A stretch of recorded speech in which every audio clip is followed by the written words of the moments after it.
Rolling twice? Yeah, we can probably just do it once, and since more people will be at the regular meeting, we'll probably just put it off to Okay. that meeting.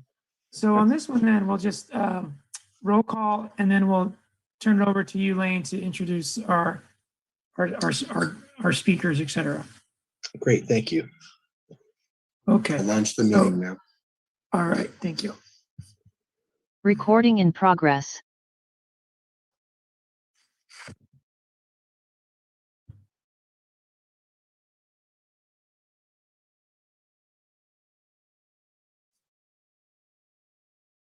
Can we ensure the captions are on, please?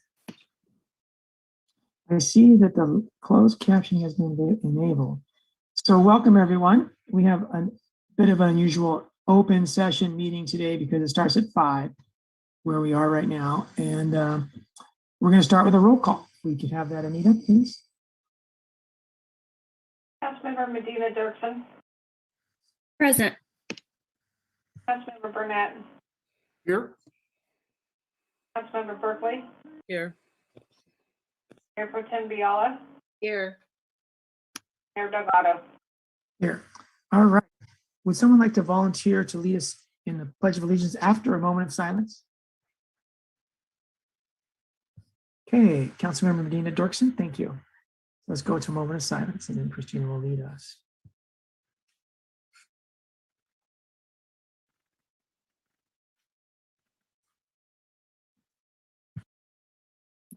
Okay. If you're able to, please stand for the pledge.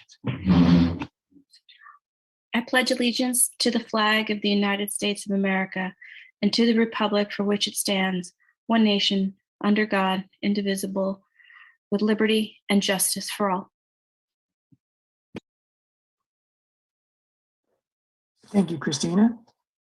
So we're here at this first hour and 20 minutes for one reason, to consider hotel proposals, and I'll turn it over to our city manager, Lane. Thank you, Lane. Thank you, Mayor.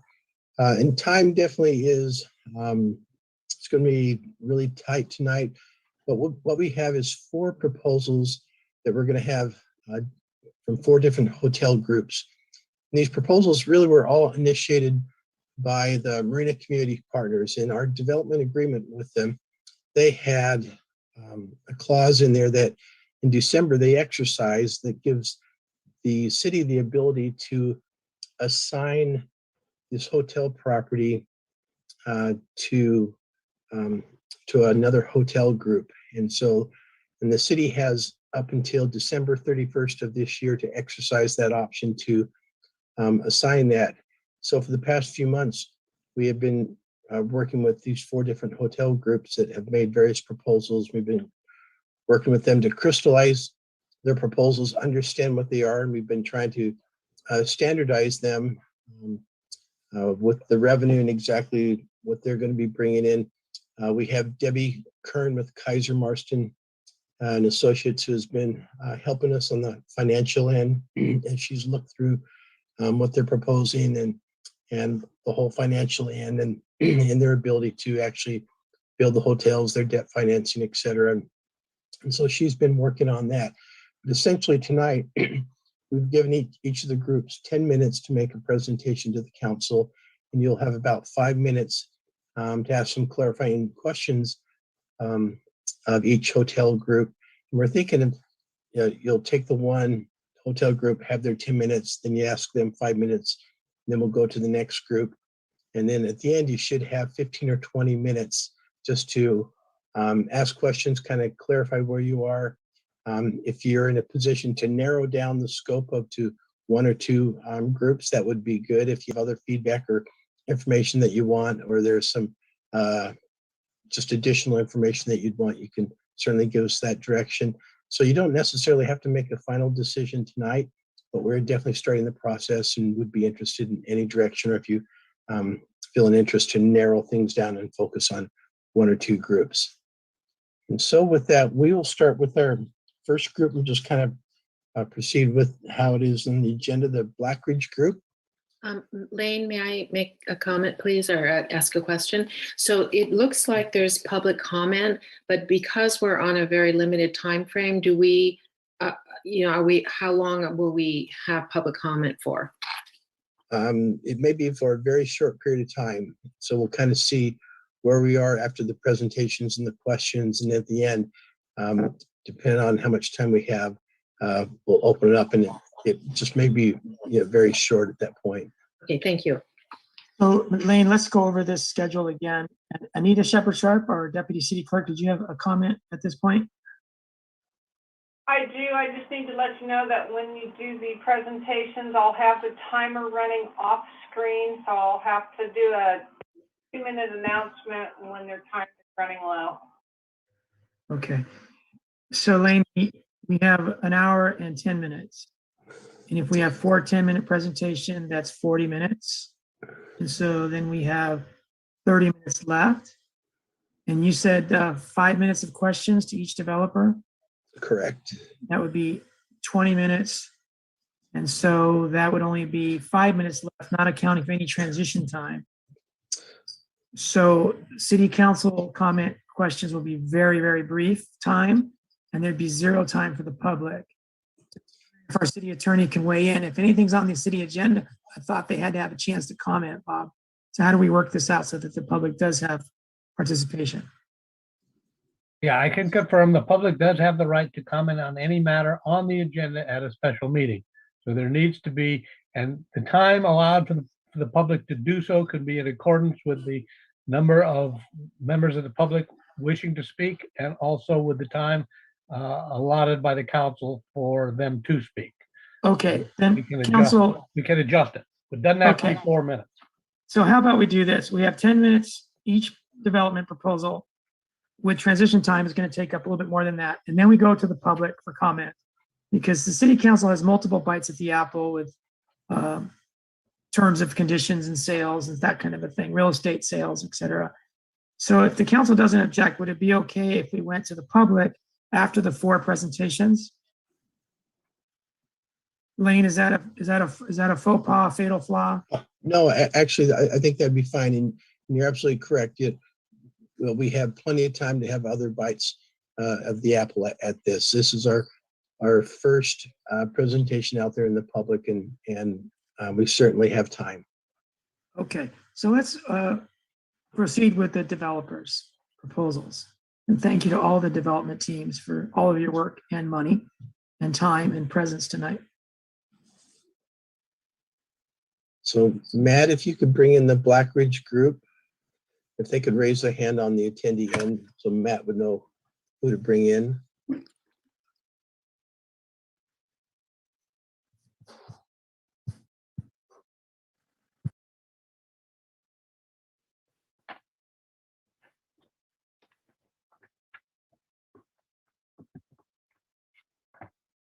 I believe I got 2 or 3. I think I got them all.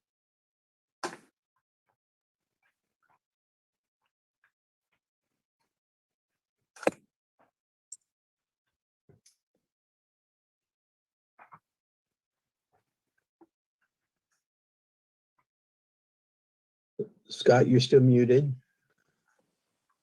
Can you hear me now, Lane? Yep. Okay. My name is Scott McChesney. I'm with the Black Ridge Group. You've got a deck I sent over. Rather than go through that, we won't have time, but I'll kind of concentrate on 4 areas. One, I'll just talk about the team members. Then we'll talk about our kind of hotel plans and branding, our work performed to date, and then just kind of a quick summary on why we think we'd be a good choice for the city.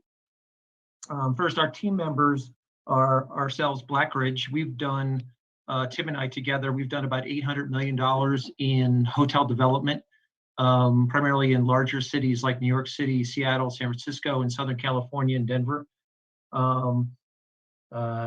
We also have in our group, Peachtree Hotel Group. You'll see a lot of information on them, but they're one of the larger hotel groups in the country. They've got 75 hotels, and they currently manage about 9,000 rooms. They also have a debt group, which helps from the standpoint of financing the hotel in these difficult times. And they also have an opportunity fund that would have equity available to it currently. I'm sorry to interrupt. You had something on screen and then you said you don't want to follow the deck. So was there supposed to be visual with this? Well, there's a deck, but we don't have anything on the screen now. Okay, thank you. Sorry to interrupt. Just to clarify, do you want it up? You had said you don't want to, sorry. I think it's available to everybody. I think it would just be, since we only have 10 minutes, I've got to really go through quickly. So if there's any questions, if anybody's chance to look at it, we can answer those questions in the 5-minute period. The last in our group is American Hospitality Services, Rohit Ranchhold. And Rohit is more of a local individual. He's in Sacramento, and he's been doing hotel development in the Bay Area for quite some time. So that's our team. Our proposal for this project would be 2 Marriott premium brands. We've spoken to them. They would be agreeable in allowing these brands in this location. They prefer to be closer to Marina, but given our track record as well as our team members, they would be willing to bring these brands to this area. Those 2 brands would be AC by Marriott. We can answer any questions if you don't understand that brand, but it's a high-end upscale hotel, which came from kind of a European concept that Marriott bought about 5-6 years ago. There's many AC hotels that council can visit.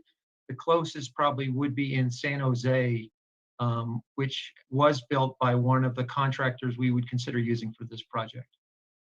The other brand would be a Residence Inn, and that's one of Marriott's extended stay products and probably one of their premium brands of all of their hotels. There's about 600 Residence Inns across the country currently. None of them in that Marina area. From there, we can talk about the due diligence to date. We've been working with Shea Homes on this project for about 1.5 years. We have also done a project with Shea Properties, their sister company, down in Aliso Viejo. So there's a good level of communication and trust that's going on between us currently. We've been to the site. We've had architectural work done on it. We've spent time looking at the prevailing wage issues with the project, as well as the fees associated with the project. We've done a detailed pro forma by looking at the hotel performances in the area, as well as underwriting all of the associated costs of operating in that market. So we feel pretty confident in the numbers and how we would be able to operate efficiently there. Lastly, just going to the key facts as far as why we think we'd be a good choice for this project. Again, we've got a track record of working together, our 3 companies. We're actually working on a AC currently in Sacramento that we hope to break ground on shortly. It's 169 rooms, and it's located very close to the sports arena in downtown Sacramento. That'll be a high-rise project. We have past and current experience in constructing large-scale hotels in Northern California. Tim and I just completed a 230-room Hyatt Place next to AT&T Stadium, and as well as currently in development on that Sacramento AC project. We have experience working with unions in prevailing wage setting, so we think we have our cost side of things figured out pretty well. And we've got a good relationship with the unions. We have experience with Marriott, and we can show that they have very strong interest in putting these 2 brands in this location. I guess associated with that, we'd be actually in competition currently with a project down in Sand City. So the opportunity to move forward with those brands probably has a short time frame. Just as a reference, for this or our project, we would need to get a relatively quick decision from the city as to whether they want to move forward or not. We've, like I said, our group has an opportunity fund, and we can talk to that with the Peachtree Stonehill Group, but they've raised about $200 million for opportunity fund investments. And given this location and opportunity fund, that is why we've got a strong interest in this project. Again, they've got as part of our team, we've got a group called Stonehill, which is a debt group that helps raise capital for not only projects that Peachtree has, but other developers of hotels. To date, they've been involved in about $3 billion worth of hotel financing and equity. And again, lastly, we've got a strong track record working with the master developer, Shea. So I think we can quickly come to agreement on some of the development issues as far as grading and easements and any other issues that might need to be addressed relative to the hotel as it sits within their master planned area. And if I still have time left, I guess the key questions that we would suggest the city ask all of these groups is that, how many hotels have they developed? And what is the kind of the total dollar size of those developments? How many hotels do they manage currently? Have they worked with unions in Northern California? And are they aware of the current prevailing wage issues? Do they have debt and equity arranged currently for their project? Do they have brands secured, and what are those brands that they're currently working with? And have the groups that they're working with now, have they ever done project with them in the past? Those would be the questions that I would ask them as well as us. I guess I have 2 minutes left. I'll go a little bit more in detail about our groups. We've done, like I said, we've done the project in San Francisco, AT&T Stadium. It was a 230-room hotel. We got it entitled in San Francisco in about a year and 3 months, which is a very quick time frame.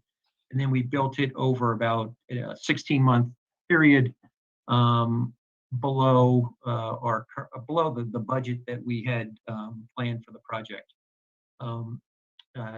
Rowett is currently developing not only the AC with us in Sacramento, but he's also doing a Hilton soft brand.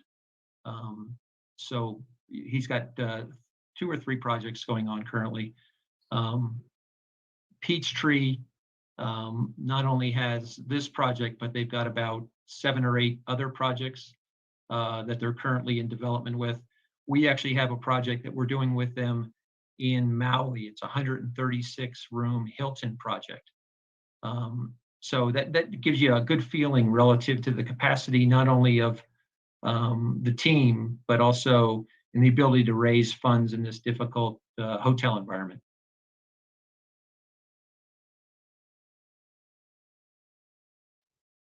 I think it's I kind of sped through it pretty quickly, so I think it's about all I have, unless there's some questions that I can answer.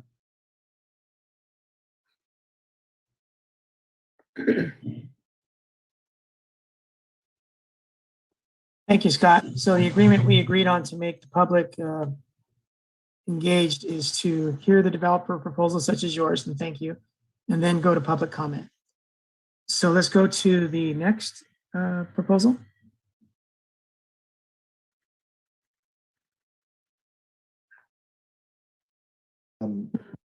Who are the individuals to bring up on that one? Yeah, that'll be the Petrovich Group.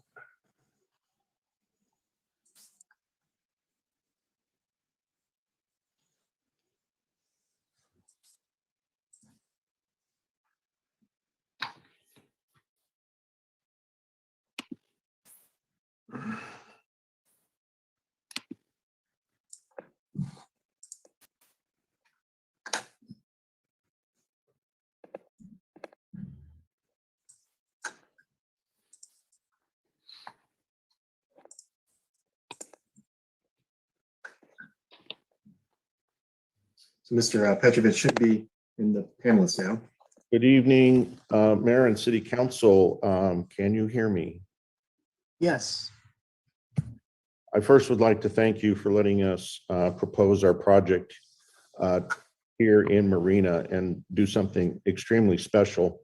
I have also here with me today Jayush Kumar, he's the CEO of SD3 Partners. I have Vimal Patel, he's the VP of Development. And I have John Mustafa, he's the Development Director. I don't know why their pictures aren't up on the video screen, but I will be leading the meeting. I've been a developer for 40 years. I've developed over $1.1 billion worth of projects myself with no financial partners of any kind. I provide my own cash equity. I'm also a resident of the peninsula, and I take on projects that are high barrier to entry projects. We've been pursuing this deal from the get-go as hard as we can to try to convince everybody that we bring something unique and special. We are not wanting, and nor would we want to take this property and develop a typical Marriott or a Hilton, some sort of lower Marriott or Hyatt type project here. This is too precious of real estate, and the importance of it revenue-wise to the community and what it can bring as a sense of place is our goal here. We do not wish to bring something ordinary where there perhaps is 600 of them across the country or the world. As you will see in our presentation, this would be the 12th five-star hotel by this Hyatt operation. Now I don't know how to advance the pages. Can somebody help me with that? Is this right Hey, here? If you can just ask me, please, and I'll move it up to the next. Okay, if you could go to the next page. This is what an LXR brand looks like. This is Hyatt's highest luxury brand that they have. The Waldorf Astoria and this brand are the two highest Hilton brands that exist. And we think Marina deserves just that. If you could go down to the next slide, please. You will see that this LXR hotel, go to the map, please, above that, only exists in Seattle, Las Vegas, Santa Monica, London, Tel Aviv, Bali, Kyoto. We want to add Marina to this list, to this map, because there isn't another site with this type of ocean orientation on the peninsula. And as a resident of the peninsula, we all know there is a very strong limitation on 5-star and 4+ star accommodations, typically dominated by the Pebble Beach company. Next page, please. So I'm going to flip through some images here of the quality of architecture and design that are put into each of these LXR hotel brands. So if you could kind of roll through these, I'd appreciate it. Here's one where they carved into a mountain a LXR hotel, taking advantage of the natural topography. Going further down, here's another ocean-oriented property that they've developed, and you can see how they spend upwards of $150 million on each of these facilities to make them special to the topography, to the environment, and be sensitive to all of those elements. So if you can go to the next slide, please.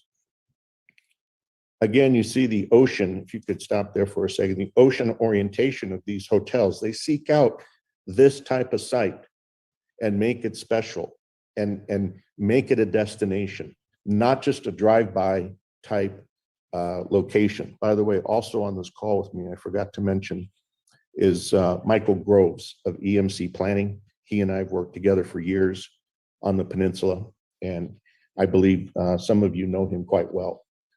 I'm sorry, Michael, for not introducing you sooner. Next slide, please. Again, these are the types of amenities that you don't find in your traditional Marriott or Residence Inn type facility. This is a true 5-star facility. They also create areas of inspiration within their properties. And have special events and special things occur on property with funds and resources spent on property.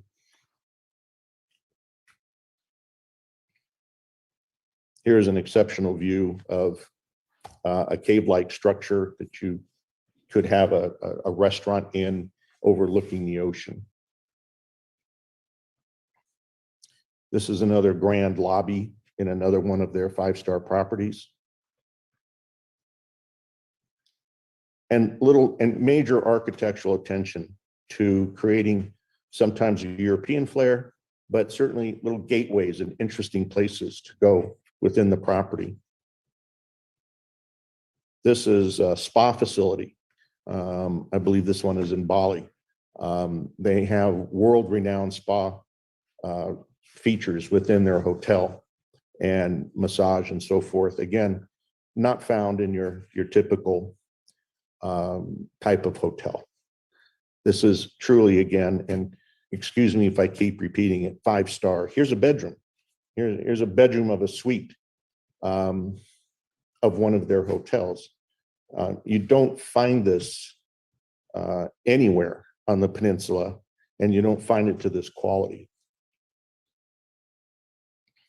Again, another example in a metropolitan area, that may be Tokyo or London. I think that's Big Ben right there.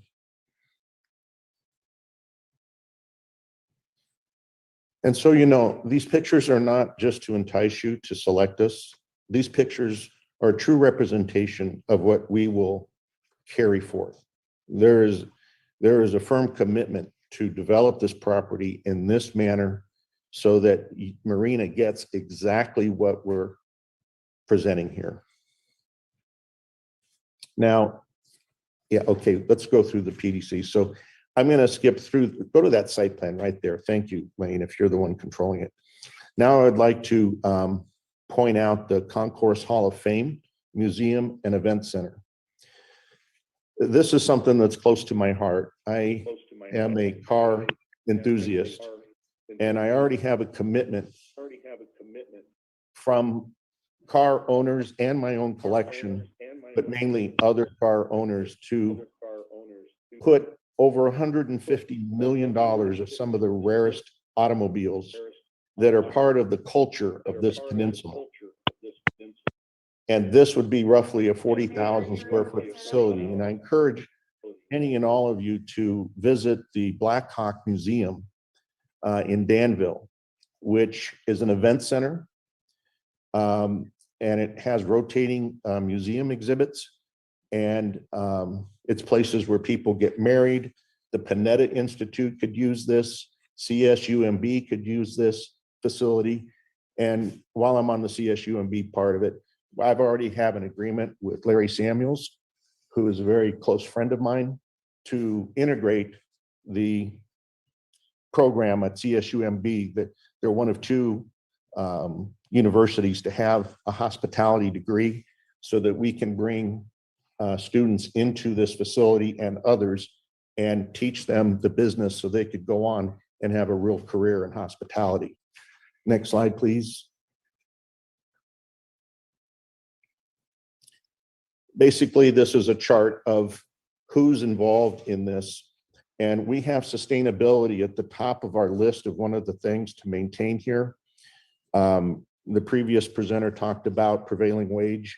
About half of my $1 billion of projects have been prevailing wage.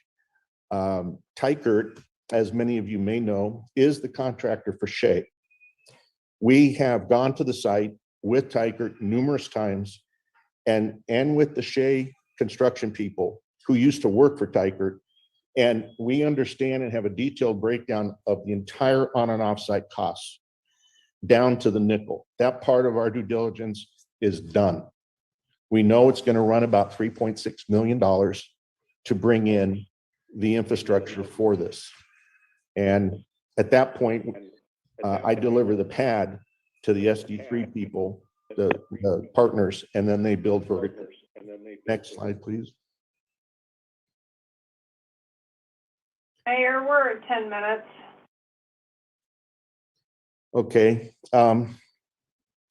Could you go Mr. up. Petrovich, I'm Yes. sorry to do this, but your 10 minutes is up. I know it flew by, but we have to move on.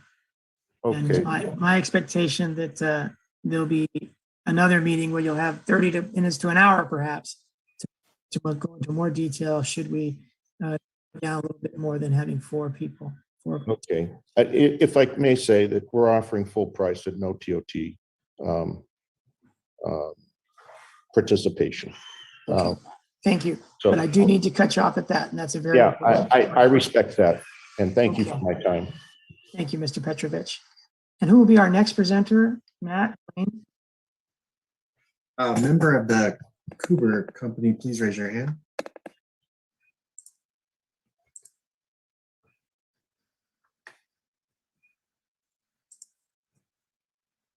We have Jason Bass and Shane, I see, command.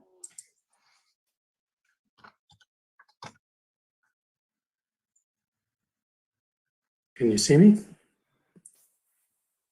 Jason, hello, I can see you. Oh, good. Okay. I couldn't tell for a minute. The screen completely changed when I logged on just now. Good evening, Mr. Mayor and members of the City Council and others attending. Appreciate the time. I've actually enjoyed listening to some of the other presenters. And I wanted to present on behalf of Cooper Companies. We are a group that has a very, very deep level of experience in hotel development, hotel management as well, hotel financing, hotel construction, to nuts, all the elements of getting a project from a piece of dirt all the way to opening, beyond opening, and eventually potentially an exit. Though our long-term objectives when we develop hotels are to build, operate, and hold. Could you go to the next slide, please? Just very quickly, I want to introduce you to sort of our team. The core team includes myself. My name's Jason Bass again, and I direct all of Cooper Company's finance activities. Been 30 years in real estate. I've done, I can't even count now, several $1 billion of origination work around various residential, retail, and particularly and mostly hotel development across the United States. I have a CPA in California. I'm also credentialed with the CFA, Chartered Financial Analyst. With me today on the call or on the meeting is Mr. Shane Kuber. Mr. Kuber is a longtime hotel developer, owner, and operator. Currently, he owns upward of 10 hotels, has developed many hotels. Most currently, he's about 2 months away from opening a Fairfield Inn by Marriott in South San Francisco, right by the core of biotechnology companies located there. He's also near groundbreak with a 127-room Hyatt Place with about 10,000 square feet of outside retail facilities in Hayward, California. So very, very experienced, longtime Bay Area developer, familiar with the regions, cost of labor, unions, all of that has addressed all those types of issues building the Bay Area, which can prove to be a challenging development environment. Mr. Cooper actually grew up in Foster City and spends a lot of his time still in California. We're also joined by Mr. Jamal Mashburn. He is a co-sponsor and developer of this project to the extent we do proceed. Mr. Mashburn is a former professional basketball player. I've been working with him about 6 years or so. He has a very deep experience and knowledge of the real estate space, a very successful entrepreneur and businessman. Most recently, he was part of the sponsorship team in equity in a 178-room Hyatt House that was developed in Rochester, Minnesota, right by the Mayo Clinic.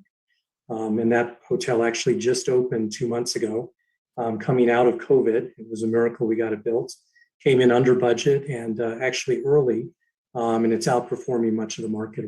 So that's a very successful project. We're joined by a number of other folks on our team. We do a lot of what we do in-house, which differentiates ourselves from a lot of other developers. We have internal architecture and design support. We have internal structural engineering and civil engineering support. We have internal in-house legal support and counsel. We do work with a very prominent debt sourcing group and capital raise group out of New York called Red Point Capital, who have originated billions of dollars of debt and equity for hotel developments. And they're very intrigued by this project. Next slide, please. We've heard comments about branding. Branding was a very, very important component of our decision-making as we tackled this project and examining what was the opportunity. Marina is an interesting, location because it's an amazing location. That Monterey Bay has one of the strongest sort of demand drivers there exists, which is the bay itself. Obviously, the aquarium down in Monterey, Santa Cruz, there's a myriad of demand drivers. And there's not a lot of hotel product, certainly not newer hotel product. And it's a drive market to the Bay Area, which especially during COVID became very prominent, but in the long run is a very strong market to the Bay Area and internationally, as well as from Southern California. So we examined really what is that demographic and what's the demand. But we also wanted to balance our decision on branding with the location, the demographics of the community, what made sense to fit with the overall feel of Marina, and what would be the best way to optimize the economics for the city, while of course, obviously meeting our economic requirements to invest in and develop a hotel. We landed with AC Retreat by Marriott, which I know the first presenter discussed AC. We also landed with Element by Marriott, which is an extended stay brand, which gives that optionality of the guests coming to the property to stay in a longer term stay with a kitchenette and the ability to bring groceries in, cook for themselves, et cetera. So we're providing that sort of mix of options. We looked at Residence Inn because it's a great brand, but it's actually not available at this location due to areas of protection with an existing franchise agreement. We did look at luxury initially as an option, but concluded that because of weather, I'm being very honest and transparent, because of weather and location just adjacent to Highway 1, a luxury product here is not the best fit. There are locations in the area that would fit a luxury product, but we did not feel that this was well suited to a luxury positioning, given its location relative to Monterey and Carmel, given its proximity to Highway 1, and given the broader demographics of the area and what that drive market from the Bay Area really is looking for. So our positioning is really AC by Marriott and Element, which are both upscale to upper upscale hotels and positioning. So very, very fine products. Next slide.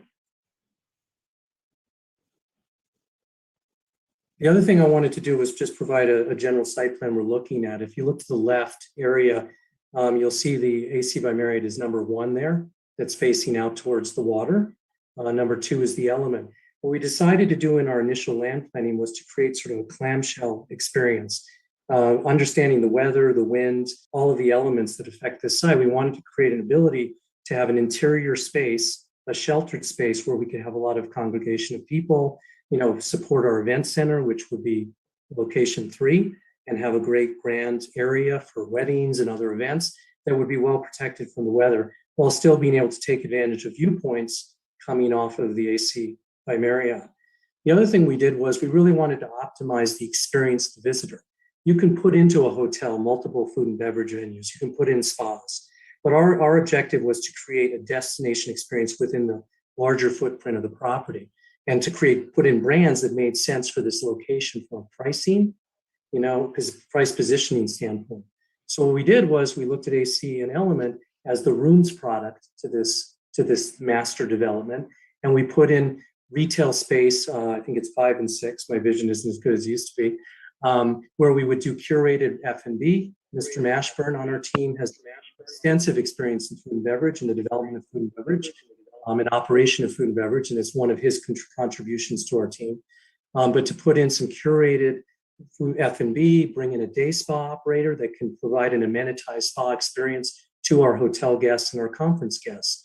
And then what we have at the base of the hill there would be a through drive, sort of fast food or something that would take advantage of the proximity of the road, but really isolated from the rest of the development to really create that destination within the hotel footprint leading down to these retail spaces. And then on the out parcel there, 7 and 8, call it an out parcel, are office spaces where we can bring in some medical offices and other things that would be more supportive to the area demographic, to people living locally who want to come in. Obviously, the restaurants, food and beverage, et cetera, the day spa would be accessible to the locals, the local people in the area, as well as the office space and the fast food. When you have a luxury resort in a location, as an example, and everything is inside that hotel, it tends to push away people who want to come enjoy those amenities. but they feel precluded because they're not part of that hotel. So what we've done is we've created both experiences, access to a fully amenitized resort experience to the extent we can, while creating accessibility to the area's community. Next slide, please. From a financing perspective, we're well positioned to execute on this project. Cooper Companies is highly capitalized internally between Mr. Cooper's own equity position and his extended family office and inner circle of high wealth investors. So the equity for this project, we've already deployed tens of millions of dollars of equity into various deals and are well positioned to execute on the equity. Mr. Mashburn as well, his family office and relationships would drive any additional equity that's required to do the project. And as I mentioned, Mr. Kenny Hertzberg, who leads Red Point Capital, would lead on the debt side. I'm actually just closing right now with him a $90 million equity placement on a deal I'm involved in Lake Tahoe, a luxury resort development. So we're going to use all the different aspects of financing that we have access to. PACE financing is very critical in California and an opportunity. So we'll be looking at PACE. There may be some mezzanine financing. There's a variety of financing mechanisms we can do on the debt side, but we have all the experience and expertise by our New York connection. I think that is it. I'm not sure how much time I have left. So, Anita, how much time does Jason have left? The alarm just went off. He's at 10 minutes. Okay, perfect. All right, Jason. Thank you. Thank you. Appreciate it very much. Okay, and last but not least, who do we have? Matt and Lane? Would Mr. Dadwall raise your hand if you're going to be presenting, please?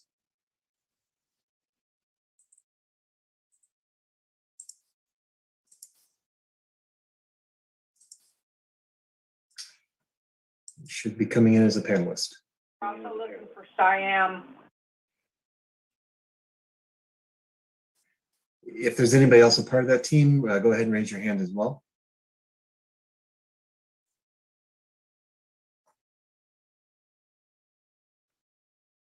Mr. Dadwell should be a panelist now and ready to go.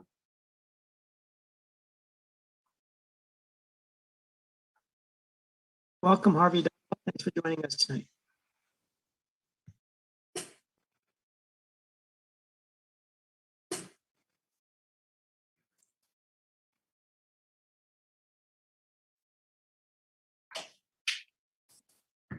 Respected City Mayor. Please go ahead. Respected City Mayor, City Council Member, and City Manager, Mr. Lane Long. My name is Harvey Dadwal, owner and operator of Spring Hill Suite Marina. As most of you know me, being a resident of 25 years in Monterey County and having experience of many board members on many organizations, I have come to know what we are lacking in Monterey County and what we need to build to make Marina a destination place. As you see, my design, my architect team, Adrian Ceballos, he has done 5-star hotel and resort worldwide. And Dr. Shyam Kamath, Emirates Dean of Business, College of Business, Monterey Bay State University. And my team put together the design and features that will make Marina a destination place. That's what we are lacking. According to the CBRE study, they still say Marina is a secondary market, but it won't be anymore. The way I have designed this building and incorporating all the ecological eco resort features will make city of Marina a destination place. I have spoken to Marriott, Hyatt, and Hilton. We have all kind of brands available on this site. This is a very unique and one of the most beautiful site in Monterey Peninsula that cannot be replaced. I spoke to Marriott. They have already visited, and their head is also coming down to visit this site. And they are keep pushing me to put here Autograph, Tribute. That's their main brand. And also AC, Element. Any brand I pick, I can build that. I have my own financing I'm going to use here. I have experience. I have learned when I built Spring Hill Suite. The brand, the Marriott, they already know. It's a proven record. I built above and beyond the standard. That brings more revenue to the city.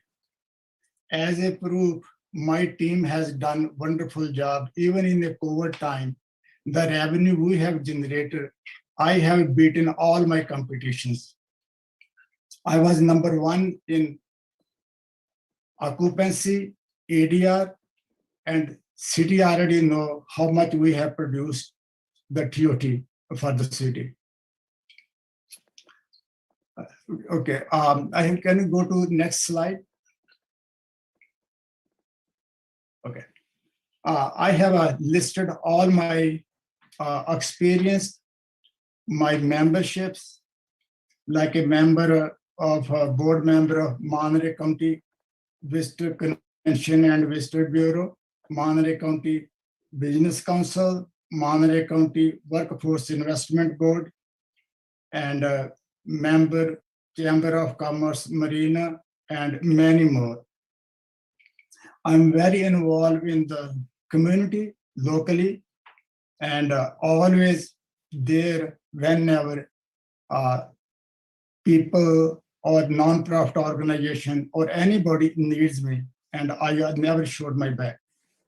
And the hotel, when I built Spring Hill Suite, my budget was only 22 million, and I end up to put about $30 million because of extra amenities. But it did pay off, and this is a proven record of doing above and beyond the brand standard. Can you go to next slide? With this hotel design, I'm going to do 8,000 square feet banquet hall with mini conventions, farm to table restaurant, bar, and wine tasting. Monterey area have a lot of convention rooms, meeting rooms, but no one have rooftop. That will make a marina destination place. That's what we are lacking. We are lacking eco hotels and features. The iconic dunes and waves design will make a difference not only in Monterey County, but on the West Coast. It's a completely different, unique design that people will be excited to see that. We have so much traffic every day drive down on Highway 1. I can bet that nobody can pass without having a look of this iconic design. That will make a marina destination place. Can you go to next slide? So I have done all, this is the design. I'm not talking about left or right hotels. This is the hotel I have designed, and you guys, the folks can see it. What my vision is. Rooftop garden, organic greenhouse, farm to table, and then to reduce the carbon footprint. That's what we need to make this hotel gold and platinum LEED certification, radiant heat, floor to ceiling glass building, so energy saving appliances, a rooftop patio with the fireplaces, and sustainable hospitality. Man, my plan is I already always hire Marina State University's students as an intern, and my plan is they have a management program, sustainable hospitality management program, and my plan is to provide them the internship at my hotel. That's what we need in our area, and so that everybody can be proud of that to see what we have created. Can we go to next slide? So with this unique design and eco resort features will bring more revenue, high revenue for the city, high ADR and occupancy. Having one owner to build all the hotels will reduce the competitions. There won't be any ADR war. So this is the beauty of having more hotels on the by one hotelier. So that it also helps to give employees more work, and it will generate more revenue because there is no competition, and we can move the guest from one place to another place wherever is needed. Like I already said, I'm ready to build. When I get okay from the city, I'm using my own equity, but I have more than enough equity sitting in my own account, and plus I have more than that if I needed more. And the local banks are also willing to finance this hotel because they already know what I have done and whatever is I'm incorporating in my hotel design.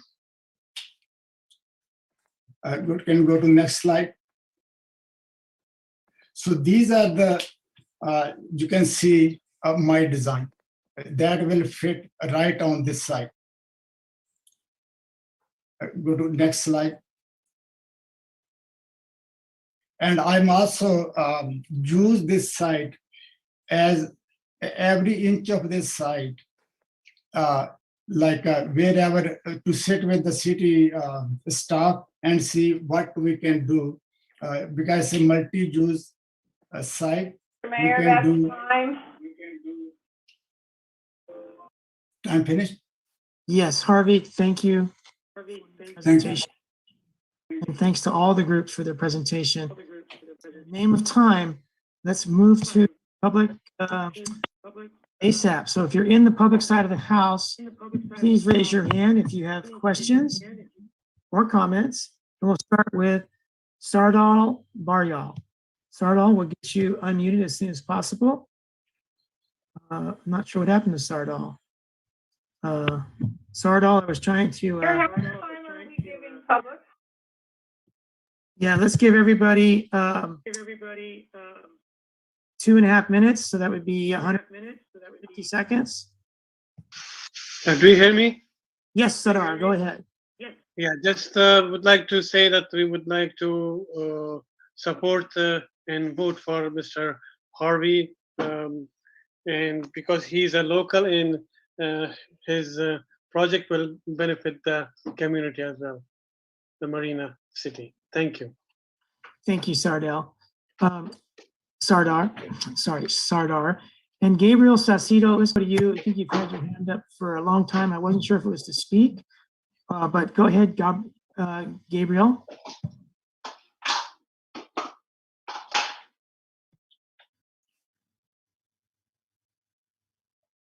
We're trying to unmute you, Gabriel, so please proceed when you're able. And sometimes Gabriel uses the live transcription, so I'm not sure if he's getting my message here. Mr. Mayor? Yes. Mr. Saucedo did send me a message. He wanted to know how many rooms would be dedicated to the disabled. Is there Okay. a formula for that, or? are they- Yeah, so let's have each developer, let's see. Let's write these questions down, then we'll answer them. So the number of rooms for disabled. Is that correct, Christina? Yes, it is. Okay. Did Gabriel have any other input, comment, or question? Give me one moment. Let me check. The next up will be Brian McCarthy and then Adrian Ceballos. He asked if the chat feature could be enabled and if there were how many rooms for people with disabilities. Okay, let's answer the chat question. I don't think we do chat rooms. Is that correct, Matt? We have that disabled in our accounts because we can't manage it in the meeting. So at least for tonight, no chat rooms. So let them know no chat rooms, and we'll get to the question about the number of disabled rooms when we finish public comment. Go ahead, Brian. Oops. Thank you. Mr. Mayor, I'm on Yes, the go road. Can ahead. you hear me okay? Yes, loud and clear. Thank you, both council and staff, for holding this public session. I find it pretty fascinating. And also, I know the city's constrained with resources, but I would be remiss to say that this might have been a fantastic opportunity for a joint session with your planning commission. To me personally, this isn't just about building a new hotel in Marina, but due to its location, the topography, all the things the developer said, the cohesion and visibility for travelers to neighboring cities, it really has an opportunity to be a defining kind of monument building in the city, just as it has an opportunity to be just another hotel in Marina. Either way, I think it's going to be a great source of tax revenue, so I'm very excited about that. For me, hotels are really fresh on my mind. I stayed at a Hyatt Regency in Sacramento Capital last night, a different Hyatt property in the East Bay the night before, and I'm currently on the I-5 to stay in a Marriott property tonight in Los Angeles. And I say that not to be obnoxious so much as it is to say that it's one thing to hear from developers what tourists and locals and visitors may want. I think it's another thing to kind of hear from those tourists, locals, and visitors what they would want to see. So I hope to kind of provide you some of that tonight from just my perspective. One thing I would offer is that I think the extended stay model, to my experience, is in direct conflict with kind of a premium experience. It's very deserving of this site. It'll be about amenities for guests and visitors, but I really want to hear about how the property may also integrate with locals in the community. I know Mr. Dodwell has fantastic experience opening his hotel to locals and providing a very vibrant space that I think his guests really enjoy, as well as visitors to our city that can see kind of the character of the population of our city, and not only just other visitors and tourists. So I think there's a lot of options on the table. I hope you continue to have a couple more meetings like this to discuss those options. And I'm really looking forward to what may be one of Marina's defining spaces in this. Thank you so much. Okay, thank you. Anita, you're able to do 2.5 minutes. So everyone has 2.5 minutes. And next we'll go to Surinder Rana. Go ahead, Surinder. Thank you for joining us.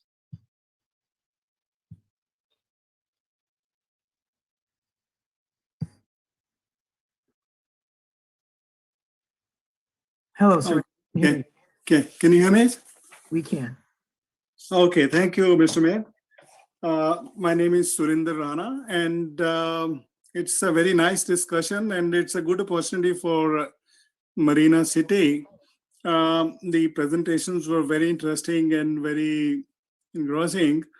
I have some comments that Marina as a city is still in the shadow of big traffic generators like Monterey and Pebble Beach, and it is still coming up.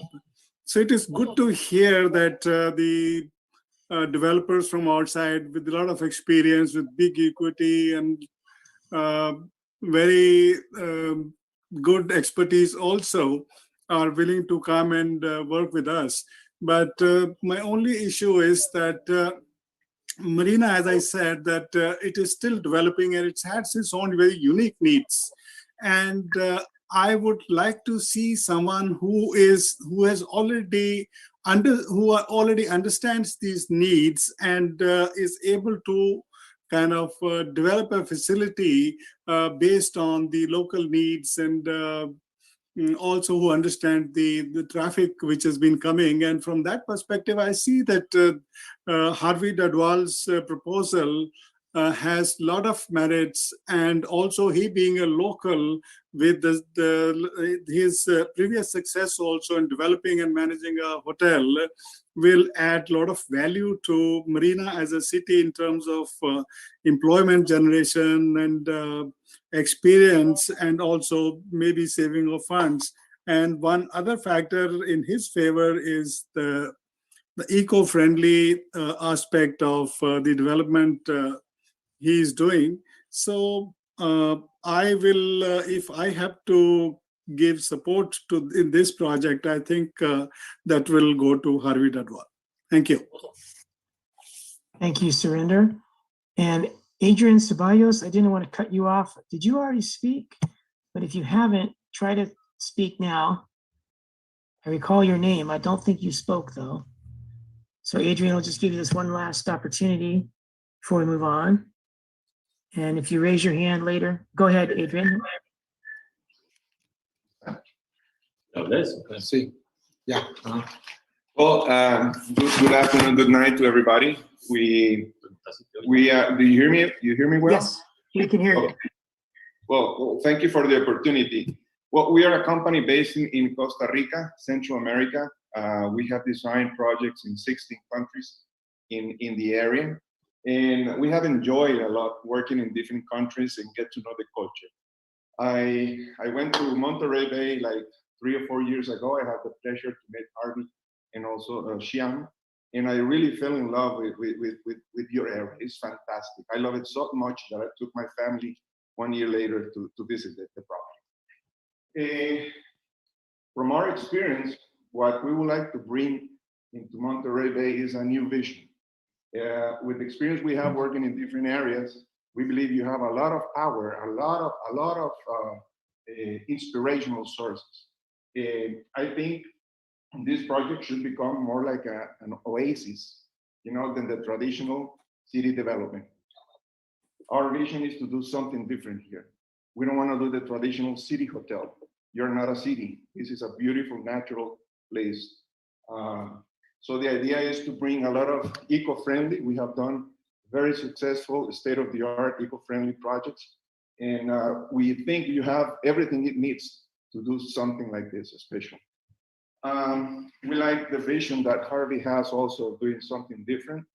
I was impressed by the dunes that you have right there. I think they're amazing. It's a beautiful shape that you have there.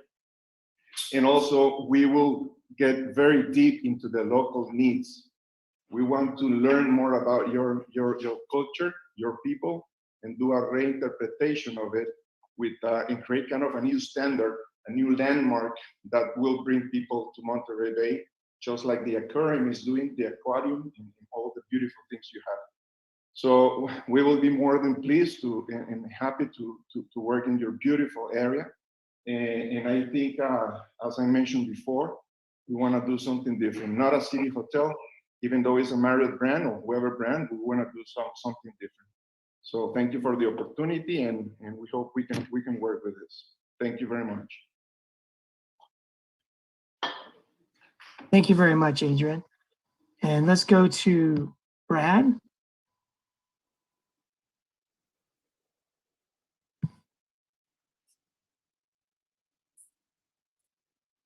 Go ahead, Brad.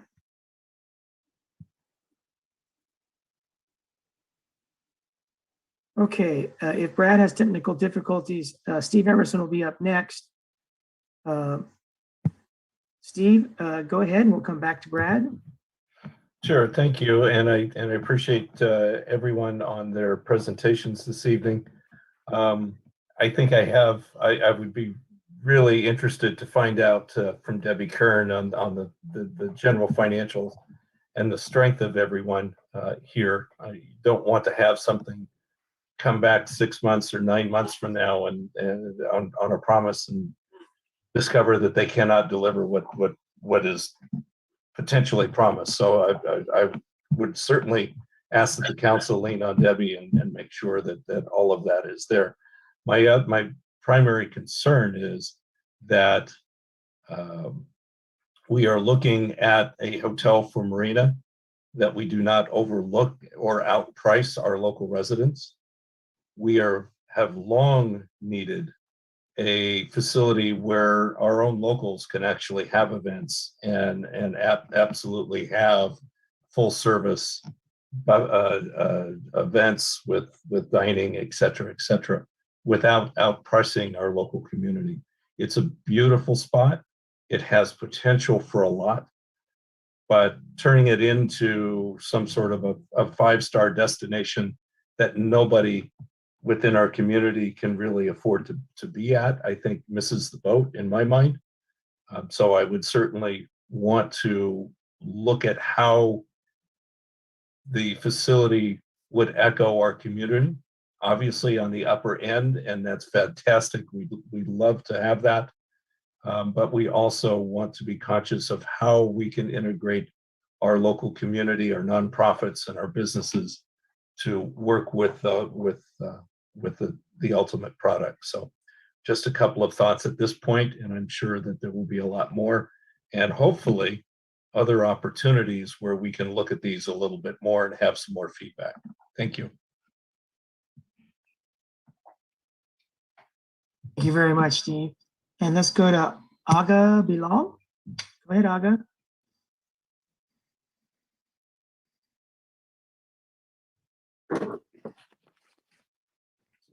We can hear you, Aga. Go ahead. Yep, go ahead, Aga. Mayor and City Council member, thank you to giving me opportunity to speak. As I was viewing all four presentations, if I say the visual presentation, Mr. Petrovic has excellent visual presentation, no doubt about that. And there was a Jason, if I'm with my financial background, I go with the presentation. I love Jason's presentation. But if I go by my heart, Mr. Dodwell has excellent presentation too. I have few questions. Is that what we want to build, a high-class, high-end hotel over here, which the foreigner or the people come from the different part of the country, stay a night or two, and then go away?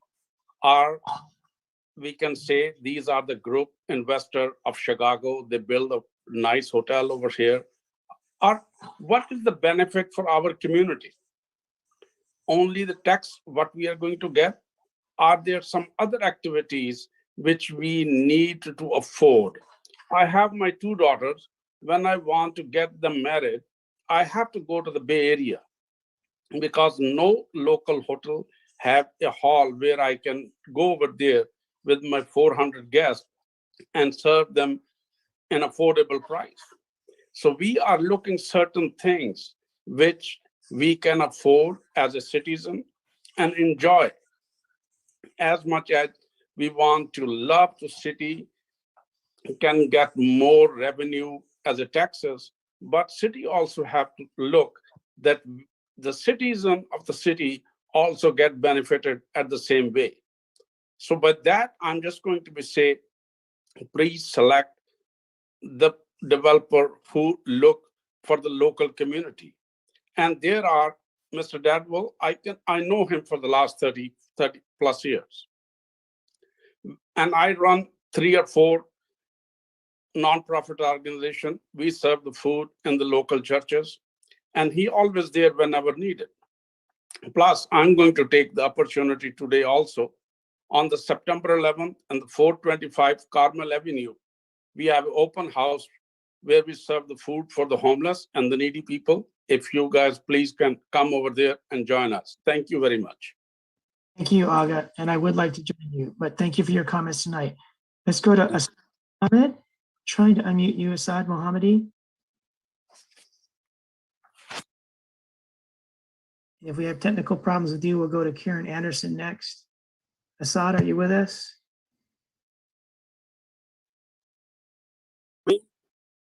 Hello? Okay, there you are. Yes, hello. Okay, Welcome. yes. Good evening, Ms. Mayor and council member.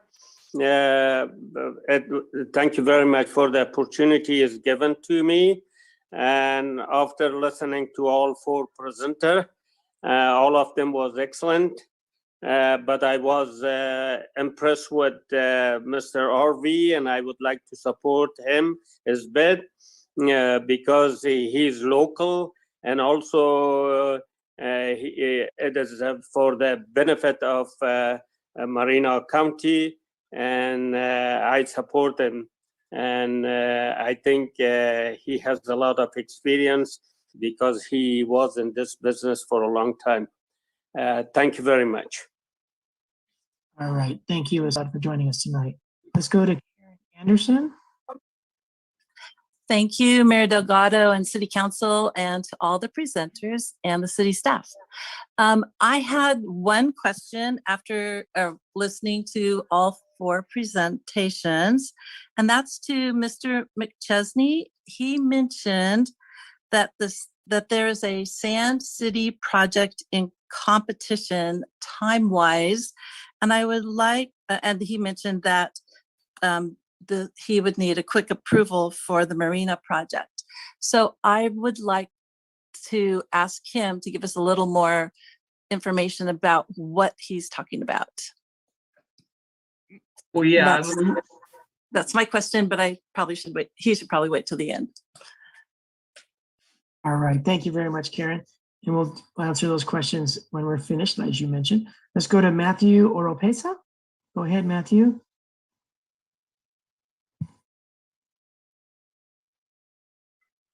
All right. Thanks for this time. Great presentations so far tonight. Just wanted to give a couple of comments. First, some background. I'm a 20+ year hotel veteran. I've been a general manager for both Marriott's and Hilton's in the Bay Area and other states throughout the United States. But Marina holds a special place in my heart, especially its residents and the location. So a couple things. Half Moon Bay, they built a Ritz-Carlton. It's struggled with occupancy the last 10, 15 years that it's been built. So luxury property that isn't a destination property tends to struggle on the peninsula. People that go to Pebble Beach can afford to go to Pebble Beach, and they'll pay full price to go to Pebble Beach. So it's tough to bring them a little bit of ways from there. So in that sense, I think the luxury property is a tough sell for me. The mixed use property is very interesting, and I do think that you should look at a mixed use something or other. Mr. Dodwall's presentation is fantastic because he does talk about being a LEED certified building. That's super important when we're talking about climate change and global warming and being a concerned citizen. We should be building buildings that are LEED certified and never approving anything that isn't. Second point, and I think this is what the city council owes the city and what the mayor owes the city when you go to approve this, is to make sure that these hotels are giving proper wages. Conduct a wage survey. Make sure that these hotels are paying top 25% wages to their employees, so that you're not just building a hotel where one person's getting very rich, but where people are getting living wages. And I think that's super important for anything that is approved here, that there be some sort of guarantee of living wages to their employees, because those maids work hard, those front desk people work hard, and they deserve a share of the enormous profits that this building will make in the end. Thank you for your time. Have a great night. Thank you, Matthew. And let's go to Michael Groves at EMC Planning Group. Thank you, Mayor, council members. I appreciate the time. I just wanted to say that I thought all four presentations were well done. I appreciate everybody's time and energy to do that. I want to point out, since I do know Paul Petrovic well and I know his family, I wanted to point out that he is a man of integrity. His family is well known and have done a lot of projects.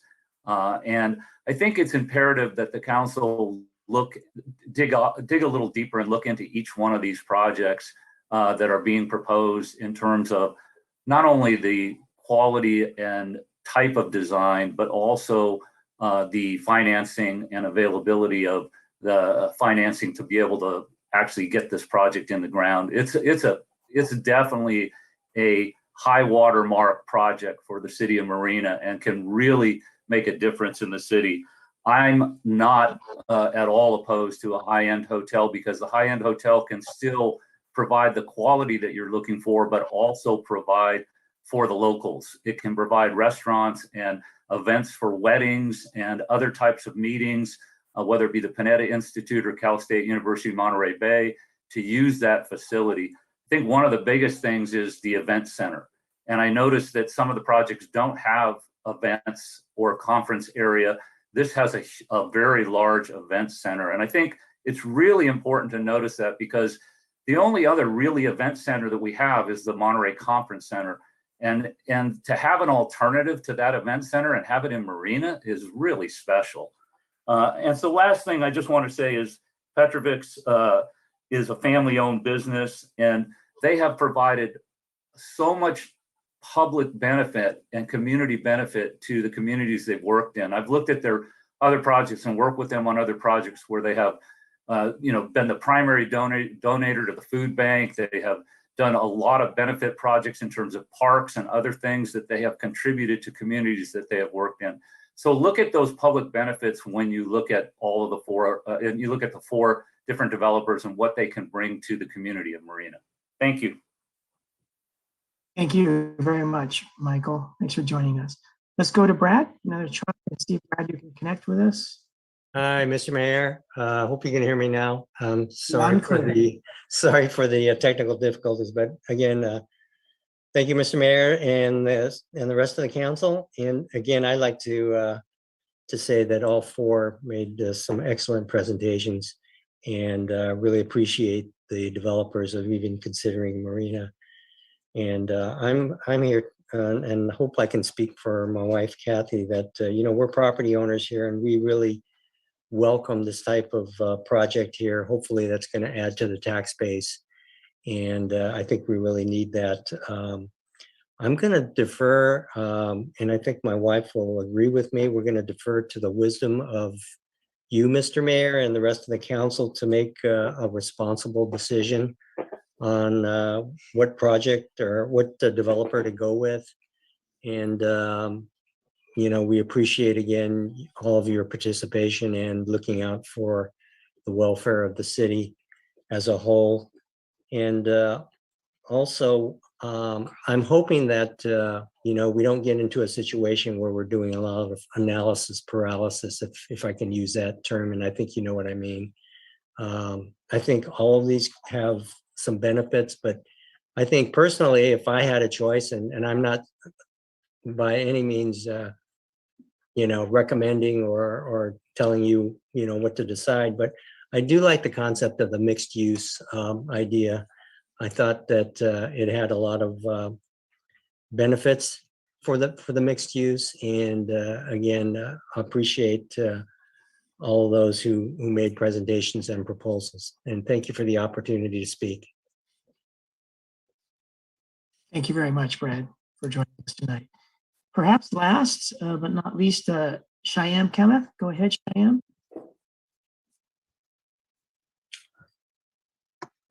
Thank you, Mayor Delgado, and thank you, council members. I am the Dean Emeritus at California State University, Monterey Bay's College of Business, and was initiated and co-launched the Sustainable Hospitality Management program there that has grown to about 100 students who are specifically trained to do good, but do good for the environment by working in hotels and bringing the best practices.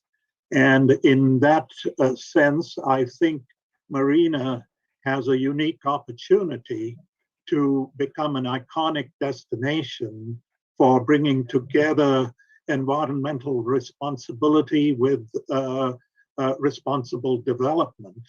And I think what stands out for me is the fact that the mixed-use development that Mr. Dudwal is proposing and the local sourcing and the local elements he is suggesting are today what are at the forefront of city development and city management. And I think from that point of view, having the hotel, a sustainable property right next to the university with a one-of-a-kind hospitality program is very key. I think the local piece of sourcing local talent while also having a farm-to-table restaurant, growing the food locally, entering into agreements with the local contractor for locally grown food, for providing a unique design, dunes and wave design, and for providing something that will be ecologically a complete fit with Marina is very key. So from the university's point of view, I think it makes great sense to have an eco hotel in the area and something iconic, a destination hotel that brings people not only from the Bay Area, but from California, the rest of the country, and from across the world. Thank you very much for the opportunity to speak to you. Thank you, Cheyenne. And Grace Silva Centella, you will be our last speaker tonight. We'll stop at 6:25. But go ahead, Grace. You're welcome. Hi, Mayor, Council, you can hear me okay? Yes. I hope I can take the liberty this evening to speak in memory of Candy Myers Owen, and that Mike Owen will accept that for me. Candy, many, many years ago, who's no longer with us, was a big proponent of ecotourism for our community of Marina. I'm not going to speak in favor of one of these proposals, but I am going to ask all 5 of you to please appreciate and honor what is so unique about our setting here in Marina. Having just gone through Car Week, I don't want to be charging and chasing a bunch of exhaust fumes. What I want instead is to see us celebrate the Fort Ord Dune State Park, celebrate the Fort Ord National Monument, celebrate our future Marina Sports Center, have ecotourism built into whatever development happens here with e-bike rentals, with some tours out at the National Monument. So whichever proposal that you decide to work with, I hope that will be a major theme of that project and that development team. And I would also say that back in 2020, when we worked on the general plan update, we talked a lot about living wages. And I hope that whichever team you work with can show on paper that they support the kind of hourly wages and benefits that are critical to surviving and living here on the Monterey Peninsula. Thank you very much. Thank you very much, Grace. We'll close public comment. And as far as questions, Lane and Bob, we're up against a hard stop as well. So council, do you want to go 5 minutes over and answer questions, or do you want to move into the next piece of our agenda tonight and say thank you to everyone? And Mr. Mayor, I think Mr. Long may want to discuss with you. Do you think there's a possibility you may want to bring this meeting back, continue the meeting after the regular meeting this evening? Don't think that would be in the best interest of the presenters or the public, because okay, finish till 9, 9:30 or 10, and they would be on the hook to be what's going on with us. Right. We're not shaking his head. I think we've got enough tonight for tonight's purpose, except for answering questions, which there was only a few.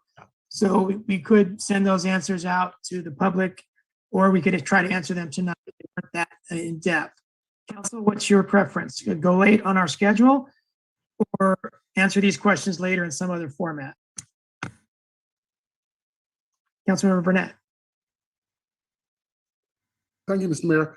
I think if you can give, I've got 5 questions I thought I heard. If we could just give quick, concise answers, and then maybe post those other ones on the website, that would be my preference because of the time factor involved. Thank you.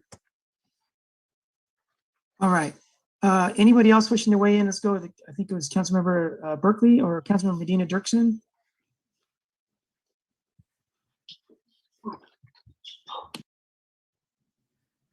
I agree with Mr. Burnett. Okay. That's why.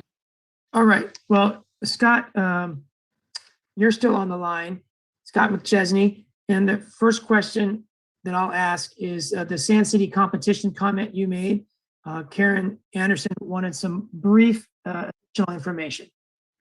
Yeah, you can, I guess, look at it online, but Sand City has a 2-hotel project that's being proposed for a Residence Inn and a Courtyard hotel.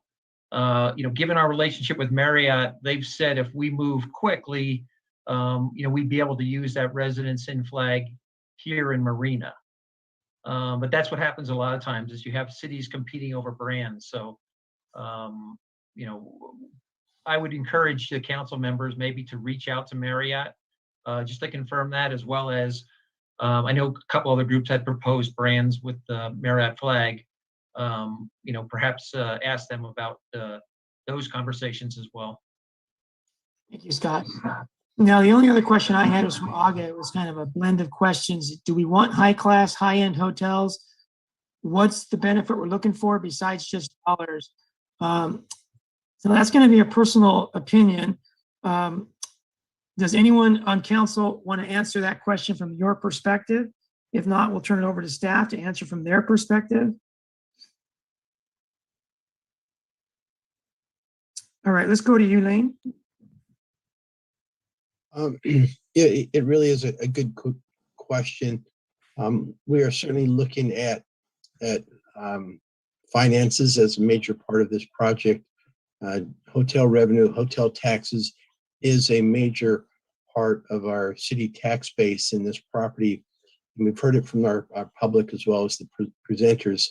This really is a unique property on the Monterey Peninsula, one of the last large ones on the coastline to be developed. And this can define our city not only in aesthetics and view, but also financially in the revenue that it will bring. But on the one hand, if you do a high-end luxury and the market isn't there, then it won't bring the revenue that you necessarily need. And so part of it is trying to hit that sweet spot on the revenue side. But as was brought out, there are certainly other factors to look at beside revenue. We're looking at compatibility with our city, with our vision for the future. And I think as we have future meetings, we're going to really hammer down on those other issues in a lot more detail. All right, and then do we want benefits besides just dollars? Lane, do you want to take a shot at that? Yeah, definitely.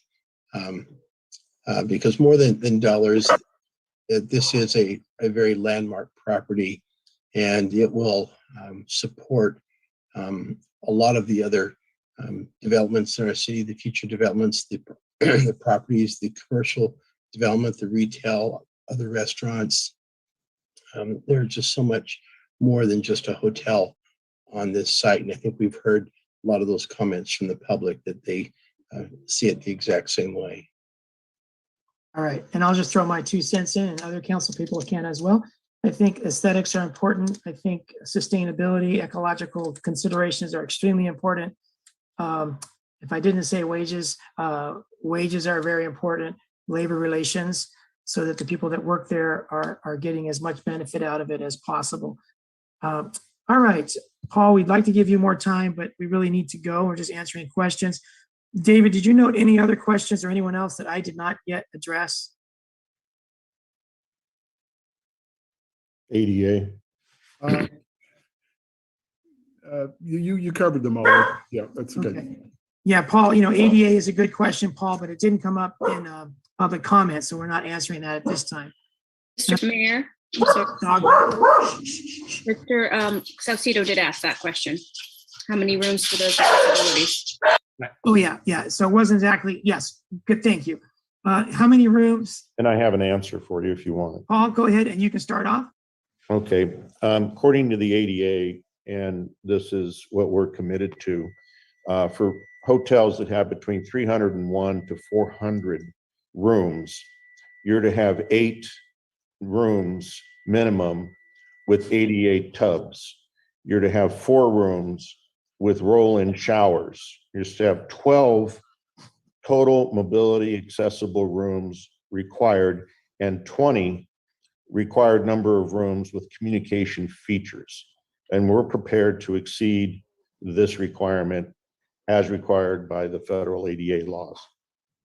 Great, Paul, thank you. Scott McChesney, let's go to you next. Yeah, we'd be prepared to meet any of the ADA requirements for the hotel. Jason Bass, thank you. Scott, let's go to you next, Jason. Yeah, we're pretty flexible there. I mean, it doesn't really have much of an impact at all on the configuration of the hotel. I mean, there's ADA, there's local community requirements, there's also the brand standards that come into play. So we would work around all those and obviously work closely with the city to come up with the right configuration to the extent the city seeks specific outcomes on that front. Thank you, Jason. Mhm. Harvey Dodwall? Okay, yes, there is a requirement, minimum requirement by the brand and also by the state of California. So no one can go below that. So I think that's the requirement, and every developer has to do that. So I have already done more than whatever was required by the brand and state of California. So this is my plan as well. I will provide more than is required. All right, thank you, Harvey, and thanks to each of you. Any other questions before we close this subject on the agenda that I didn't answer? Anyone know any questions we need to answer right now? Okay, well, just to thank you again to everyone that's participated. I have a feeling this is just the next step, and there'll be more similar and probably more lengthy presentations and discussion on this item. So then we will we'll continue the open agenda Right, we can adjourn. until after we the have 5 session. minutes of closed session. So we're going to go into closed session for 5 minutes and we'll come Yep, back to we open should- session after We should 5 minutes from convene- now. We should adjourn the special meeting and then convene the regular meeting and then into closed session. Okay, so we are adjourned on the special meeting. We'll open the normal open session and then we will close it immediately to go into closed session. And come we would back. recognize that the establishment of a quorum for this meeting. Okay, all right, so for the public, please stay with us. We'll be back with you in about 7 minutes after we have a closed session transition.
a special session. This is our regular session.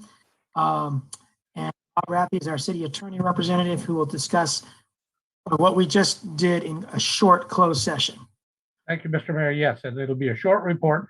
Council met this evening on the item listed on the agenda, which was one matter of significant exposure to litigation. Council received information, and that was the end of the closed session this evening. There was no reportable action taken during the closed session. All right. So now we'll proceed with the business before us tonight, and we'll start off with Cal State University Monterey Bay update.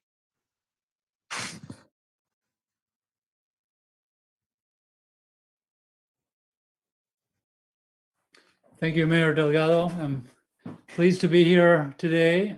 President Eduardo Ochoa, hello. I trust you're hearing me okay? I'm clear. Thanks for joining us, Eduardo. Yes, this is really way overdue. I don't think I've actually given a presentation personally to the council, and so I'm glad I'm getting a chance to do it now to give you an update on what's happening at the campus.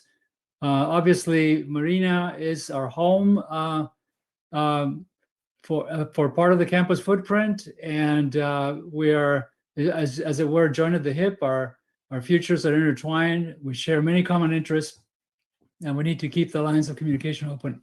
Excuse me. So let me start with a slide presentation that I have here. I'm going to share my screen.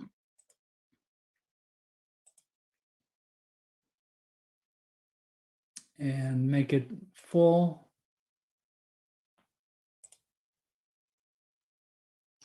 And Eduardo, I don't know if you mentioned your position at the university. Oh, president of the university.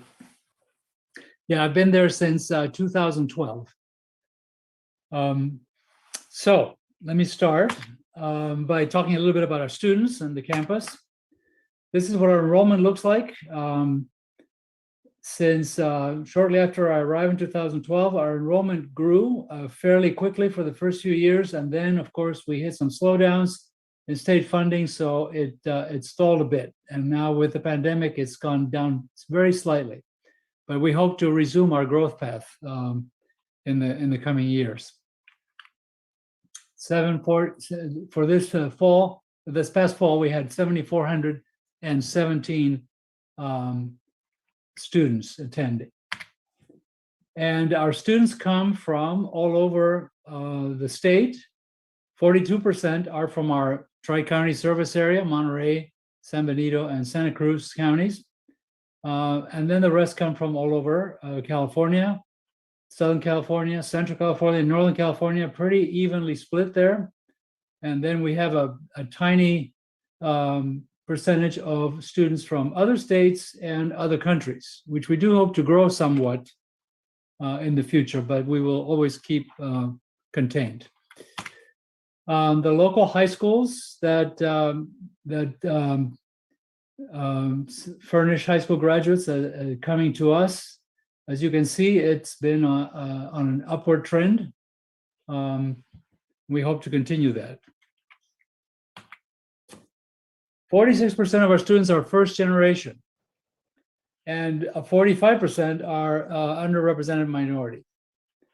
28% are classified as low income, and we really have a relatively small percentage of adult students. So we have a largely traditional student profile in terms of age, and consistent with national trends, the majority of our students are female. The demographic diversity of our campus is well known. 45% Latino, the largest single group, followed by 29% white, and then single digits for other ethnic groups. Our master plan, which was recently revised, is planning for growth while retaining our close small campus feel. We are looking to concentrate the development of the campus which as we inherited, it was pretty sprawled out as the former Army base. We did manage to, I'm sure a number of you are aware, if not all, that we did a few years ago secure $30 million in funding from the CSU to complete the demolition of the dilapidated structures on our campus. And so we are now free of all of those. We plan to grow our campus facilities to 2.4 million square feet by 2030. And the enrollment target for our master plan is 12,700. We would like to get to that number as quickly as we can. And the reason for it is because the CSU is, to put it diplomatically, the most efficient higher education system in the country in terms of how much it spends per student. And so we do need the economies of scale that come from a larger campus in order to be able to effectively deliver quality education for our students with that kind of funding. This is our profile. You're probably familiar with it. The main campus on the left here, and our East Campus housing over here.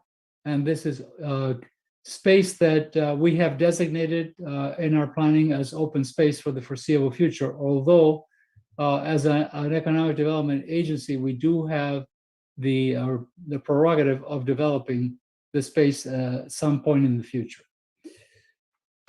And the main campus, where our instruction takes place, we have here the old VA clinic, which is embedded in the middle of our campus. Enough said about that. We have E-Corporation, Marina Corporation Yard is right here. It's a little bit of a inlet into the campus footprint. And we've been working around this area here, which is the crescent. We started with the library, and then we built the business and technology building. And now this map doesn't show it, but here we have the new College of Arts, Humanities, and Social Science building. And we will be building a new science building right over here. This old facility structure will be demolished when that new science building comes in. And speaking of those new buildings, this is what the most recent academic building addition was, the College of Arts, Humanities, and Social Science, which cost $31 million and has 48,000 feet of space, right across from my office in admin 1. The very latest one, which will be opening, we're going to have a grand opening in a few days, and I hope that you all received your invitation. It's a $55 million, 70,000 foot building, the Otter Student Union, built with student money. The students tax themselves to provide the debt service that was incurred in order to build this facility. It's a great facility, and we look forward to our students coming back to the campus and being able to enjoy it. The next academic building will be a science and engineering building, which is estimated now to cost about $108 million, and it'll have 88,000 square feet. It'll be home also to not only to additional science programs that need additional space for the current science programs, but also will be the home of the new School of Engineering. And the first program of that school will be in mechatronics, which is a hybrid of mechanical, electrical, and computer engineering, very much geared to support the ag tech revolution going on in Salinas Valley, as well as some of the developments in robotics and vertical takeoff and landing vehicles that Joby is going to be participating in. This has gotten strong support from local business leaders and the CSU. We are on the capital planning list, and we are trying to move our way up as quickly as possible. We've already raised $8 million in private funding to leverage the state support that will come once we make it in that list above the line. And this is more or less what a drawing, rendering of the building will look like. Now, a little bit about how the CSUMB meets community needs. We have, this is one that really is impactful for our county. It's a collaboration between Hartnell College and CSUMB in developing a teacher pathway. We started out this is a little bit dated because this is the 2+2+1 initial pathway. This is now being condensed into a 2+2. We've managed to blend the second 2 and the +1. The second 2 is the upper division courses and the baccalaureate degree, and the 1 is the certificate program. And now those 2 programs are blended together into 2 years. But it starts out as a collaboration between Hartnell and CSUMB, where we're offering it, started offering it in South County in one of Hartnell's satellite facilities. And it's now expanding to other sites across the county. We also have a physician assistant program, the first one in the CSU, which received 1,600 applications for the first 32 spots. The first cohort started in January 2019. We've received great support from our major hospitals and other health organizations in the region for the startup costs of this program. This program is being offered on a self-support basis, so we're able to break out of the constraints of state enrollment funding with programs that are self-support. And a program like this, which basically where the graduates are snatched up as soon as they come out and make very good salaries, is a perfect type of program to offer in a self-support mode, because the students are able to afford a higher cost because of the impact it'll have on their lifetime earnings when they come out. And it certainly there's a crying need for this in healthcare nationally, but especially in underserved parts of our service area. The Computer Science in 3 program was a program that has really gotten a lot of attention. It started out with support from the Matsui Foundation. Students in the program got a full ride. The National Science Foundation gave us funding because we were offering, basically increasing the participation in STEM fields of Latino students.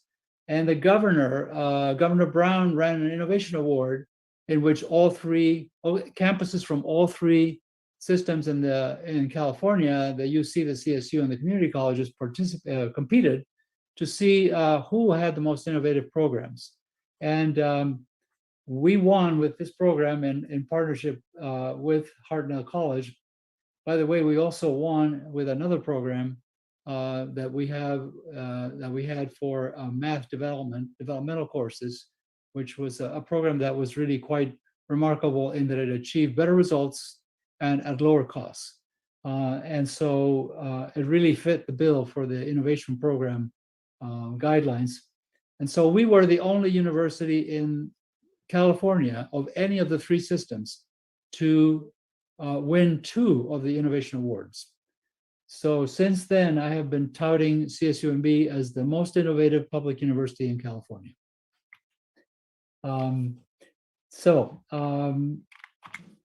Other programs that meet regional needs, we have a sustainable hospitality program, sustainable hospitality management program, which as a degree program is we think it may be the only sustainable hospitality management program in the country. And it's been well supported by the local hospitality industry, and we work in partnership with MPC on it. And it has a couple of concentrations. One particularly noteworthy is the ecotourism management concentration, which I think has a great future in our region and globally. We are the leader in service learning nationally. CSUMB has a paramount reputation for a service learning program. When I was in Washington serving as assistant secretary for post-secondary education, and I was telling friends and colleagues there that I was coming to CSUMB to be its president, they recognized CSUMB. They said, "Oh, CSUMB, yeah, that's the university that has the service learning program. That is our claim to national fame." We have had, we've been 2-time winners of the President's Award for Community Service and Higher Education. And as you see in the slide, we provide over 110,000 hours of service a year to community agencies and schools throughout our service region. The economic impact of CSUMB is, as one of the county's leading employers, is significant. An estimate that was cranked out by our CSU system for each of our campuses told us that CSUMB related spending generates the total impact on the regional economy of $133 million. And on statewide, it has an impact of $269 million. And our faculty, CSUMB, one of the strengths of CSUMB is that it has a tenure and promotion criteria for tenure and promotion for our faculty are perfectly aligned with our mission as a comprehensive regional university. And so our faculty do applied research that directly responds to issues that impact the regional economy, and they do get recognized for that kind of research. That kind of research is not considered of lower status than, say, pure research, because this is the kind of university we are. We are a university that serves the region. We're also collaborating with the Monterey Bay Economic Partnership in trying to chart a coherent economic development strategy for the region and promoting collaboration. This works very nicely in tandem with the Cradle to Career Partnership that I'll be talking about in a second. I'm on the board of MBEP, and as a matter of fact, right now I'm serving a term as the chair of the board. Let me talk a little bit about COVID. Health and safety of all of our campus members, students, faculty, staff is #1 priority, as it is for the CSU. And that's why the CSU system, and we were one of the campuses that most vigorously advocated for this, has mandated vaccines for all students, faculty, and staff. We adhere to all county, state, and federal guidelines when it comes to other safety measures. And we're going to be using this fall semester, hopefully, for a gradual transition, depending on how the Delta variant behaves. The transition may stretch out a little longer than a semester, but we're going to be using telecommuting as one of the strategies, certainly. And we are offering courses in a mix of in-person, virtual, and hybrid. And hybrid is a catch-all category. It could mean a class meeting sometimes in person, sometimes virtually. It could mean a class having some students meet in person and some students joining them virtually. So it covers several variants. And the mix is actually fairly strong on the virtual side. We have less than half of our classes actually are going to be in person in the fall. The vaccine policy was announced in July 27. We were initially at the system level, we're going to wait for full approval by the FDA, but as the Delta variant started to really surge, we realized that we couldn't wait. And based on a number of, not only of that, but also on the opinion of the tremendous reservoir of medical experts in the UC system, which led them to move to a direct vaccine mandate without waiting for full FDA approval, we decided to do that as well. The policy does include exemptions for medical or religious reasons. And we recognize that the religious exemption is hard to check. We are requiring documentation for both the vaccination and for the medical exemption. We don't have self-attestation for those two categories, but for religious reasons, yes, we are not able to really submit that to any kind of a qualifying test. So but we do think that by and large, people are not going to abuse that. And so we can't, it would be really complicated to try to do without a religious exemption, although other vaccines in the past have not had it. But nevertheless, in this current political environment, we know that it would be a sticky wicket to do without a religious exemption. So we do have it. We are requiring everybody to register their status. Which one is it? Are they vaccinated? Are they claiming a medical exemption? Are they claiming a religious exemption? So we will know for any type of regular meeting situation, including classes, we will know we'll maintain the privacy of the individual students, certainly, but the instructor will know what percentage of the class is vaccinated. And so we'll be able to proceed accordingly in terms of what measures to take. We do have a pretty healthy share of virtual courses in the fall. So for students that are not able to come to campus because they've made other plans since the pandemic started, or for situations where that may be the best option for unvaccinated students, we will have a fairly robust set of online courses available. Another great thing that we're happy about, I'm sure you are too, is the Monterey Football Club that has established a partnership with CSUMB. They're going to play on our campus. They're going to renovate the stadium. I don't know if you knew that the stadium was really practically unusable as an athletic facility. It was not up to code, both for ADA or for fire marshal reasons. The field had been paved over with concrete underneath the carpet, so it would have wrecked the knees of our athletes. So we really only used it for graduation. Now it'll become a viable athletic facility, and it will also be available for other events. So that's going to be great, and it'll be great to have the Monterey Football Club on our campus, and especially since the owner lives in the Monterey Bay Area. He has declared his intent to draw significantly from the soccer talent in Monterey County. And so I anticipate great synergies between the club and our own soccer program and other athletes in our NCAA Division II program. So that's a very exciting thing. It's also going to bring a lot of people to the campus that may not have seen it otherwise, and it will raise the visibility of the campus as well. And by extension, Marina and all the amenities that are going to be around us.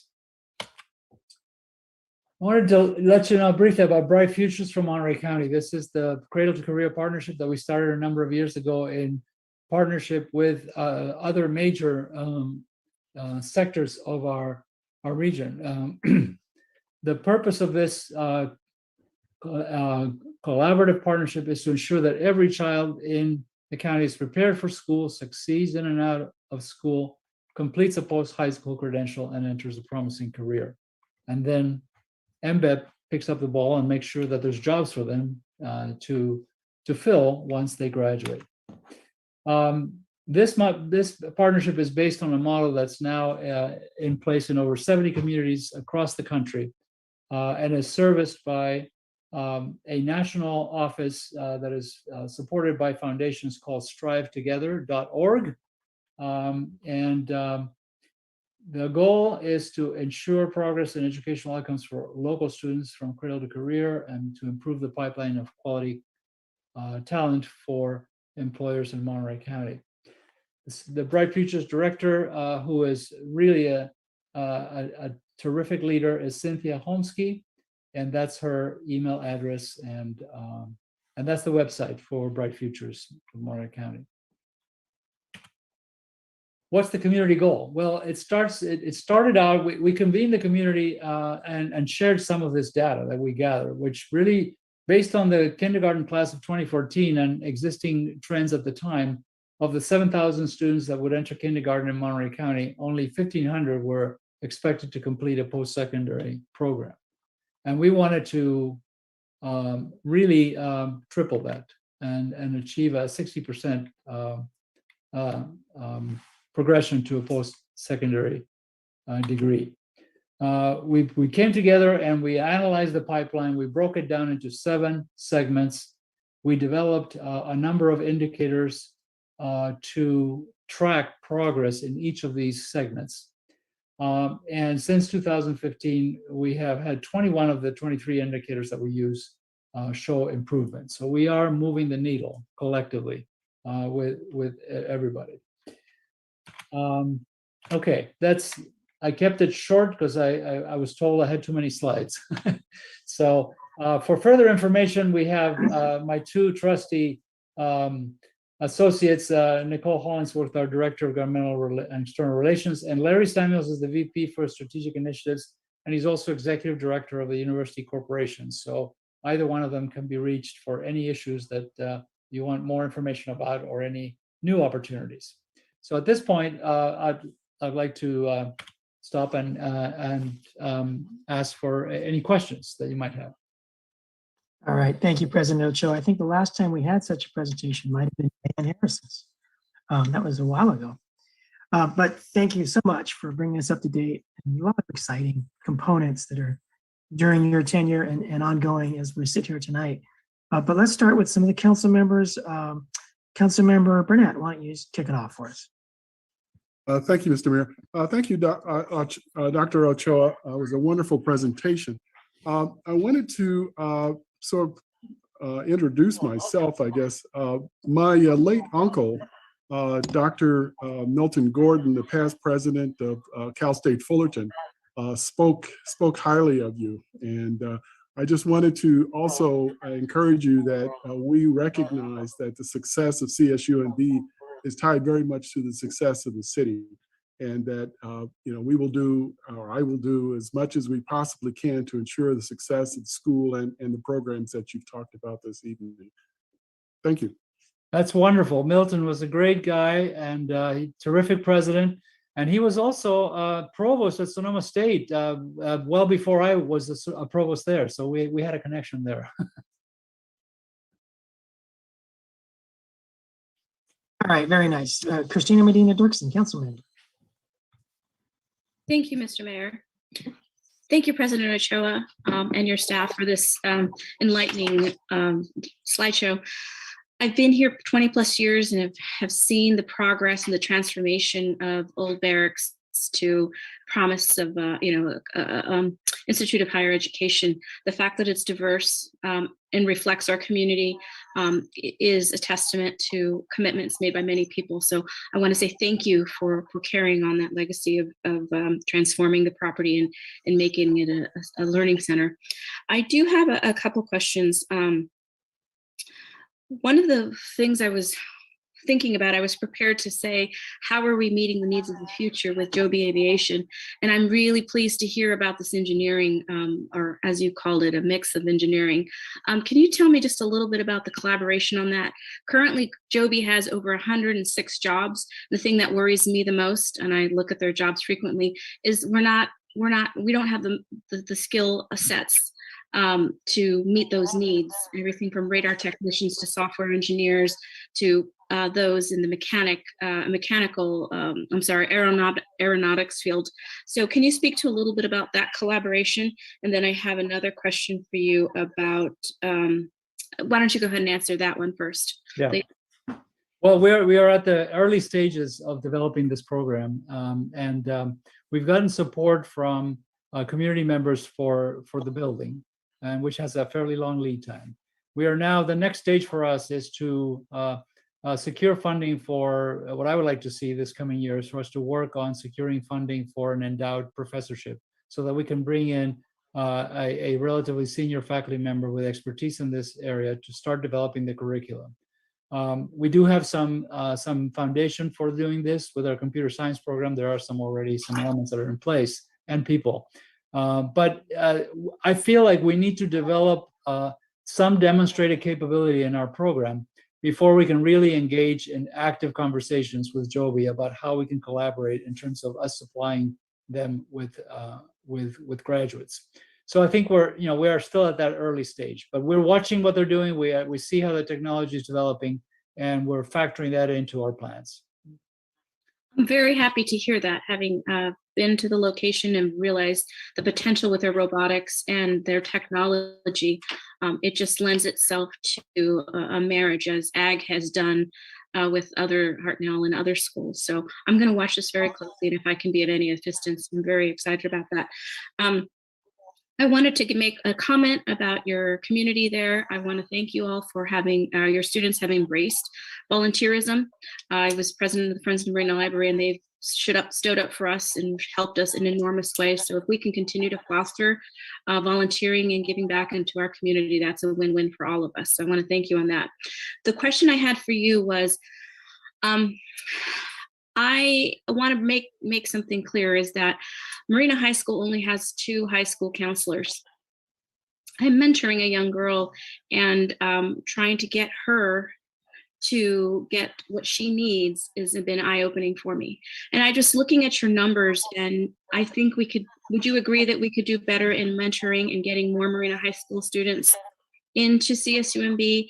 And might we be able to collaborate in some manner so that your outreach can assist maybe our counselors? I know this is probably something for the school board, but it just came to my attention how difficult it is for the higher achievers versus, the kids just showing up to school. The needs are vast, and I would love to see a resource in CSUMB reaching back and helping our Marina High School students, maybe a pathway or something. I'm not going to ask you to commit, but I just want that on your radar. Yeah, no, thank you for that, and I think it's a good point. We should be certain that to have been able to have maximized the potential of having students from the local cities come to CSUMB. Sometimes there are students who choose to go elsewhere for good, valid reasons of their own, but there shouldn't be any barriers for students who do want to come. And I do need to point out that CSUMB has done a good job in participating in just about every student support program that the U.S. Department of Education has to offer. And I know because I used to administer those when I was in Washington. And we've got the whole plate. And they have a presence in area high schools, not only in Marina, but in other cities as well. And those are overseen by our Vice President for Student Affairs, who is now John Friday, our current interim VP for Student Affairs. And he would be the person to touch base. I'll certainly alert him to this, but I'll mention to him that this is an area to look into, is to see, are we doing everything we can with these programs and with other resources that we have to encourage and facilitate students coming to CSUMB from I Marina. appreciate that. Looking at the numbers, I would love to see more support and more, again, if you only have 2 counselors for your entire school, maybe there might be some elements of your students or your potential to reach back and help. I want to thank you. Thanks. Thank you very much, Christina. Let's go to Councilmember Lisa Berkeley. Thank you. Thank you very much, Dr. Ochoa, for your presentation. I am learning quite a lot about CSUMB from today's discussion, so thank you. I do have a couple of questions for you. Can you speak? I'm not familiar with the different degrees that you have. So I know that there's a lot of teaching and bachelor's degree program. Do you have master's and or PhD programs through the school? We have yeah, that's one slide we pulled out because we had too many. We have a complete list of our programs. We have I think it's the number of masters that we have is in the teens. I forget the precise number. And then the rest are baccalaureate programs. We don't have a PhD program. The CSU has a limited number of doctoral programs. One program that would probably be the first that we would have at some point in the future would be an EDD, that is a doctorate in education, which the CSU made a significant foray into some years ago, got the legislature to allow it to offer independent EDDs. And there's a couple of other doctoral programs that are now making their way into the CSU. This is independent of other ways of having doctoral programs. For example, San Diego State, which is it's an outlier in the CSU, has a lot. It has probably dozens, but they all are in partnership with research universities, because that's the charter of CSU. It doesn't allow it to have independent PhD programs, with these exceptions that we're starting to carve out. And the exceptions that are being carved out through legislation are all oriented to practitioner-oriented degrees. They're not research doctoral programs, but practitioner degrees. Well, you just touched on the next comment I was going to make, because what I really appreciate about the programs and your presentation is I see a strong bridge between academic and practitioner, which is so crucial. And I appreciate too that you're looking to the future in bridging that a little bit more. My next question is, how do you reach international students? Because International students is, yeah, it is an opportunity that we had not capitalized on when I came. And of course now with the pandemic, that's sort of hit a pause as well to some extent. But it is a potential. I mean, what I would like to do is to have us raise our percentage of international students to 10% of the student body. That's over 3 times what we have now. So it would be a significant increase. Just the increase that we had before, we were down. I mean, we went from less than 1% to 3%, and that was a noticeable difference on the campus. And it helped enrich the educational experience for all students. In addition to that, there is the nice byproduct that these students pay full cost. And so they help create a bit of a cross subsidy with our fixed costs in support of our California students. Same goes for out-of-state students. Out-of-state students pay full cost tuition. And so they are, we would like to grow those as well to 10%. So we would have but we would cap things at that level, 10 plus 10%, and the rest would be exclusively for California residents. That's terrific, especially, Marina, we've always been historically in more of a diverse and kind of internationally based city. And so as we grow, we're seeing a little bit less of that. So I love the idea of you all focusing on that. And I look forward to seeing how Marina and CSUMB can grow together in a more of a collaborative way. So thank you again for your excellent presentation and for your time. You're welcome. Thank you. That's it, Mr. Mayor. Thank you.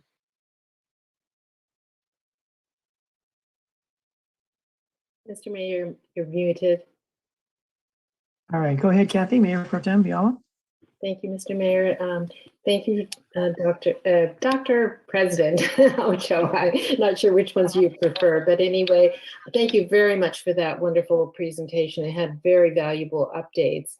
And I just want to say that Marina has had so many benefits from working together with your talented faculty and your students. I've had so many experiences with the capstone students and also from your business school students. So it's been excellent. And our doors are always open for those kinds of mentorships or other things that we can do together. I just have one burning question for you. And if you could please pull up the map of the campus that you showed, whoever might be able to do that. Yeah. There is a piece of land on 2nd Avenue and 8th Street, maybe 8th Street. And because it's so close to our mall and because of the Dunes homes there, I was wondering if you could give us some indication of what the vision for that piece looks like an empty parking lot because it's paved over, but I'm sure it's not going to turn into a parking lot. But if you could just give us an idea of what you might see as the vision for that piece. Is this the one you're talking about? Yes, absolutely. That's it. Okay. Well, we in fact, we have recently put out an RFP for developing that area.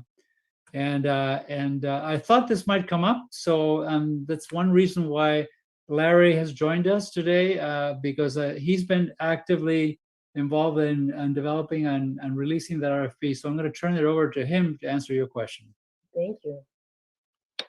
Thank you, President Ochoa. The intent for what we call the 2nd Avenue Development Project is to build an adjunct piece, an extension of campus that reaches into the greater Monterey Bay community, that has elements like lifelong learning associated with it, has an active senior housing component affiliated with it, looks to extend both our instructional and our research / laboratory facilities. That's a real shortage that we have on campus, and gets rid of what turns out to be, as we look back through historical photographs, literally 75-year-old paved space of approximately 50 acres. We call it the AT&T parking lot because the only use we get out of it is when the AT&T Open or US Open is happening. We can lease it out for parking, but otherwise it obviously is somewhat of a heat sink. And we really view it as the next big step for the campus to connect in a nice way to Marina. We're very hopeful that Marina Community Partners can accelerate the pace of what they're doing on the other side of 2nd Avenue. That's the last blight that is immediately adjacent to our campus.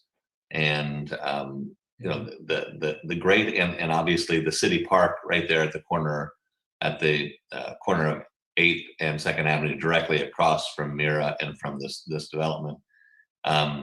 We think it's going to be fabulous. The 4-tag trail is expected to go diagonally through that parcel and connect out to the ocean, so right through here. And we're just excited. I mean, one of the things that when I was talking to the president about the development there, his focus was on student amenities, and really trying to build the notion of a there, which is, as most of you know, one of the things that we've all experienced in this region, with the blight being the preeminent focal point. And in this transition, the idea is to build something that will provide somewhat of a revenue source to the university, because as most of you know, we were chartered by the CSU system with the mandate of funding our own growth through some level of development. We've been able to be very successful over here at East Campus. This is going to be much lower scale, obviously, but the focus here is just kind of a blended community focus of active senior housing, student amenities, and instructional and laboratory space. So, and I'm more than glad, if anybody would like to offline dialogue with me about this, as the presentation has, my email address is lsamuels@csumb.edu. Thank you, Larry. Well, this is still a pretty high level kind of conceptual RFP, and we are interested in seeing what potential developers propose, because now we have this vision. Now they're gonna see what is viable, that is consistent with that vision. So we'll have to see.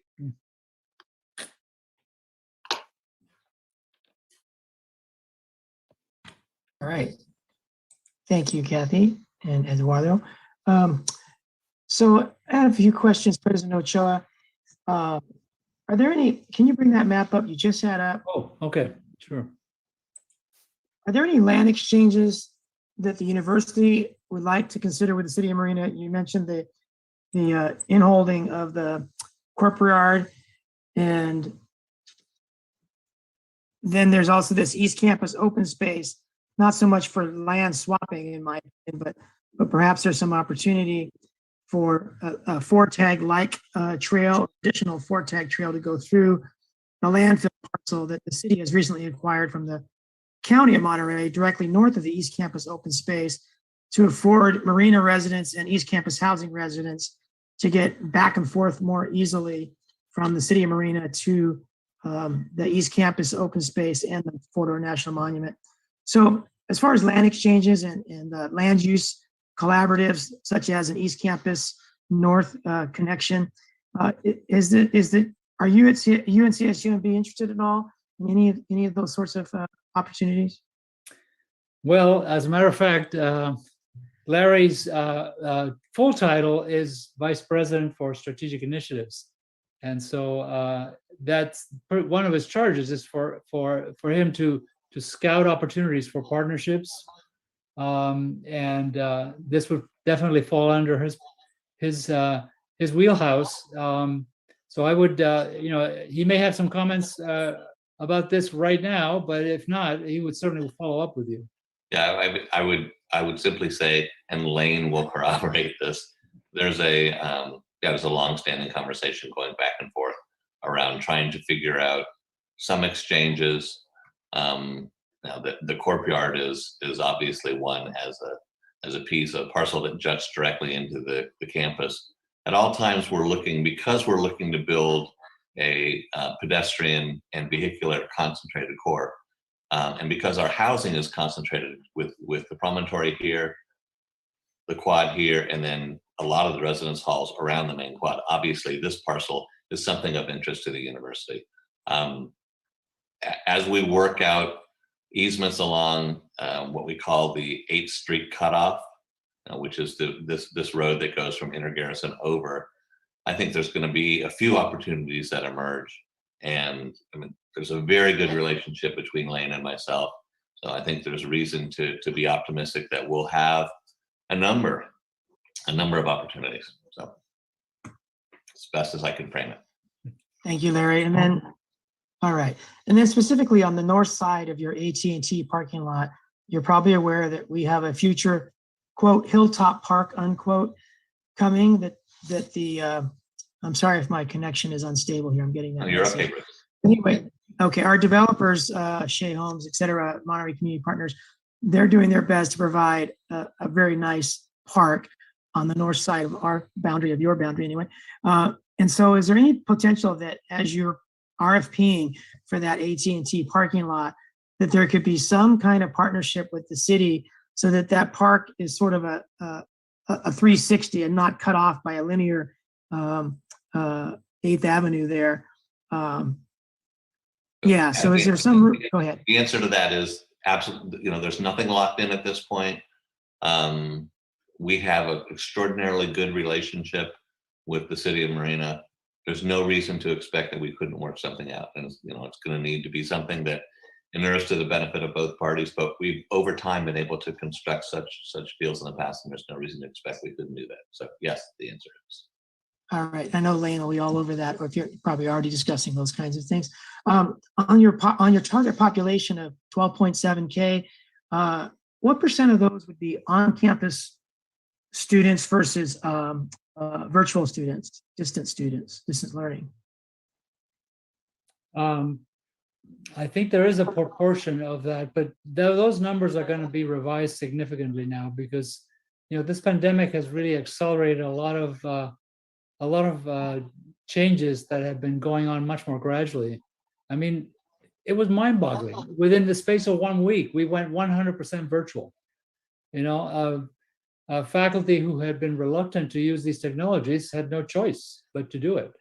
And so we have now a rich reservoir of new experience with new pedagogies, new technologies, new ways of doing things. And we want to be able to be very thoughtful and intentional about sifting through everything we've learned and done during the pandemic, separate out the good, the bad, and the indifferent, and keep the good stuff. But I can anticipate that among the things that will emerge is that we will be able to use virtual technologies to a greater extent, to have a greater prevalence of hybrid courses, to use, therefore, to be able to generate more FTE with the same square footage than we could in the past. And so that will impact, I think, the both, that number could change in a couple of ways. It could include a greater proportion of remote instruction and people that don't have to commute to the campus. On the other hand, it could also mean that that number could be bumped up because you're actually being able to support a greater total number of enrollment with the same physical presence. So given that halfway prediction, draft prediction, do you anticipate the need for more residential living unit space? Probably so, yes. Let's assume that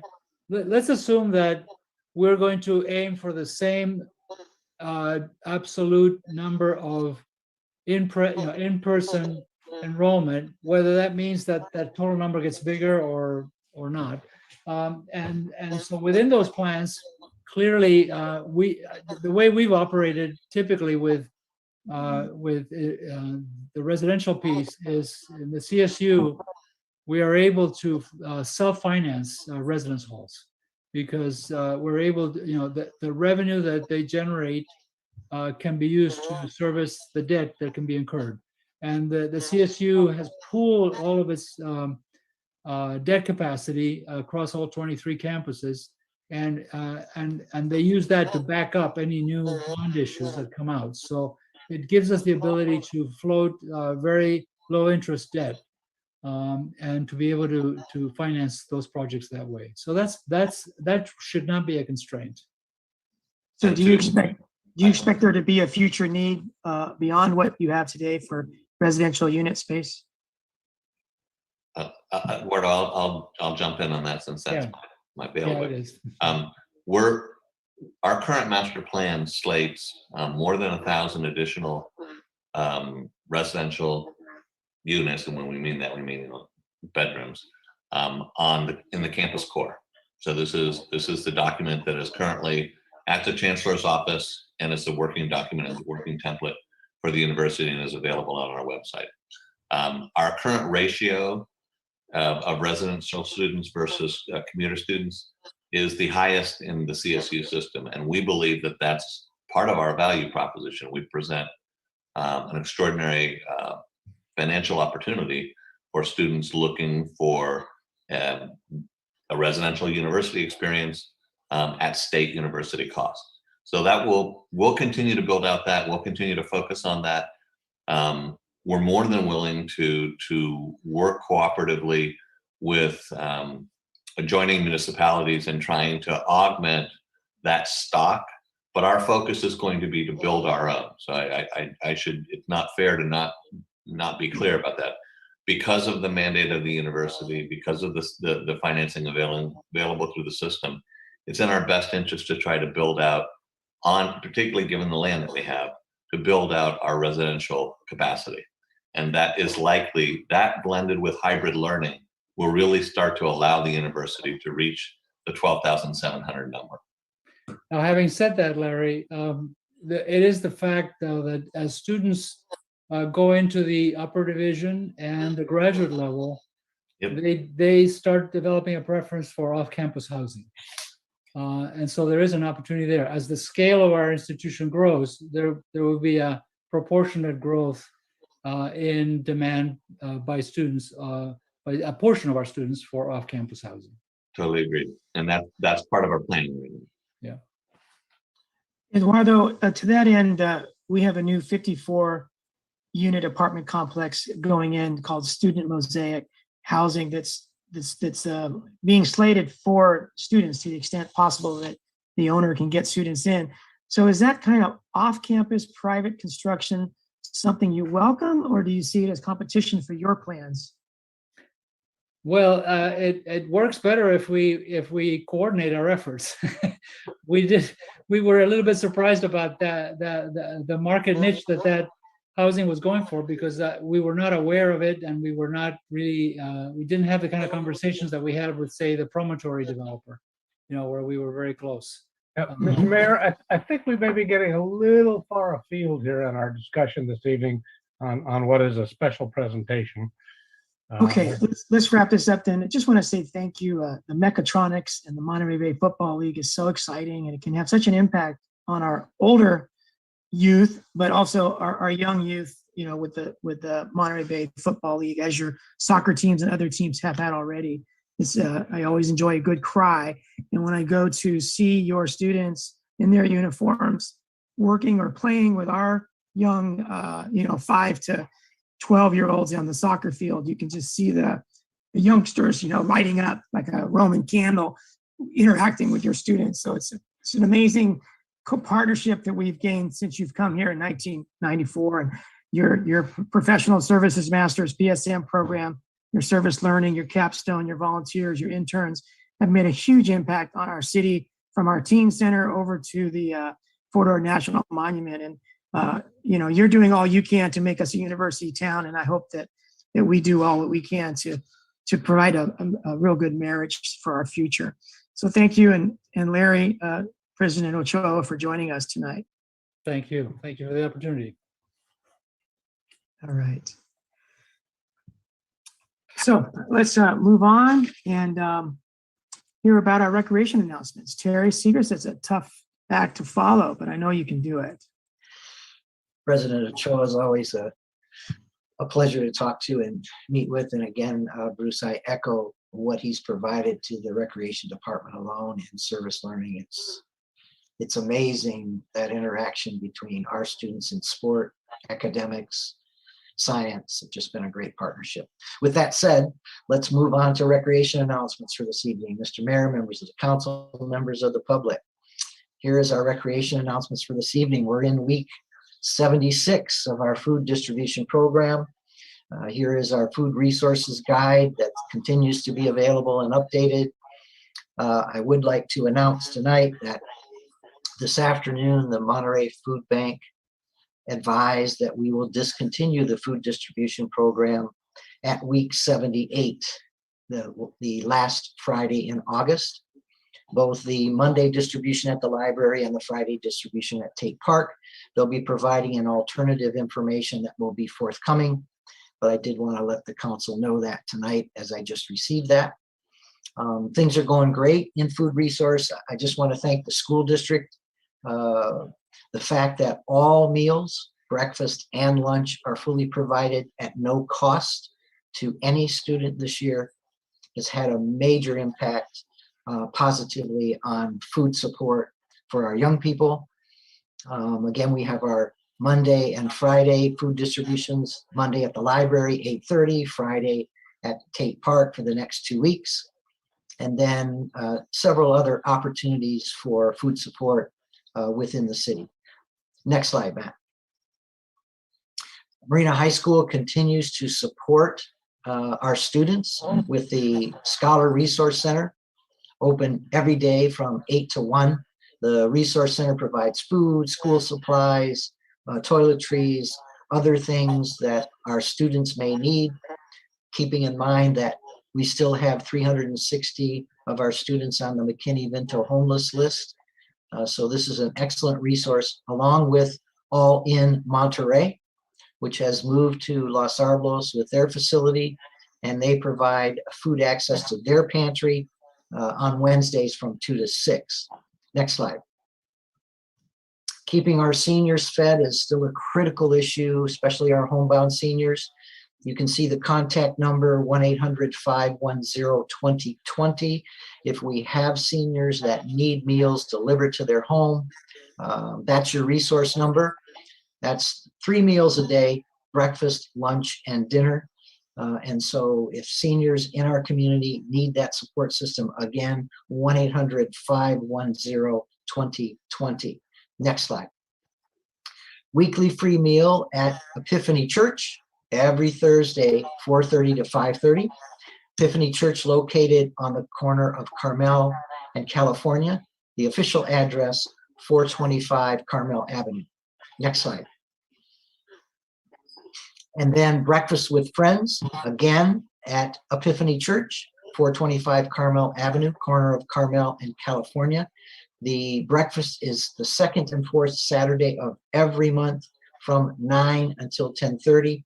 Again, we encourage you to participate in that. And then don't forget, Tuesdays, 4 o'clock, Saturdays, 9 o'clock at Epiphany Church is food distribution. Tuesdays, 4 o'clock, Saturdays, 9 o'clock. Next slide. Moving on to recreation programs. Our virtual recreation center will remain open for virtual activities. We'll continue to update it through the new variants of COVID. Next slide. Also now we are back to in-person support. So rise and shine, it's the Teen Center time. Breakfast offered at the Teen Center every morning, Monday through Friday. We open at 6 and we move students to school at 8:20. Again, if you need a place and a safe place for your middle school or high school student to be supported in the morning, the Teen Center opens at 6, hot breakfast every morning. And again, that's from 6 a.m. to 8:20. I would mention to the council, just a reminder, that this year our 6th graders have been moved back to the elementary schools. So Los Alamos this year is 7th and 8th grade only. Next slide. Keeping in tune with our seniors, trying to restart some of our senior programs. We have yoga class. This is an outdoor program offered every Wednesday. Every Wednesday, 10 to 11 at DiMaggio Park, COVID compliant. And we'll continue to try to slowly increase our senior programs and get our seniors back active. Next slide. We have a great second year Labor Day event plan for the Saturday of Labor Day weekend, Saturday, September 4th. We're encouraging all of our families in our community to come out to the Teen Center. Several activities for the day. We'll start out with a skate jam sponsored by On the Beach at 9 o'clock. Registration, skate jam starts at 10. Then we're going to open up the Teen Center from 11 to 2 for a barbecue and several Teen Center activities. Our folks from Disc Golf are going to provide disc golf activities from 11 to 2 to support this event. Also, our Junior Giants are going to put on a ball game at 2 o'clock as part of the Labor Day activities. We're going to bring our block play equipment out for our young people, the little ones, 3rd grade, 3 years old through 5 years old. And then we're going to wrap it up with movies in the park. We're going to show Trolls at DiMaggio Park at 8:30. So come on out and enjoy movies in the park at DiMaggio, 8:30 for Trolls. So it should be a great second opportunity for a great Labor Day in Marina. Next slide. And then just talking about our Teen Center, registration continues to be open 4:30 to 6, plenty of room, open for our 6th grade through our 12th grade. So Teen Center is open after school. Love to see our teens back. We are averaging, again, somewhere in the neighborhood of 200 every day after school at our Teen Center. So we're open, we're busy, and we're happy to have kids back. Nice to see those faces. Next slide. And then our Youth Center, back operational, doing great. We still have open registration. We're running about 100 kids a day at the Youth Center. It's just really nice to see our kids back. I would say with smiling faces, but masks kind of don't help with that, but we are COVID compliant. So everything's going well in our Youth and Teen Center program, and it's really nice to have the kids back. That's your recreation announcements for this evening, Mr. Mayor. Thank you. All right. Thank you very much, Terry. And I guess it's good news that we're discontinuing the food distribution, because hopefully that means that we're kind of moving out of the intense need that it served. And hopefully there'll still be availability through our local ongoing food banks for those who still need it. But 78 weeks, Terry, big sigh of relief I'm sure you're going to have when it's all over, but never had anything like that, anything close to that in our city. And so thanks again to you and all of your crew and volunteers who have done such a great job for 75 weeks, whatever it's been. Wonderful. All right, so I think now we'll go to the public for any announcements, comments you have on your mind that you'd like to let us know about, starting with Pat. You all have up to 4 minutes. Go ahead, Pat.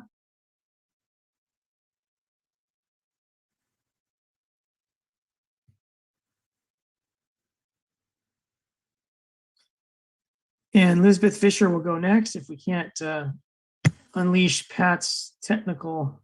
Here we go. Did I get it now? Yes. Okay, thank you. Mr. Mayor, City Council members, I'm Pat Grant, longtime member of our community. I'm here on behalf of our community of Marina and the neighboring communities that enjoy our Marina Equestrian Center. I have provided to you facts refuting any logic to the termination of boarding at our MEC through a limitation of not to exceed 4 months. I also shared with you correspondence from the National Park Service that confirms that they did not mandate a 4-month cutoff period for horse boarding. The 2013 program of utilization is included in the RFP and states on page 2, the equestrian facilities on the site will be available for public use, horse rentals, lessons, guided trail rides, both temporary and some private long-term boarding, and multiple disciplines of equine therapy. I heard it stated The city has been warned several times that the horse boarding facility is not allowed on the property. If there's ever been such a warning, it is not accurate. On page 65 of the city's RFP, Exhibit B, is a letter from the National Park Service to city staff that states in part, as we have stated in previous communications, boarding of horses is not precluded as a legitimate public recreational use of the park. I will also add that in a February 4th, 2010 email from National Park Service to the city that I received through a public records request, it states in part, you are correct that private boarding is not precluded as long as it is provided in a manner consistent with a public park. Private boarding was a component of the program of utilization originally submitted by the city in its application for the property and approved by the MPS, end quote. Based upon these facts, I request that all possible concessionaires be asked to submit proposals that include public use of boarding as outlined in the approved 2013 program of utilization, which includes both temporary and private long-term boarding and has no 4-month time limit. Long-term boarding is one of the many public activities at the MEC is precious, and until this RFP was issued, was never required to be eliminated. The MEC is currently operated with a lot of public access, and the long-term boarding exists in harmony with a long list of other current public activities. Please ensure that whatever concessionaire or concessionaires are selected to go forward with our park, that they include long-term boarding as part of the plan. Thank you. Thank you very much, Pat. All right, let's go to Elizabeth Vischer. Good evening, Mayor Delgado and other city council members. It has been this is Lisbeth Visser, Marina resident and chair of Citizens for Just Water. It has been a while since we have given an update about the status of CalAM's proposed desalination project here in Marina. I would like to let everyone know that the best way to stay informed is by visiting our website and signing up for our email list, www.citizensforjustwater.org. And I would like to invite you to listen to the public comments that I gave last Friday at the Coastal Commission meeting on behalf of Citizens for Just Water. It's only 2 minutes. Okay, here it is. You have agreed that the city of Marina is a highly diverse, disadvantaged community of color with a significant burden of many unwanted regional projects. CalAM's proposed desalination project will illegally take water from Marina. CalAM is completely ignoring the impact of their project on us. Even the little financial relief they propose for their users is inadequate. Marina's efforts to defend its water supplies have cost our city more than $5 million. This could have been used for infrastructure repair and civic services for those sorely in need of them. Your staff has twice recommended denial of CalAM's project, in part based on environmental injustice that would be inflicted by this project. Not only will our sole source of water be severely compromised by massive groundwater intake, but our pristine beaches, home to threatened and endangered species, may be irreversibly damaged. These are needed for no-cost recreation and enjoyment of nature for our undeserved and disadvantaged community. Please do not ignore your commitment to EJ, even if circumstances change. The drought should not and cannot justify the exploitation of disadvantaged communities of color. This would be proof that EJ is only applicable when it's convenient and does not interfere with the priority, needs, and wants of other communities. CalAM will seek to dismantle any argument for EJ to advance their project, despite our situations being the classic case. Please hold fast to your convictions about EJ. Their project is not necessary. Recycled water will do the trick. Our city must be protected by your support of EJ. So this ended my public comments for the Coastal Commission.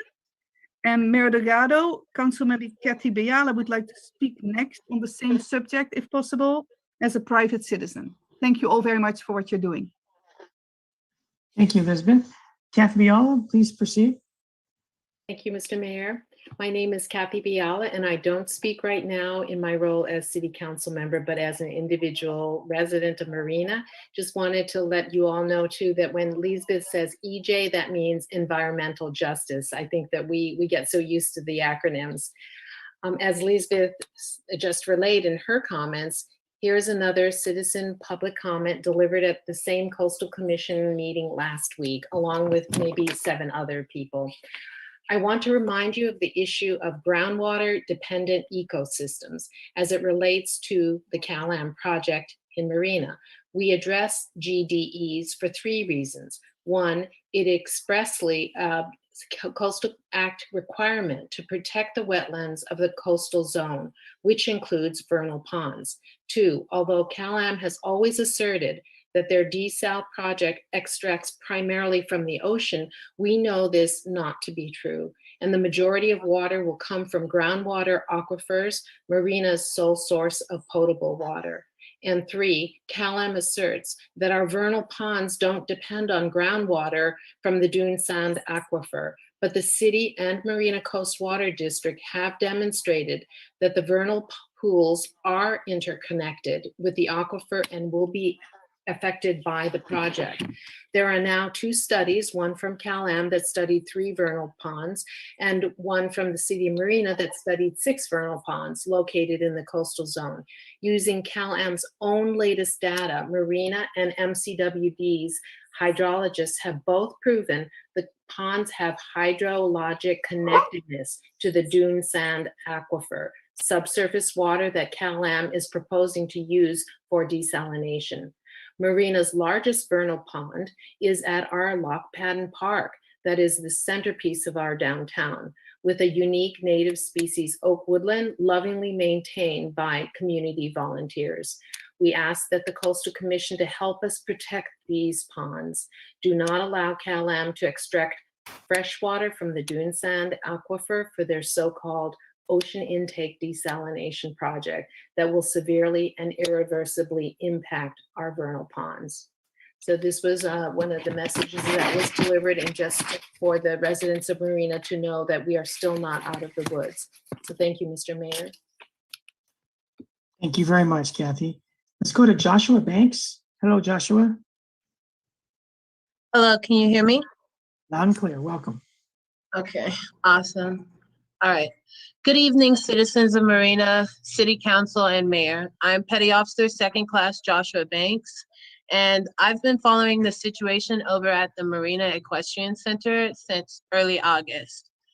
The last time I attempted to call attention to the bullying, harassment, and criminal delinquency, I was ignored by the mayor and police chief. As a fellow public servant, I am aware that I cannot hide behind "I did not see that email" or lack of response as a method of ignoring issues. It is clear to me that these problems continue to this day, with the spreading of lies and false narratives to hold members of the public emotionally hostage. Visiting the supposedly public equestrian park prior to when they were put on notice felt more similar to trespassing on private property. Due to the treatment that I received on multiple occasions, seeing members gain a sense of community after being forced to clean up their act by the city, while simultaneously lying and manipulating the public, assures me that they will gradually slip back into their entitled behavior if allowed to keep control of the park. Thank you. Thank you very much, Joshua. Let's go to Karen Hassan. Hello, Karen.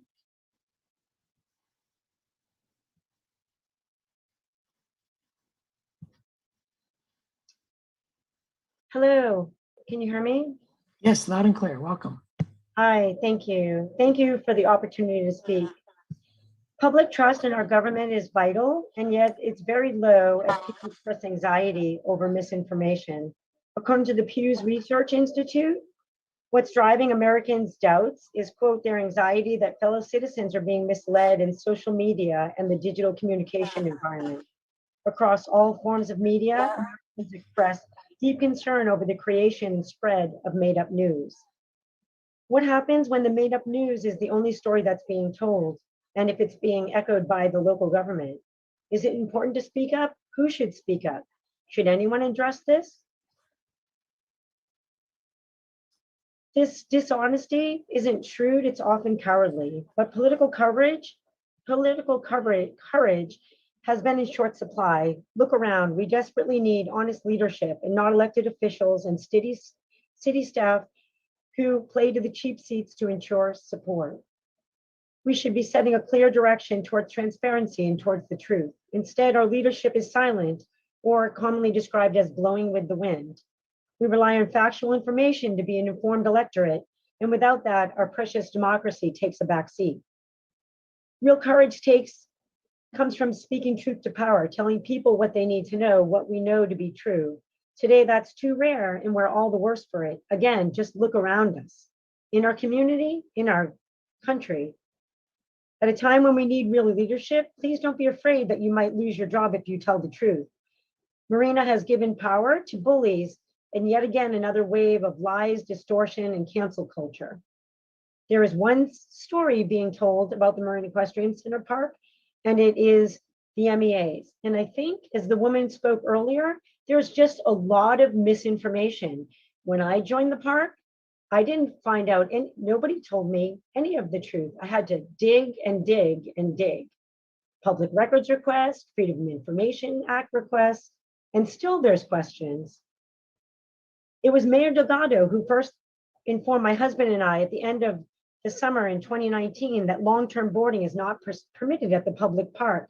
It was Mayor Delgado who stated that what needed to happen was a new concessionaire needed to come and a new RFP. That was repeated by City Manager Lane Long 2 weeks later. For 23 years, the MEA, who has never received the required vendor approval from the Park Service, has operated a boarding facility, allowing for exclusive use by a very small group of Monterey County residents, a program in violation of the land deed, and it subsequently has been repeatedly cited. An entire generation has been robbed. Please reflect on who you represent, those who voted for you and those who did not, the children, the teens, adults, the elderly, and the veterans. We have not heard a peep on behalf of the public. Those are your constituents, and who is speaking on their behalf? I have 40 seconds. Is today a good day to tell the truth regarding Marina's largest public park? Does the City Council and staff have an obligation to its constituents to make sure they are fully informed? If one member of the council is clouding, distorting, and or lying, do staff and other council members have any legal or moral obligation to call them out or to address it publicly? If your constituents don't know that they've been robbed, does it matter to you? Thank you. Thank you very much, Karen, for joining us tonight. All right, anyone else from the public wish to comment? We'll give you a few moments before we close public comment.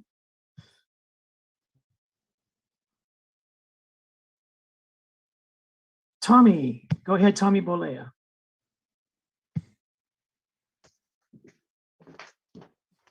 Yes. Good evening. Yeah, I just wanted to.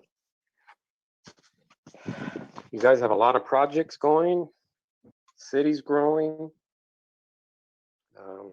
Wow, it's just, I hope we have water under control here, because I took long journeys to Northern California, Oregon, saw Shasta Lake, what's left of it.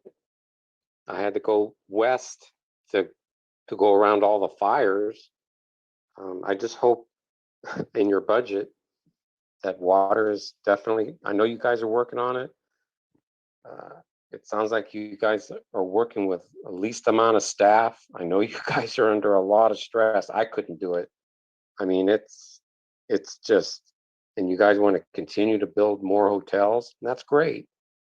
But I mean, definitely we have to work on the water issue somewhere. I know you guys are working on that. But in the meantime, you know, I just hope that when I open up my faucet that I do have water. But I think growth is good, but at the same time, growing too fast is not great too. I know you guys are all stressed. Everybody's working to the limits of what you guys have. I know you guys have land. That's about the only thing that Marina does have working for itself. You guys have all this land. Compared to the other cities, you guys have the opportunity to grow, and that's great. But I noticed some of the budgets that you mentioned, it'd be nice to have more in road repairs. I know you're working on that. That's great. But that needs to continue. That needs to be part of the budget. I just think, and the campus at the UC campus there is nice. It's growing. Housing is going to be needed. Of course, water is going to be needed. So that's number one. I just think, wow, it's just all this growth at a time when it's just, I don't know, we're up against the wall. You know, I'm reading things about power now, electricity. That's not a fun thing. Power plant in San Luis Obispo is going to be going offline. No more nuclear power in California. They don't want to burn any fossil fuels. So now I'm wondering where all the energy is coming from. It's coming from power lines from other states. Well, we just had the fires in Northern California. If those power lines go down, you know, I'm talking to the city. I'm talking to the Marina water, just talking to them what we have on backup if anything should happen. I'm starting to come up with external power sources. What can I use to power up my house in case there's a power failure? I mean, once we run out of water, my gosh, I don't know. There's going to be a fight for water. There's no doubt about it. I mean, water is gold. And it's kind of sad that the desal plant didn't get built, but I understand the ramifications of the aquifers. There's only so much water.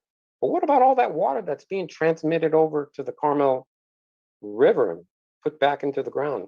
Did we capture any of that water? I mean, a lot of that water could be used for something. But I don't know. I just hope you guys have the water situation down. I know you guys want to grow. It pays off the debt. It pays for police and fire. I like police and fire. If they need more, let's get them more. I'm not objecting to any of that. I like a community that's safe. But we got to have water at the same time. Thank you. Thank you very much, Tommy. Let's go to Elizabeth Plant. Hello, Elizabeth. Hi, Mayor Delgado. Thank you for giving me 4 minutes here. I am not going to require 4 minutes. I would simply ask City Council and everyone to just, I guess, identify themselves. This last comment here to me, I was just wondering who the person is, if they are a resident, if they're a business owner, if they work in Marina, what their interest in Marina is. That just helps everyone who's listening in to understand where everyone's coming from. I am a resident, I am a business owner in Marina, and I am part of the Marina Chamber of Commerce. And that's all I ask, that wondering if we have to identify ourselves and our interests, or just hopefully everyone can do that. That's it. Thank you. Thank you very much, Elizabeth. So we'll give everyone a couple of moments in case you want to speak and you haven't yet, to raise your hand. Okay, we'll close public comment.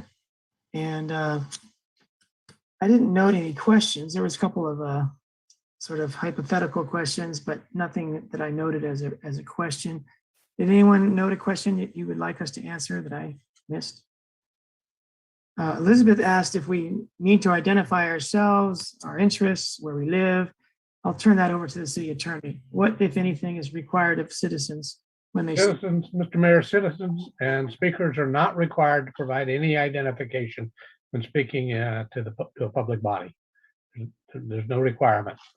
They're, of course, permitted to do so, but the council cannot require that such identification be provided.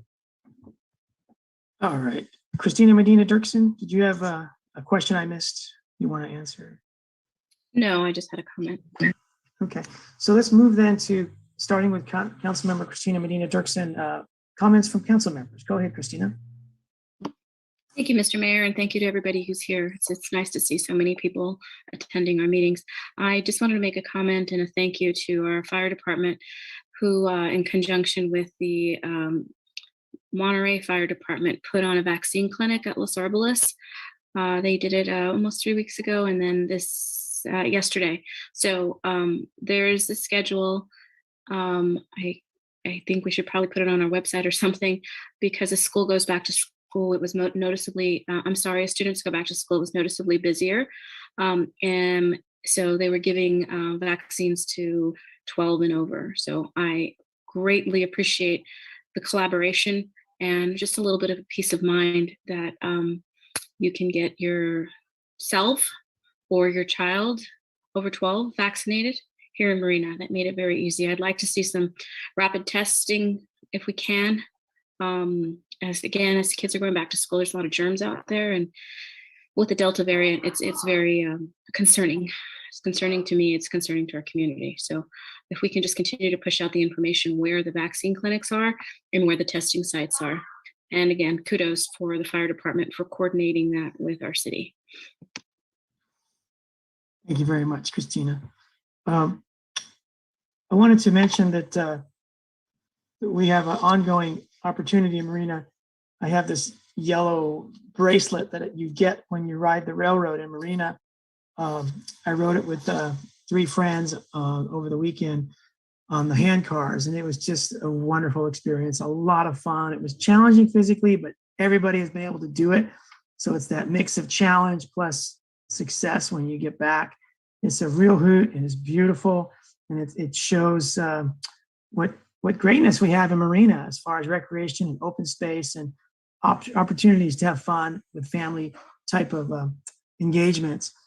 Secondly, on August 8th, about a week ago, I want to say thank you to those 8 or 9 volunteers that showed up to pick up litter along Del Monte Boulevard and Lapis Road. They collected a lot of garbage and they worked hard, and I want to say thank you to them. The next such litter pickup is Saturday, September 18th, meeting at the southern junction of Lapis Road and Del Monte Boulevard. All supplies and lunch are provided by the Citizens for Sustainable Marina, and then Marina Subway provides the sandwiches. And it's always really good to eat when you're done doing that work. That's September 18th from 10 a.m. till noon. Then I also want to thank the volunteers that are collecting seeds and growing plants for Hilltop Park. We estimate that we're going to need about 48,000 plants. And so far we have 400 healthy seedlings growing, which is a small start, but it's a start. We've been focusing on seed collection, and we have several pounds of native plant seed appropriate for that location that we've collected. And when they stop falling, then we'll be able to refocus on growing. But right now we're focused on collecting the seeds before it's too late. So that's going really well. And I want to just give a big thank you to all the people that are involved, as well as the CSUMB Watershed Institute availing to us their facilities that we need for processing seeds and planting and watering and storage of all of the plants that we're growing. Many more plants to come, but we have a good start. And I'll be in communication with the ad hoc committee and Marina community partners to keep them updated on the good news there. Also on September or August 28th coming up, there's a cool August days. It's kind of like a takeoff of hot August nights. But here in Marina, we have cool August days. And so the Marina Kiwanis Club, in conjunction with Crumpton Elementary School, are having cool August days car show, August 28th. Starts at 9 o'clock and ends at 2:30 p.m. with an award ceremony. But there'll be motorcycles and cars on display. There'll be t-shirts given out to all participants. There'll be vendors. So if you want to be a vendor, or you want to show off a car, or know someone that has a motorcycle or a car to show off, it's a fundraiser for homeless youth and other youth programs here in Marina. So that's August 28th from 9 a.m. till 2:30 p.m. And you can get a hold of the Marina Kiwanis Club to find out more about that. The last thing I'll say is that there's a well-founded rumor that there are some Marina residents They're going to organize a music festival, hope to be held September 25th at Vince DiMaggio Park. And it will be in honor of Dred, who is a recent homeless person that died a couple of years ago, who filmed a lot of Marina events and was very active in Marina community goings on. And anyway, Dred passed away due to COVID about 6 months ago. But anyway, on September 25th, there'll be hope to be a fundraiser for homeless needs at Vince DiMaggio Park, and there'll be several bands lined up to do that. So they're just starting the event permit use permit process. So we'll give you more update on that. But maybe scratch it out on your calendar, September 25th, if you would like to hear some great music in Marina and at one of our local parks, and also support the needs of homeless people around Monterey County. All right, let's go to Councilmember Burnett. Thank you, Mr. Mayor. I just want to give a reminder to everyone, they should have received in the mail their ballot for the recall of the California governor. And I want to urge everyone to vote no on the recall, especially if you are a renter or you are in urgent need of affordable housing.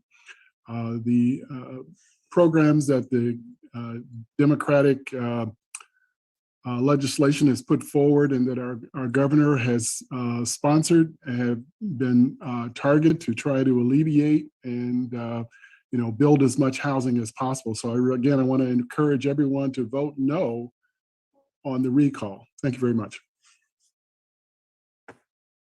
Thank you, David. Councilmember Berkeley? Yes, I think that there was a question that was asked by Karen Hassan, and it was an interesting comment that raises a question I actually have for Bob Rathie, which is that if by mistake or intentionally, we never know what people's intentions are, but if one of us, if a council member or the mayor or a member of the public has misinformation or misrepresented the city or misrepresented a fact, is it not incumbent on us as the city to clarify that in the public realm?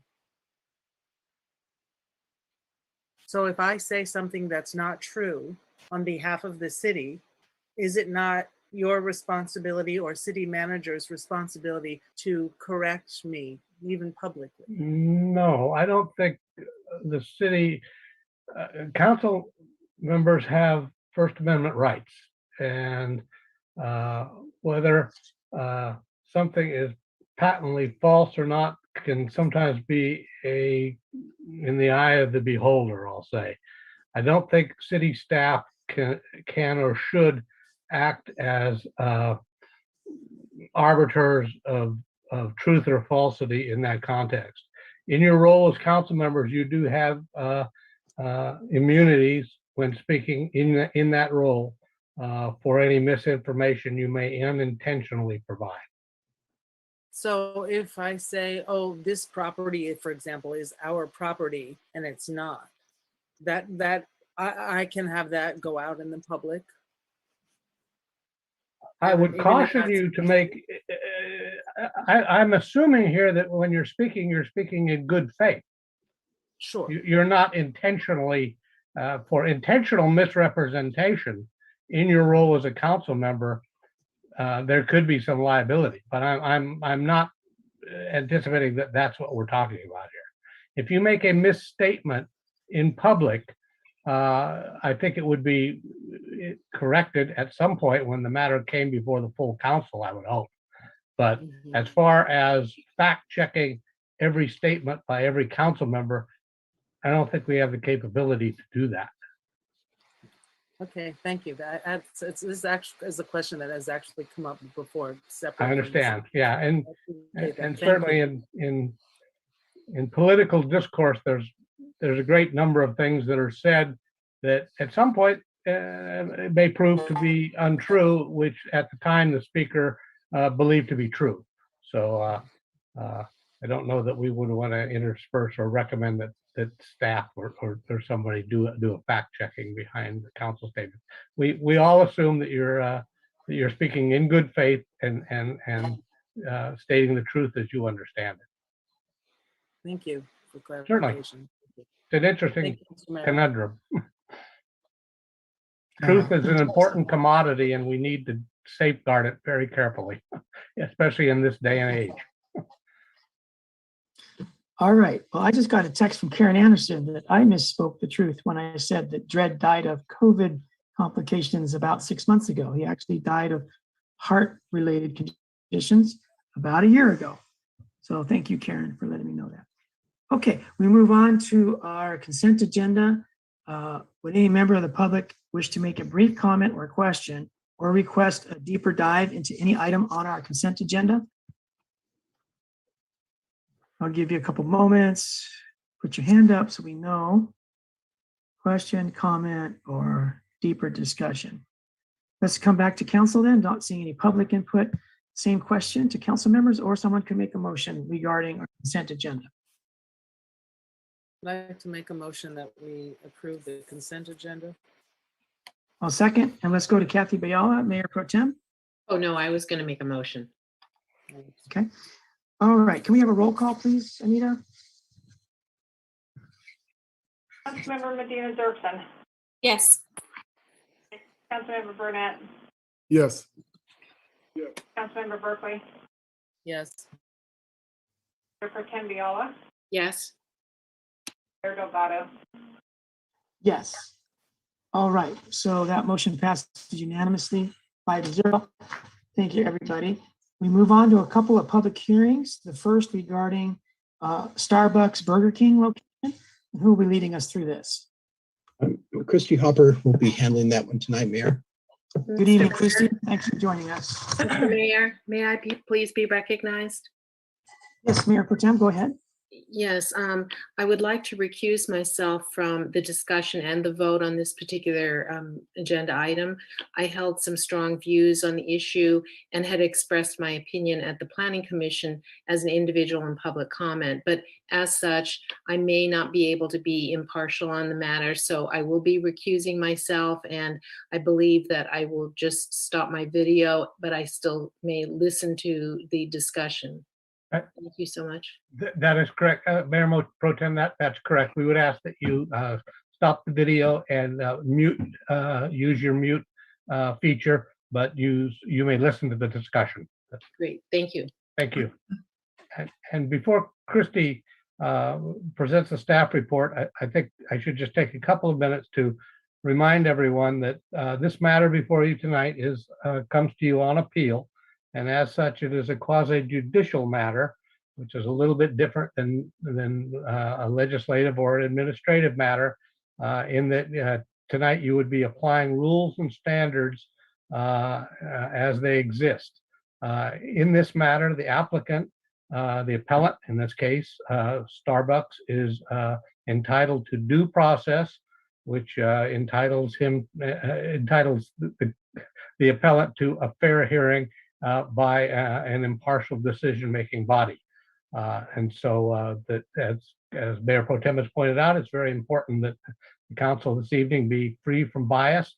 And we would ask that any council members would disclose prior to the hearing this evening any contacts or ex parte contacts, as they're called, that you may have had concerning this matter.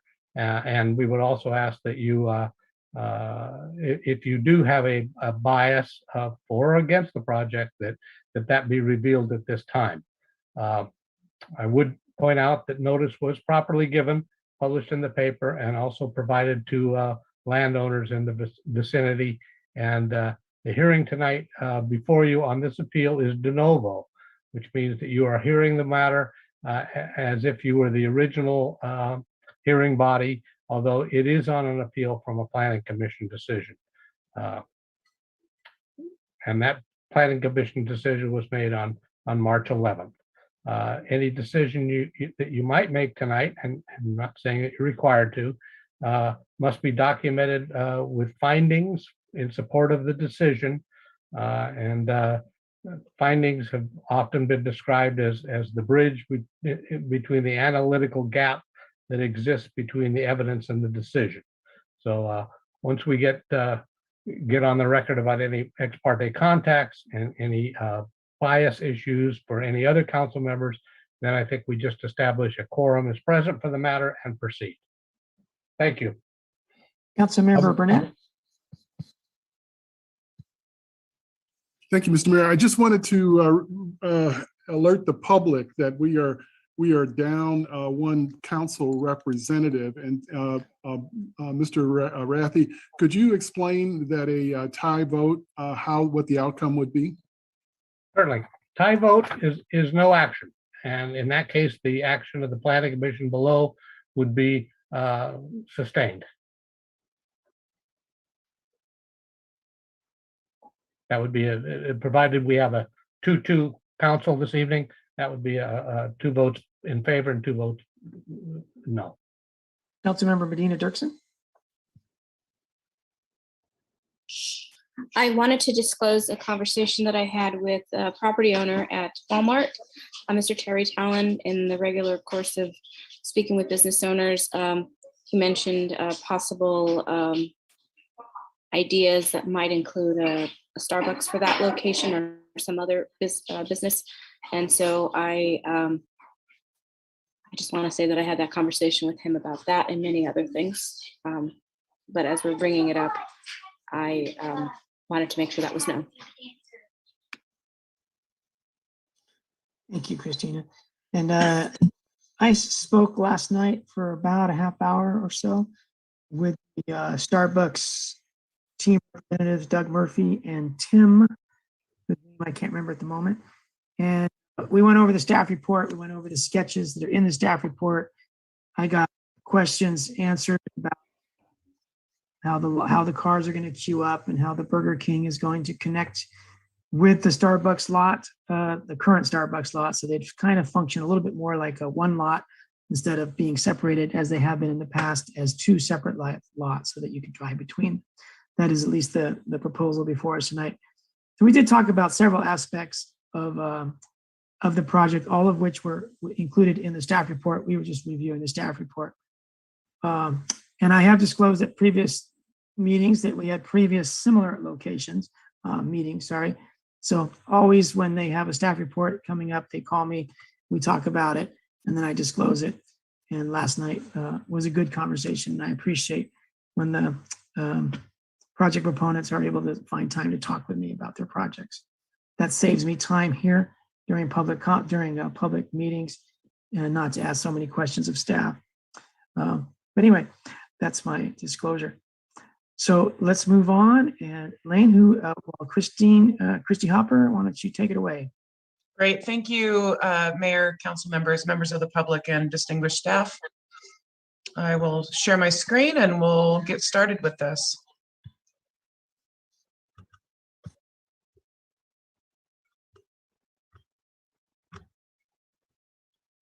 Okay, just making sure everybody can see it. So as was introduced, we are looking at an appeal of a denial of the Starbucks application at 200 Reservation Road.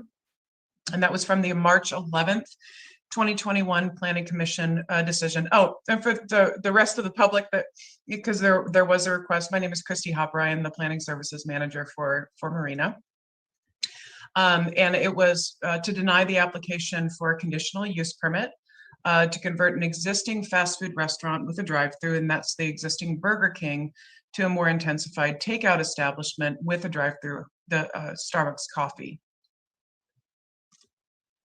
So just to give you an understanding of the site, I think you all are pretty much familiar with it. It is on the corner of Reservation Road and Del Monte Boulevard. It has a general plan land use of retail service and zoning is C1 or retail business. It is within the downtown vitalization specific plan area. All the neighboring properties on Del Monte and Reservation do share the same general plan and zoning regulation designations. So the existing use is a single-story building. It was built in the late 70s. The original use was a Del Taco restaurant. The current occupant is a Burger King. It has entrances on Del Monte Boulevard and Reservation Road, and it has an existing drive-through lane. So just showing, this is the west entrance to the site from Del Monte Avenue. And then there's at the north entrance to the site from Reservation Road. The existing drive-through entrance is on the east side of the site.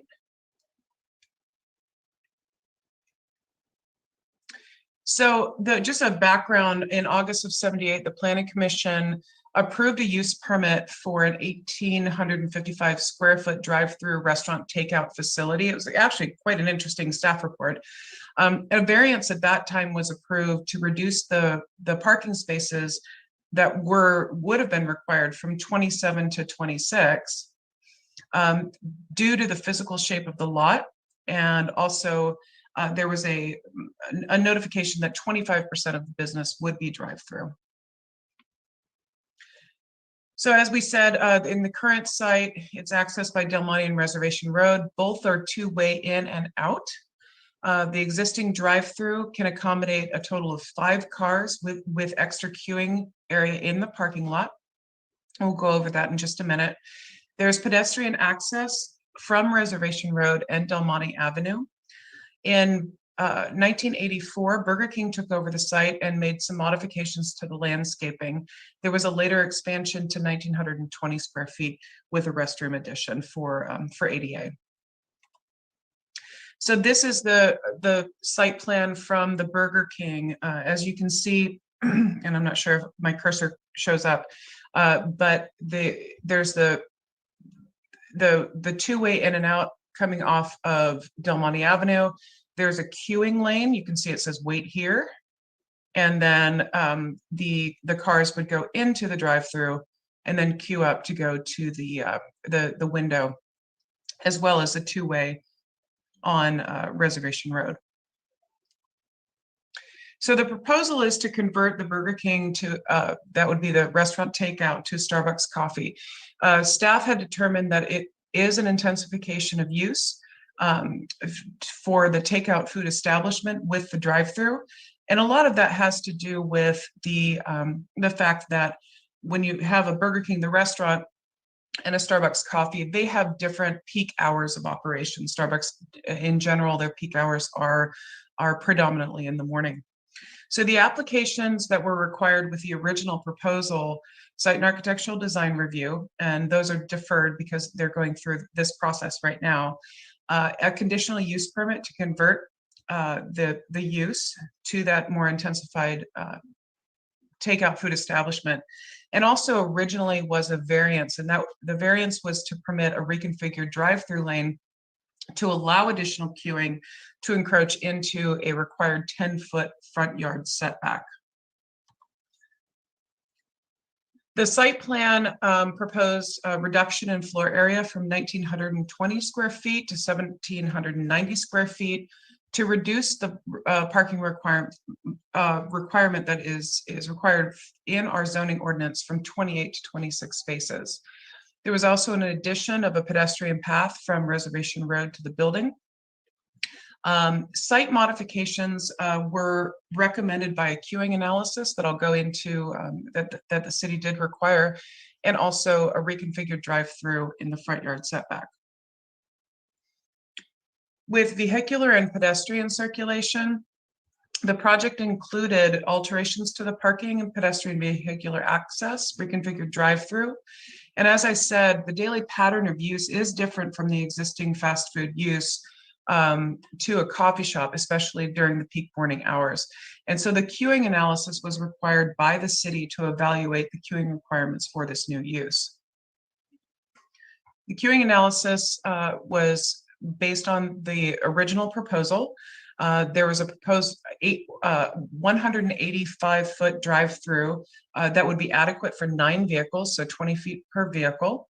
The analysis did recommend accommodation for 13 vehicles at peak hours. The drive-through would require an extension by 80 feet, as shown in additional drive-through storage on the site plan. So this is what we were looking at originally that came through. And this was based on some evolution of the site plan based on the queuing analysis. You still have the two-way in and out from Del Monte Avenue, Boulevard. However, the queuing analysis did look at some safety issues off Reservation Road. The concern was that during the morning hours, we did not want to see traffic backing up on Reservation Road through the intersection to make this turn to come into the site. And so the recommendation was just to have an out only, as well as we have the additional drive-through storage. And originally they had this, the drive-through swinging out into the 10-foot front yard setback. And a lot of that was to avoid moving this existing PG&E transformer. So keep clear striping was recommended south of the driveway to prevent the queuing blocking of access to the driveway. Let me actually go back to this. So the pedestrian access, as you see from Reservation Road, would have gone as originally proposed over the drive-through in order to be able to get into the coffee shop itself. So you can see this new pedestrian path, and there's an existing ADA path that comes down from Del Monte Boulevard.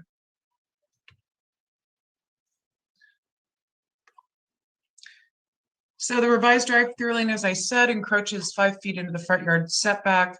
In our zoning ordinance, the entire 10-foot setback is required to be landscaped in the C1 district, and that's why the variance would have been required to allow the encroachment.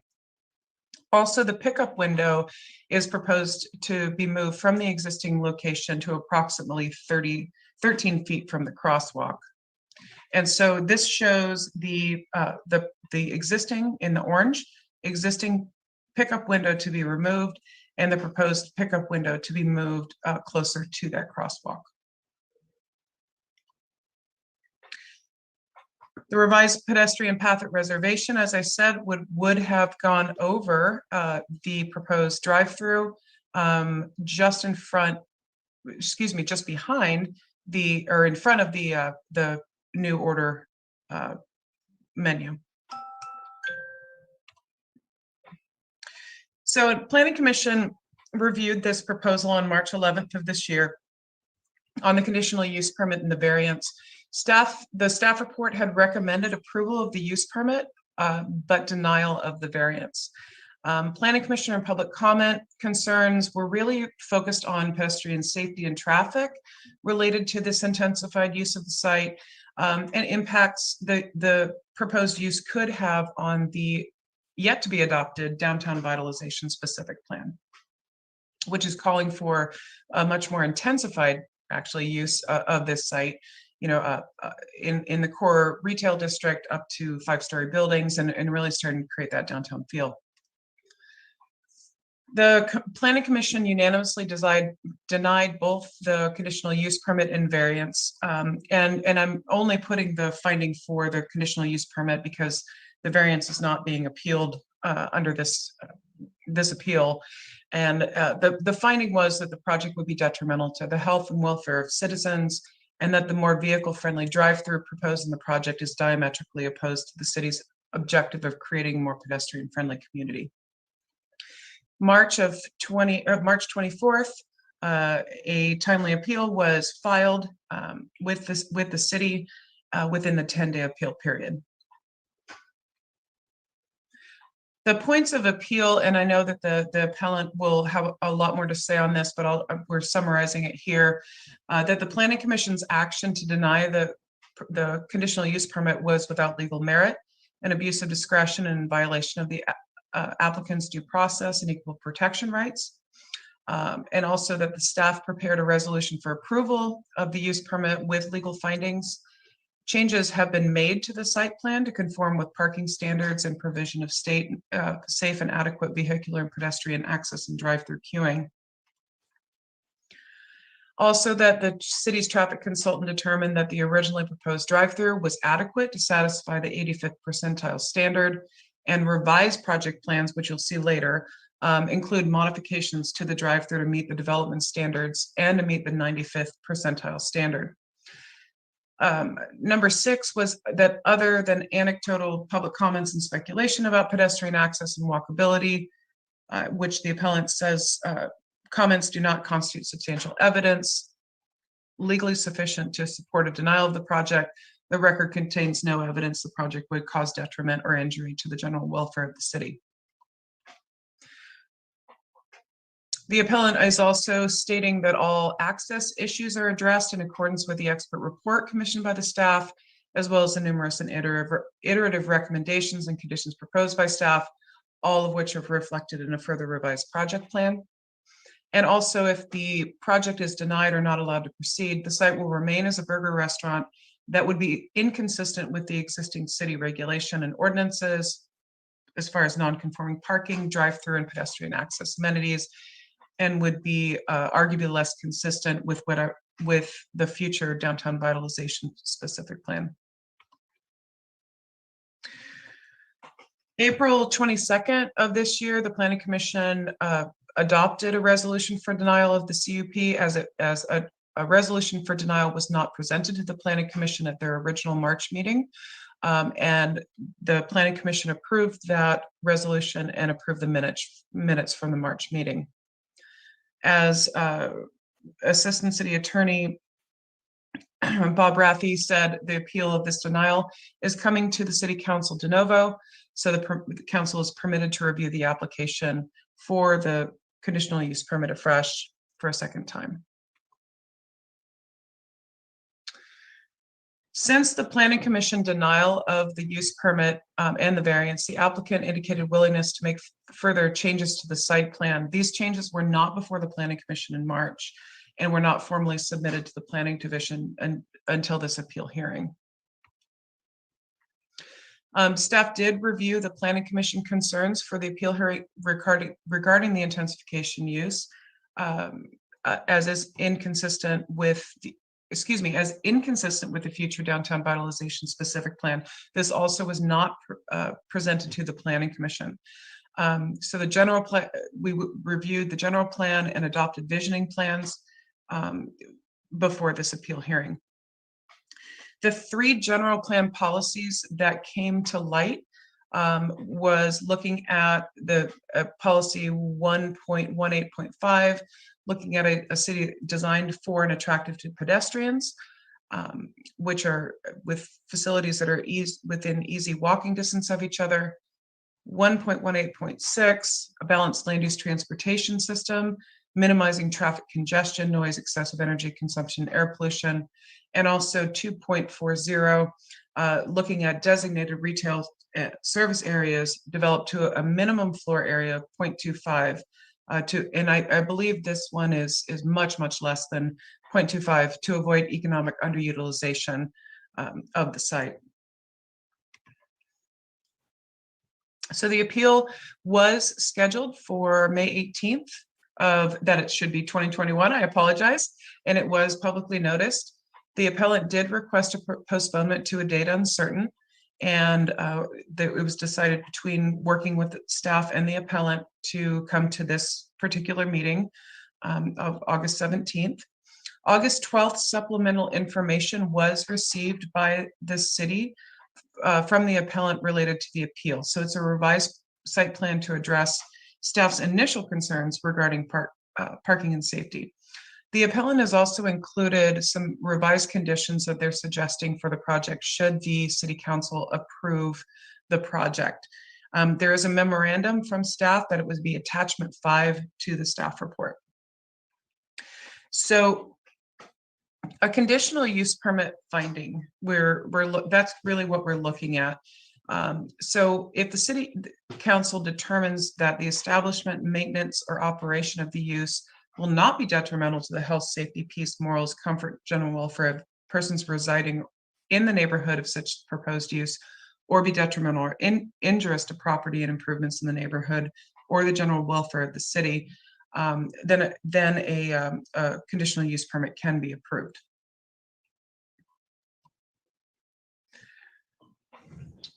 The Planning Commission found, as stated again, that the use of the site as a Starbucks would be detrimental to health, safety, peace, morals, comfort, and general welfare, because of the finding was that the more vehicle-friendly drive-through proposed is diametrically opposed to the city's objective creating a more pedestrian-friendly community. This is just more of just showing what the appeal process is. We can always go back to it if need be. So the applicant supplemental information included the site plan that was submitted to the Planning Commission in March. That's the one that we talked about. And the recommended motion, and I'm sorry this is so hard to see. I think it's been scanned a couple times. But this is attachment 5 in your staff report. The appellant is asking to adopt a resolution to approve the conditional use permit, and also, sorry, I'm having a hard time reading it. Let's see. Oh, that was planning staff's recommendation. So planning staff's recommendation was to approve the conditional use permit, but deny the variance. And there were conditions of approval related to the conditional use permit. The summary of the changes to the site plan that the appellant has submitted is that they've moved the drive-through lane to respect the 10-foot setback and redesigned pedestrian access of the drive-through lane to address those safety concerns as reflected in staff's original recommended conditions of approval. So moving the crosswalk to Del Monte that was near the drive-through window away from the building to provide better sight lines to crossing pedestrians as well as distance from the window, and also a decorative railing to prevent pedestrians from attempting to cross not at the sidewalk. And also redesigning the crosswalk going to reservation to provide a raised walk design and located so cars would not need to stop on this crosswalk. And in addition, adding the 10-foot dimensions to the parking stalls on the 2 outside spaces that would meet condition C of staff's original recommended conditions of approval. In addition, the size of the building was adjusted back from the 1,768 to the existing size of 1,920 square feet in order to meet the general plan going back to the original 1,920 square feet, so it would not be in violation of the 0.25 FAR. And also the other thing that they're looking at is creating an easement between the adjacent parcels, and that's where the existing Starbucks is and Las Casuelas, and also 200 Reservation Road. And we'll have a site plan to take a look at that. They are also looking at creating a parking demand management program to allow shared parking between those 2 sites. So this is what was submitted, and we'll go to the next. Let's see. This is reflecting sort of their changes to their site plan.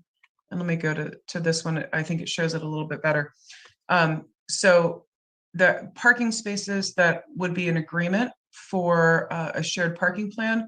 The other thing that they're proposing, should this use permit be approved, is a 2-way in and out that would be a shared easement between the building directly to the south and the Starbucks here in order to be able to create this circulation.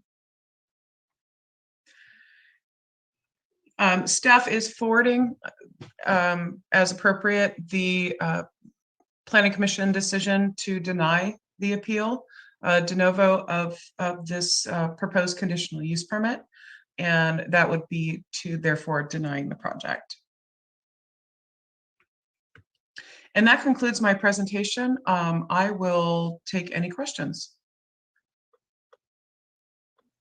Christina, I don't understand why staff is recommending denial. It seems in the staff report, staff indicates that all concerns have been addressed. So are there concerns that have been addressed?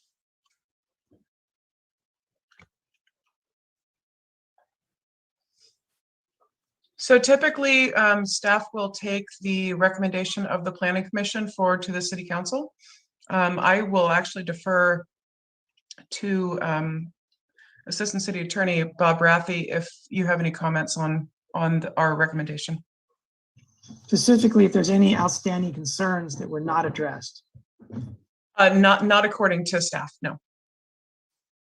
So is it just that we want to be loyal to the Planning Commission and start with a recommendation to support their conclusion? Or is there some other reason that we recommend denial even though all concerns have been addressed?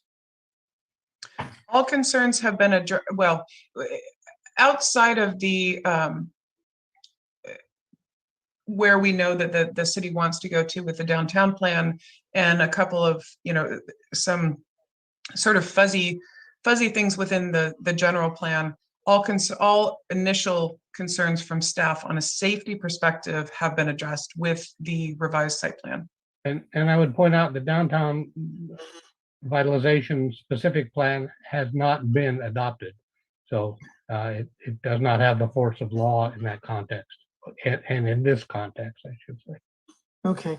Christine, you just mentioned that all initial concerns were addressed. Are there any residual remaining concerns that have not been addressed? No, as well as the additional improvement, having that cross access between the building to the south and to this site is much improved for. Okay, Christine, is there any benefit to going to sending this back to the Planning Commission for reviewing the last minute changes that have been made?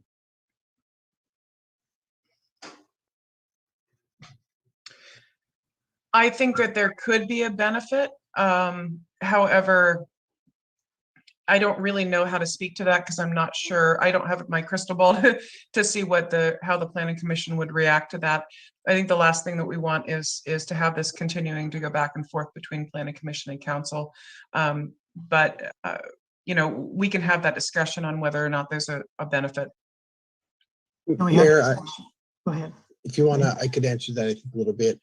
Typically, the Planning Commission, they approve projects like this. And so I think on the one hand, the benefit would be this is a new design, a new proposal, and this is typically in the Planning Commission's bailiwick to approve a project like this, because this has been appealed to the council and it's been going on for so long. The council just may want to take an action one way or the other. But so that would be the benefit, I think, is typically these type of projects are reviewed and approved or denied by the Planning Commission. Okay, given the familiarity with this project by both the commission and the council, staff, concerning the efficiency of how the planning department is doing its workload, does staff prefer that this go back to them? Christy just mentioned something like the last thing they want is for it to keep going back and forth. So for the efficiency of the running of the operation of the planning, of the economic development, community department, is it in the city's best interest to make a decision tonight, or is it better to send it back to planning? I think from the staff perspective, they've looked at it. They are not going to make any more changes or adjustments. And so if it went back to Planning Commission, it would just go straight back. So from staff end, we don't need to look at it anymore. I think at this point, we just dovetail to the preference of the council. Correct. Yeah, I agree. And I want to beat this to death before I give up on it. How will this affect the workload of the Planning Commission and planning staff if we send this back?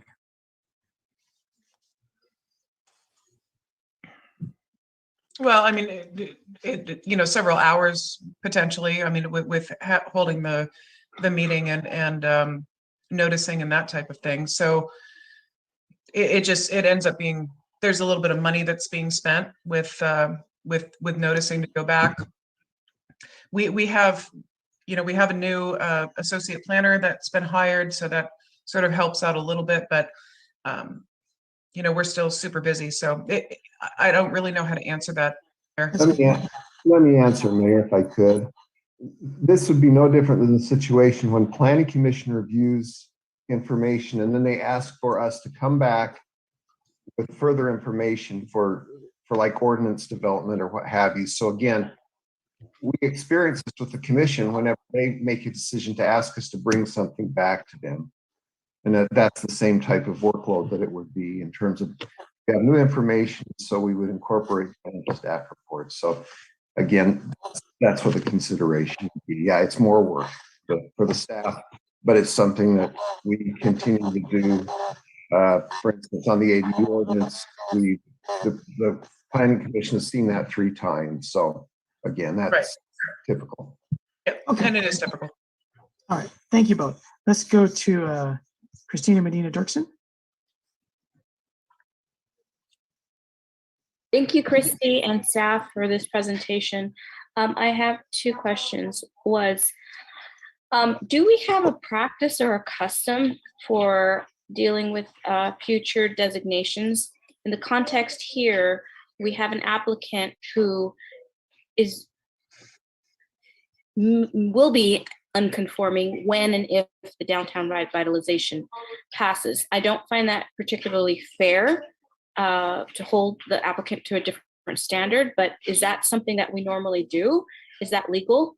And then the second question is there material information? This is sort of going along with what Mayor Bruce Delgado mentioned. Is there material, the new information that was presented, material enough to change the outcome and the position of the Planning Commission? Those are my questions. Those are good and very difficult questions. So to go to your first one, as Assistant City Attorney Rathi said, we have to apply the existing zoning designation and development standards. Under the existing zoning designation and development standards, a conditional use permit is required for this, and there's nothing that says that we can't approve it. When the downtown plan is adopted under the core retail zoning designation, this use, the use with the drive-through would be considered non-conforming, because under the current draft plan, drive-throughs would not be permitted in the core retail district, as well as this kind of small footprint, if you will, parking situations and that type of thing. So with the revised plan that came in, having not really dove into the details because it did come in on August 12th, it appears that it does meet the development standards under our current ordinance. Can you repeat your question? So what you're saying is, would they be grandfathered into an older situation? And yes, therefore, yes, we cannot hold them to a non-existent standard. Is that That's correct. That's correct. That's correct. Yeah, but depending upon the thresholds that we adopt in the downtown plan, modifications to the site could and would be held to the new standards once the plan is adopted. So therefore, the applicants are on alert that they'd have a grandfathered use, should we agree to this? And secondly, would it be incumbent on them to try and conform after the fact, or would that be impossible? Not unless they proposed changes to their site plan or building. Right. Okay, and then the second question had to do with whether this new information is material enough to fundamentally change. We cannot speak for the Planning Commission, but overall the arguments and the direction that they were headed. Right. Can we say this is material enough, therefore send it back for their review, or? And no. I think one thing too, we need to remember, we have not heard from the applicant. Right. Maybe those are questions for the applicant then. Then I will, thank you very much for answering these questions. Let's go to Councilmember Burnett and then Berkeley. Thank you, Mr. Mayor. Just real quickly, a question for, I guess, Christy. So the franchisees of the current Starbucks would move to this new location and the existing Starbucks would close? Is that my understanding? And would be available for releasing? That's correct. And we have and it's not confirmed, but it sounds like Las Casuelas is looking potentially to move, to expand into the existing Starbucks site. But yes, the existing Starbucks would close and move to the Burger King site. Okay, and I know this is, I've been around many Starbucks, and I know they are terrific traffic generators or traffic attractors. And a corner location like that, your traffic studies seem to indicate that it's doable, which falls within the 85th percentile, which kind of a low standard, but I get that. So I guess my other question is, once the downtown plan, so the site is actually the Burger King site and the adjacent lot. Is that the entire site footprint? The two lots? The site footprint would be the existing Burger King site. The other one is a separate Okay, lot. but the proposal is to not necessarily join them, but create an easement of a lane and parking that would, I guess, not join them, but at least they would have some co-issues that could result from that. Right, and I'm not sure how many of you have been out there. Somebody moved one of the parking barriers, if you will, and I've seen that. I sit there and I watch people are actually using that and using the going through the Burger King to get out to Reservation Road from the current Starbucks site. Okay, I'm going to show my age. When the Las Casuelas, I can never say that. Las Casuelas. The current Starbucks, it was envisioned as a live-work unit. Do you know, is that apartment above them still being used for the?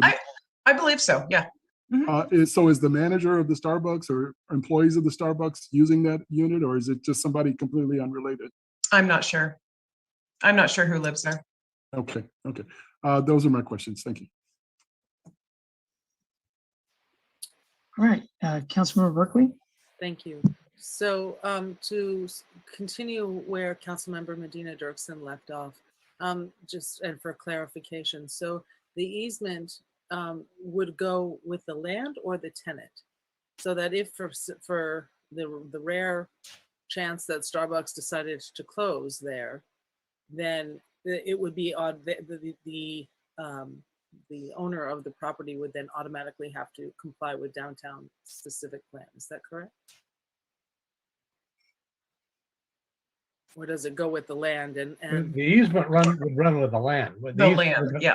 Yeah, the easement we're talking about though is between the two lots. Correct. Between the existing Burger King lot and the current Starbucks lot, Las Casuelas lot. So that easement would run with the land. Okay. So I'll give you an example, Councilmember Berkeley. There was an easement, a parking agreement for another project that happened, but it was based on the use of a winery for large events, and they had an irrevocable parking agreement with basically an adjacent parcel. However, that other property owner decided to get rid of that easement, and therefore the use for the winery could not continue because they didn't have that parking agreement. Okay, so that's the easement, and then as far as the permit, that would be, so if it's not going to be in compliance with the downtown vitalization plan right now, then, and obviously they wouldn't be able to make any changes unless it was in compliance with the downtown vitalization plan. But if they decided to leave for whatever reason or sell the property, that permit would no longer be valued, and they would have to go towards the downtown vitalization.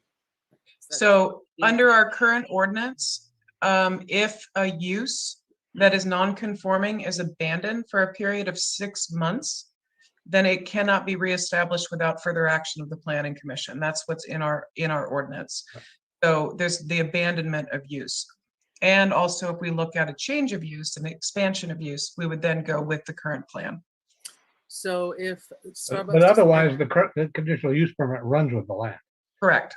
Unless the use is not established within the time frame that is put into the resolution, which Right. in our current ordinance, it's 1 year. I'm not sure I track that. So if Starbucks decided to leave and Burger King wanted to go back, they could still do that. Is that correct? As long as the property wasn't vacant for 6 months. Correct. Okay. All right. That answers my questions. Thank you. All right, thank you. Brief question on my part. 85 percentile was mentioned, and I think that was true before they made some changes. Now they're up to the 90 percentile, is that correct? 95th. 95th percentile. So does that mean that 95% of the time? I'm sorry, Mayor, you cut out.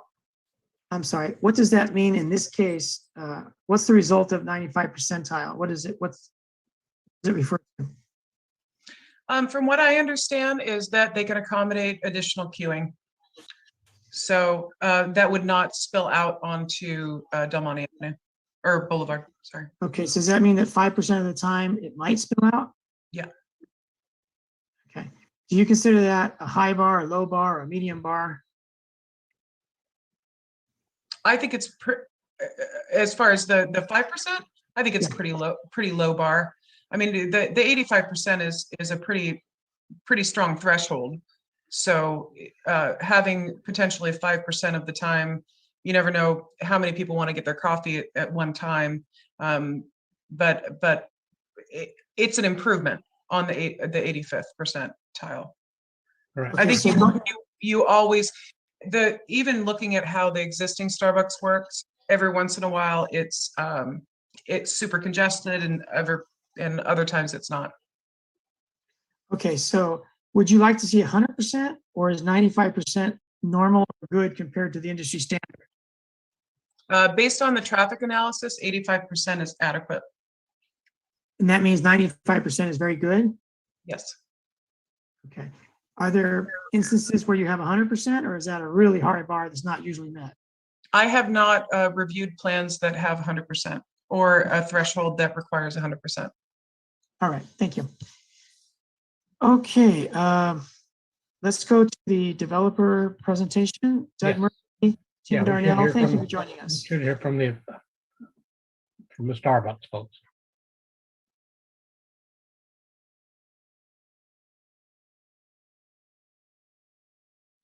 Go ahead, Doug. Thanks for joining us, you and Tim.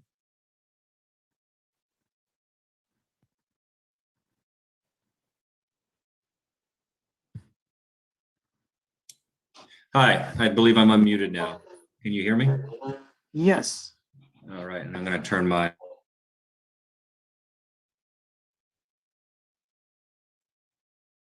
And I promoted you to panelist, therefore the delay.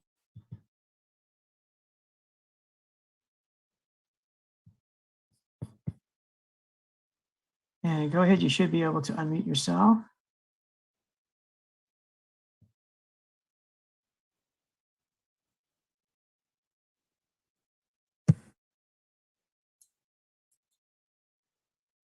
Okay. Sorry for the little technical difficulties. I believe you can hear me. Yes, Good loud and clear. evening. My name is Doug Murphy. I'm the real estate manager for Starbucks. I've been working on this new site for over 2 years. We have an existing store that we've discussed tonight. We've been operating since 2003. So we've been here as part of the business fabric, anchoring this section of town for almost 20 years. In December of 2019, we submitted our plans to renovate the existing Burger King with the drive-through and replace it with the Starbucks drive-through as we've just discussed. Since that time, we've worked with planning staff to adjust our plans so they can fit within the staff recommendations. And just real high level, because I know we may have more detailed questions, but this includes changing the ingress and egress off of Del Monte. So now you have to really slow down and turn in. Changing the ingress egress off Reservation Road. So now you can only turn in.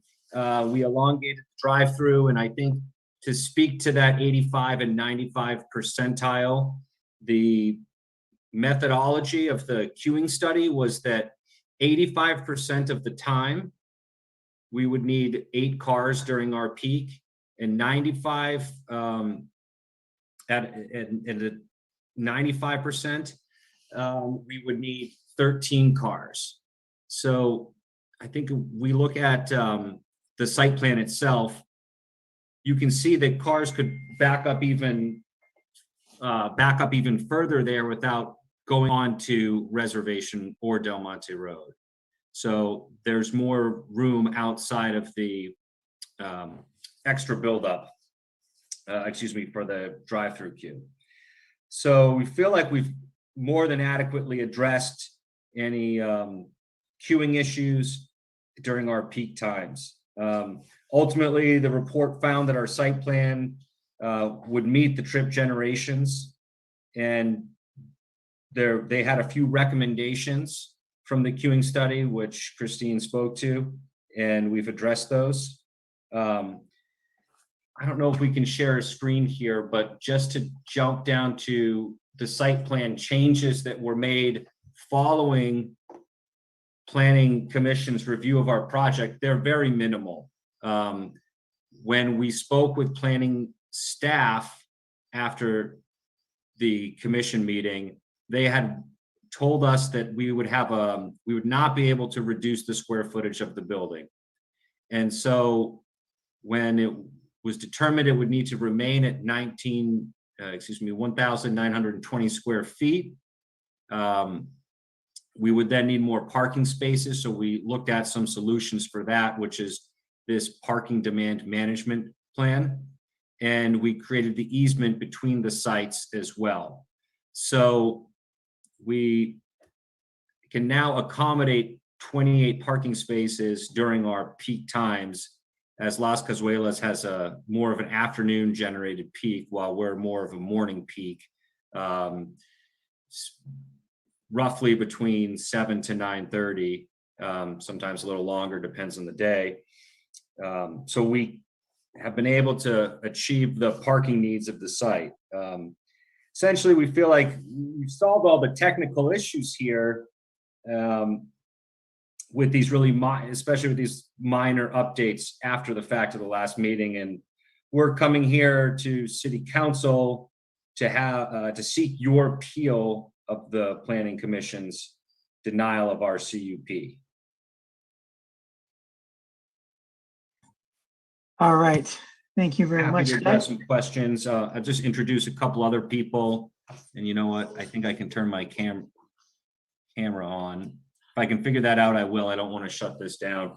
I just want to mention that I have Tim Darnell also with Starbucks, and Frank Coda, who's been our architect of record, we've been working together on this project for the last couple of years, and John Bridges, who's been our attorney here, helping us with the appeal. All right, Doug, thank you very much, and to your team for all this effort and joining us tonight.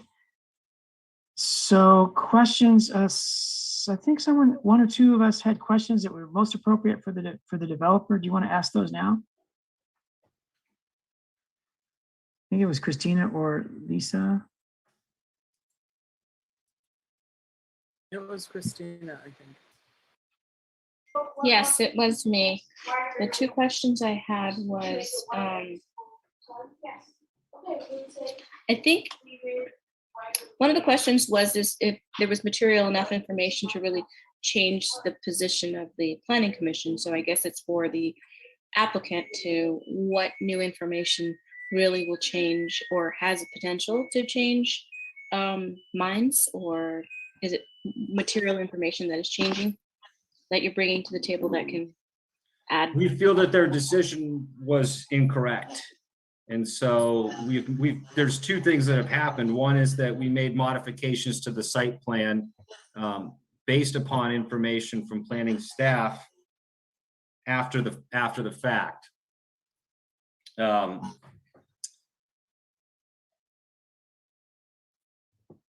So the second piece is that there are very small changes to the site plan, but I'm not sure if that answered your question. You had two questions. Do you feel like those were answered, or? Well, I'm trying to grapple with what new information and if it is material enough or important enough to really send it back to the planning commission or to make a decision based on this new information we have, if it's going to be big enough to change minds there. You appear to be, so I guess that's what I'm getting at is they, in your opinion, you were denied on a basis that was not factual and not applying certain standards. Is that correct? Well, we've addressed, and John, and I may ask you to jump in here as well to help speak to this. We've addressed the concerns of the pedestrian safety. We've met the traffic demands from the queuing study and have not found any reasons for health, safety, or welfare to deny us. And that was the rule that was implemented. And so we're asking for staff to overturn that. Okay. Thank you. All right, I have a follow-up question for you, Doug, and then for staff. It seems unsafe to me that pedestrians would be crossing a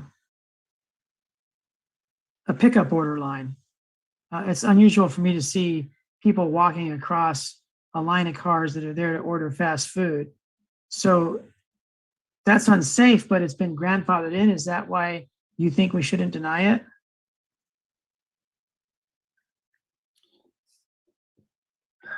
Frank, correct me if I'm wrong, but I believe that this addresses two items from the queuing study and the traffic report, which was that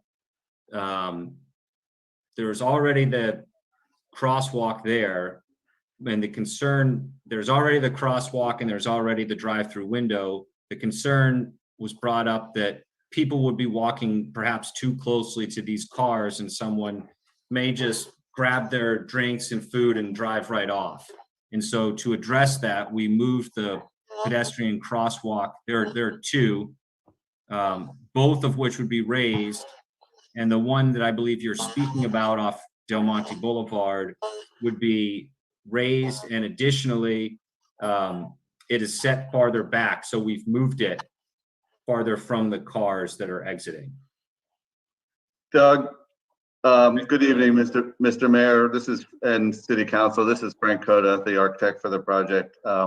First off, I did want to say, as you probably are aware, the current project does have two crossings of their drive-through, but we do drive-through crossings throughout our drive-through projects. Obviously, it needs to be done correctly, and that's what we've done here.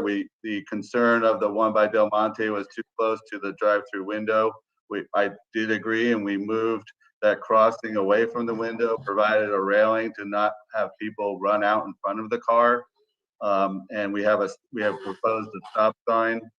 So I think the Del Monte one is quite safe by standards in the industry. In all, again, unfortunately, drive-through crossings is kind of the way it works in the world of drive-throughs. And then on the access to both the corner of at Reservation and Del Monte, and we actually extended a sidewalk down towards the entry of, or I should say the exit on Reservation, so that pedestrians wouldn't have to walk all the way to the corner. That one is what I would call the raised crossing, where the sidewalk is up at the top of the curb that pedestrians walk across, and then it goes up. The cars would go up and cars would go down. And if you notice, we also didn't count for a car to be sitting on that pathway. So this is a very safe crossing of the drive-throughs as designed. And again, I hope that answers your question, but that's our position on that. Would all right, and someone in here let John ahead, Doug. Hodges in? Our attorney's looking to make a couple statements.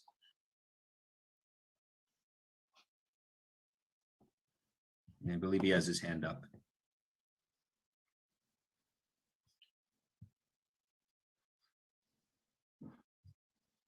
Hello, John. Thanks for joining us. Go ahead as soon as you're able. I've unmuted myself. Can you hear me, Mr. Mayor? Loud and clear. Thanks, John. Very good. Thank you, sir. Yes, I appreciate the opportunity to say a few words. First, I want to thank the staff for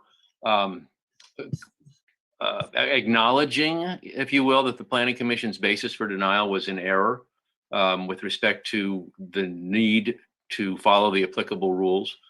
And Starbucks really has worked diligently, I think, as Doug has expressed and as Christine confirmed, to generate numerous design modifications, most of which were before the Planning Commission. And in fact, to Councilmember Medina Dirksen's question specifically, all but the shared parking arrangement and the through easement, Madam Councilmember, were those all the other corrections and modifications were in fact before the Planning Commission because they were all recommended as conditions by staff. So if you scroll up to page 145 of the staff report, there are 6 items noted there, and those were all basically just implementing the conditions that the staff had already recommended and were therefore before the Planning Commission.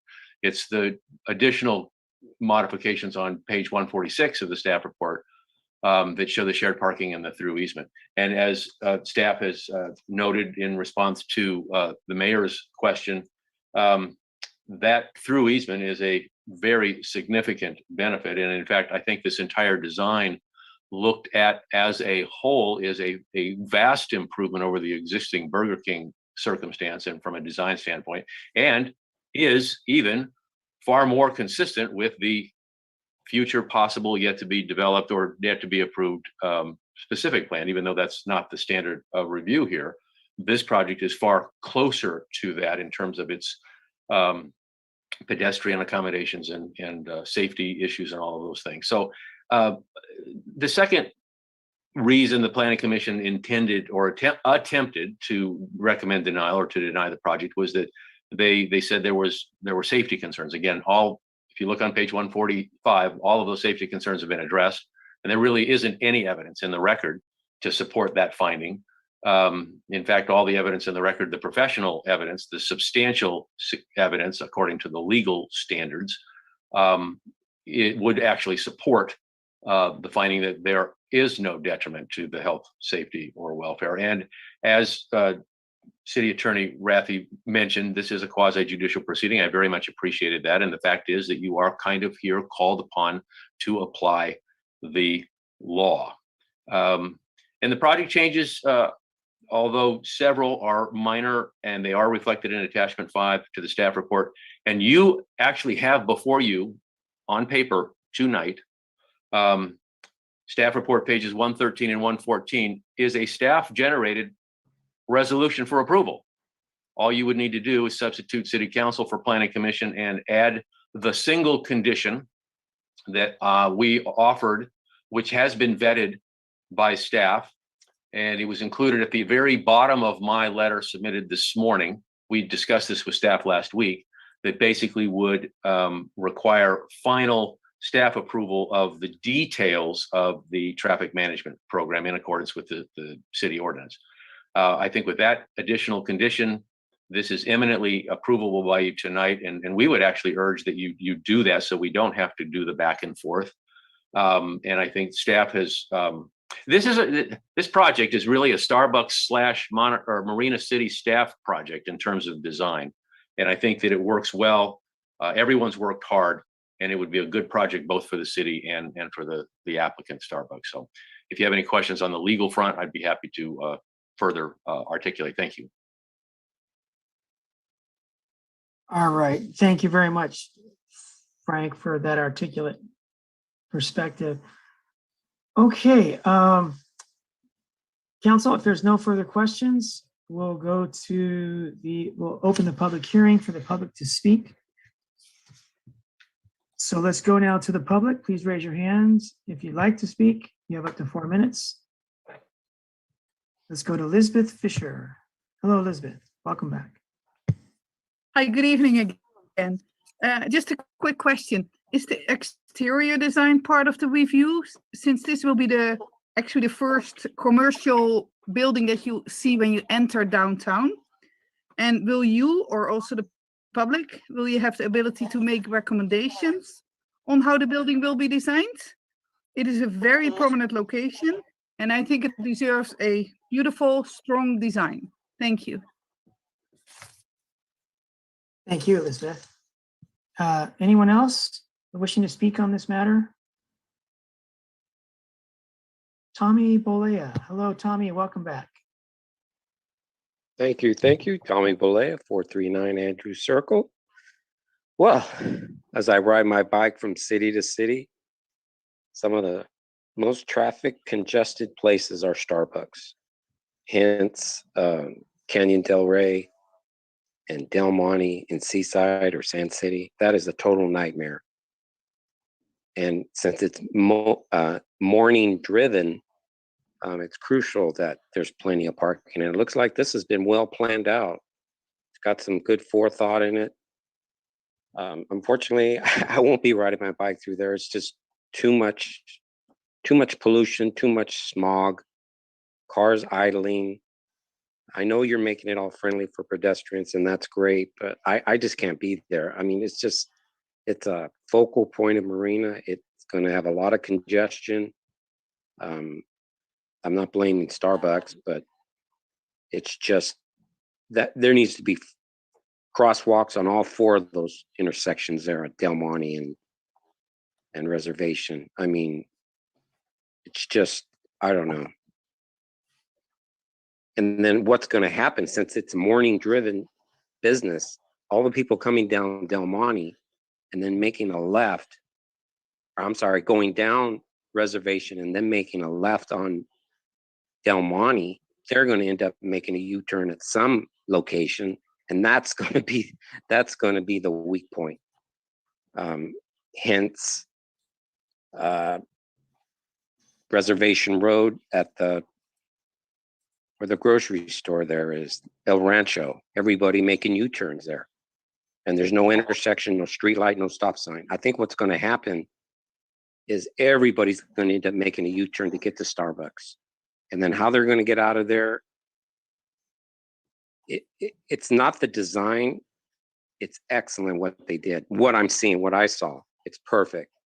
But unfortunately, it's in the wrong place. It should be on the other side of Del Monte. But that's a whole nother matter. It's because it's a morning-driven traffic that's going to be causing the problem. And it's on the other side. It's just like gasoline. If you're going to get gasoline in your car, it'd be ideally if you're going north on Del Monte, because all the gas stations are on the right. Then as you go make a right on Reservation, go down Reservation, gas stations are on the right. It makes sense, because it would be so inconvenient to go to the other side. But that's just my view on it. But as far as the plan, what I saw tonight, wow, it's light years ahead of every other Starbucks location. So congratulations to the architects and the designer. It looks like they worked overtime on this one, but unfortunately I can't be there on a bike because it's in the morning. It's just way too congested, cars idling. But I know that's another matter. Electric cars ain't going to be around. It's going to take a long time before that happens. But that's just my input, that there's going to be a lot more U-turns made. And that's where you need to look at, is where those U-turns are going to, because people want their coffee and they want their boost in the morning. But I think the plan is nice. I have no arguments on that. I just think the location it's just, I don't know. It's just not right the way I'm looking at it. But as far as the design, it's much, much better than all other Starbucks. Thank you and have a good evening. Thank you, Tommy. Let's go to Denise Turley. Hi, good evening. I have a few very specific questions. I think I picked up on a couple of minor mistakes. So they exit only from that parking lot onto Reservation is in fact exit only, not as stated by the person who spoke first, who said entrance only. Anyway, because the only way you can get in that parking lot is to proceed down Reservation, make the left turn on Del Monte, go all the way to Mortimer Lane, make the U-turn, hope the hell that the traffic coming off the freeway isn't going fast enough to kill you. So I'm hoping that number 2 question, are you in fact going to cut through the median there so you can get directly into the parking lot? Or are you going to count on the U-turn? Then question number 3, you were talking about making the driveway between the 2 buildings wider. And the question I have on that is, will that promote people coming northbound to zoom through there to miss that whole signal at Del Monte Reservation and try to cut through the parking lot? Number 4 question, have you considered the ability for the cars parked in the parking lot to get in and out? Do they have to cross the quote drive-up line at any point? Case in point, In-N-Out Burger at right under the overpass there on the edge of Monterey. Forget trying to get in and out of there because they have that exact problem. Their people getting in and out to park there have to cross their driveway line at 3 or 4 points, and it's just a disastrous mess. Anyway, you don't understand my questions, ask me. Those are the questions that I have for. Denise, can you ask your second question again regarding the dependency on U-turns? Yes, I want to know if the median is going to be cut on Del Monte so you can make an immediate left turn into that driveway, or are you still going to have to rely on going down to Mortimer Lane and making the dangerous from hell U-turn with the traffic coming off the freeway trying to kill you? Okay, thank you, Denise. Anyone else with comments tonight during this public hearing before we begin to answer your questions? Julie Hoffman, hello, welcome.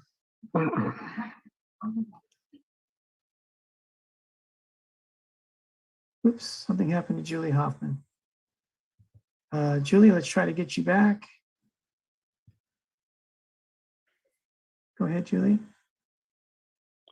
Good evening. This is Julie Hoffman, Marina resident. And I had 2 questions. One was that does the parcel that that the Starbucks currently is on, do they own that property? I'm kind of wondering how it works out should the property owner ever rescind that access. It would seem to kind of change the amount of parking that would be there. I don't know how written in stone that is as far as having that into perpetuity. The second question is, how close are we to ratifying or approving the final downtown revitalization plan? Thank you. Thank you very much, Julie. Good questions. Anybody else with questions or comments at this time before we close the public hearing? I'd just like to respond to some of these questions, but I'll wait and see if there are more. All right, so we'll close the public hearing and get to the questions. Elizabeth asks if the exterior design of the future Starbucks were to be approved tonight, will be part of any public review. Christy? Yeah, they are proposing a pretty significant remodel of the exterior of the building, but that would go through site and architectural design review, which right now would go to the Planning Commission. Okay, so that's the chance for public input. And then regarding who makes the recommendations for such design, you just answered that question. It would be a combination of staff and public and developers. Correct. Just like normal projects. Okay, Denise asked if the reservation road for this proposed project would be used for egress only or ingress only or both? It would be exit only, so egress only. Okay, exit only. And are there any plans to modify the existing curb lines of the median on Del Monte Boulevard to allow for a more proximal U-turn instead of going down south to Mortimer Lane before making a U-turn, as is currently the case? No, No. it would remain, the median would stay intact. Okay. The driveway between, is there any concern that cars might go into the future joined two lots, just a matter of getting through, for example, on PM rush hour? Would cars, do you expect cars to be encouraged to make a run around, an end run through that property just for commuting to get to Reservation Road from Del Monte Boulevard? I don't think that I could make that determination. I know that a lot of us do make cut throughs when we want to, but there's really no way of me being able to answer that question. All right, I think it's a really good one because human nature would see that potentially. I mean, human as a- nature would do it, yeah. So I think the answer might be a yes. We might expect more traffic to go through there once we open that up, It's which is an pretty- idea I really liked. Yeah, Go it's ahead, pretty please. tight. It's pretty tight coming into the existing Starbucks. You'd really need to really want to get around that, you know, that that right turn lane onto Reservation. Right. Okay, There might be last existing question. traffic at Las Excuse me, Cazuelas as Doug. well. Doug, I'm sorry, Doug. Please wait till you have the floor. Okay. Last question. Must parking lot cars that are just there to park to get coffee, they're not in the queue takeout pickup line, must they cross the queue line to get in or out of the proposed site? They would have the option of going to Del Monte Boulevard. Here, let me pull up just so everybody can see it. So, sorry, I apologize for how blurry this is. You would have the option, so here are, they do have the required backup. So if you're parked here, you're able to you can go out on Del Monte Boulevard and make this right. If you wanted to go directly to Reservation Road, you would have to go over the queuing line, but that's where the striping is, that it's supposed to be kept clear. All right. Julie asked questions. One, existing Starbucks owner, who is it? And do they have the right to take back their right of way into the future Starbucks lot? Should we approve this tonight? So if that, if the shared parking agreement is revoked, it would be on the new Starbucks location. So over at 200 Reservation would have to make up that additional parking space in order to be in compliant with the permit. And do you know who owns the existing Starbucks Las Cazuelas lot? It's the owner of Las Cazuelas. Okay, so it is true then that they theoretically could grant access today and take it back in the future? They could. No. Okay, one moment, please, Doug. We'll ask you in just a couple minutes. Now, if they were to somehow take back their access, revoke it, how is it theoretically possible that parking could be increased on Starbucks if it were to be approved tonight? That's a I good think question. Bob Rathie should respond to that. I think so too. Because that's part of the conditional, that's part of the approval of this use permit. Right. Cross-access agreement. Go ahead, Bob.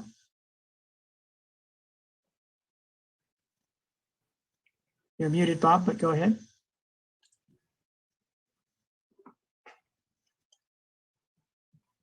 Yeah, my understanding is the easement would run with the land, so it would not be revocable. But I'm going to ask John Bridges maybe to comment on that. Okay, John, go ahead. Am I live again still? Yes, you are. You're live. Thank you, sir. Thanks, John. Yeah, just to that one specific question, the easement and the shared parking are going to be documented, memorialized, if you will, in a parking management plan agreement, specifically spelled out, the details of which are specifically spelled out in the city code. And one of those details is that the easement will be perpetual, as Mr. Rathie just indicated. It will run with the property for as long as Starbucks is operating on the site. So it can't be revoked. Okay. one more question before we give it back to Doug Murphy from Julie. What is the timeline on approving the downtown revitalization plan? Well, currently we are in the environmental review process, the environmental impact report. And so the anticipation is, I believe, Fred, correct me if I'm wrong, first quarter of 2022. That's correct. Ideally, if everything were perfect, maybe by the end of the year, but it'll probably be the beginning of 2022, just like Christy said. And has that timeline slipped? In the last 6 months, we've been hearing that it would be done in the fall of this year. That timeline has slipped because of some challenges associated with the CEQA requirements. All right. Doug, you had some comments to tag on and some earlier responses from staff. Everything's been addressed. Mr. Christy. Mayor, point of order. I'm sorry to interrupt, Doug. It is almost 10 to 10, so I'd like to. It's not a point of order that's well taken, but we'll take that up in just a moment. Doug, did you have anything further to input at this time? Not really. I guess just some texture to cars driving through and cutting across the properties. If we construct the easement, we could sign for it, but and this is a little anecdotal, but it seems like it would be tough if you're driving through and there's already cars pulling in and out of there for Las Cazuelas, and then to additionally run through the Starbucks parking lot. It might stymie enough people to prevent them from doing that. Mr. Mayor, this is the police chief and we're part of the planning process, and the likelihood of cars doing that are very low. You're not going to save time. We have 2 right turn lanes from Del Monte to go onto reservation. Worst case scenario would be that first right turn lane that would slow down. That still gives you the second one. So that happening are very low. And if somebody did that, it's just probably because they're lost. Okay, thank you, Tina. Fred, you had your hand up. Go ahead, Fred. Yeah, Mayor, I verify the same thing that the police chief said. I've seen these cross-access agreements done now for decades, and the thing that you find is people who think it's a shortcut do it about once, and they realize that it's not worth it as soon as the car that's in the parking lot backs out and they have to stop for it. So again, I think that it's a one-time thing if it does happen, and it's usually not going to happen. So again, I think that's not a worry. Okay, thank you. Let's go to Councilmember Berkeley. I think you were going to comment on the time and what you'd like to do about our timing tonight. Yes, I'd like to just propose that we go until the end of this topic. I'll second that motion. Can we have a roll call vote, please, Nita? Is there a discussion? Is there a motion? There has to be a motion first. And I then thought you made a motion and I seconded it, Lisa. Was that a motion? I did. That's correct. Okay, so let's go to discussion of the motion to continue this meeting to the end of this item. Go ahead, Christine. Did you have discussion? Yes, thank you, Mayor Delgado. I just wondered if anything else was time of the essence.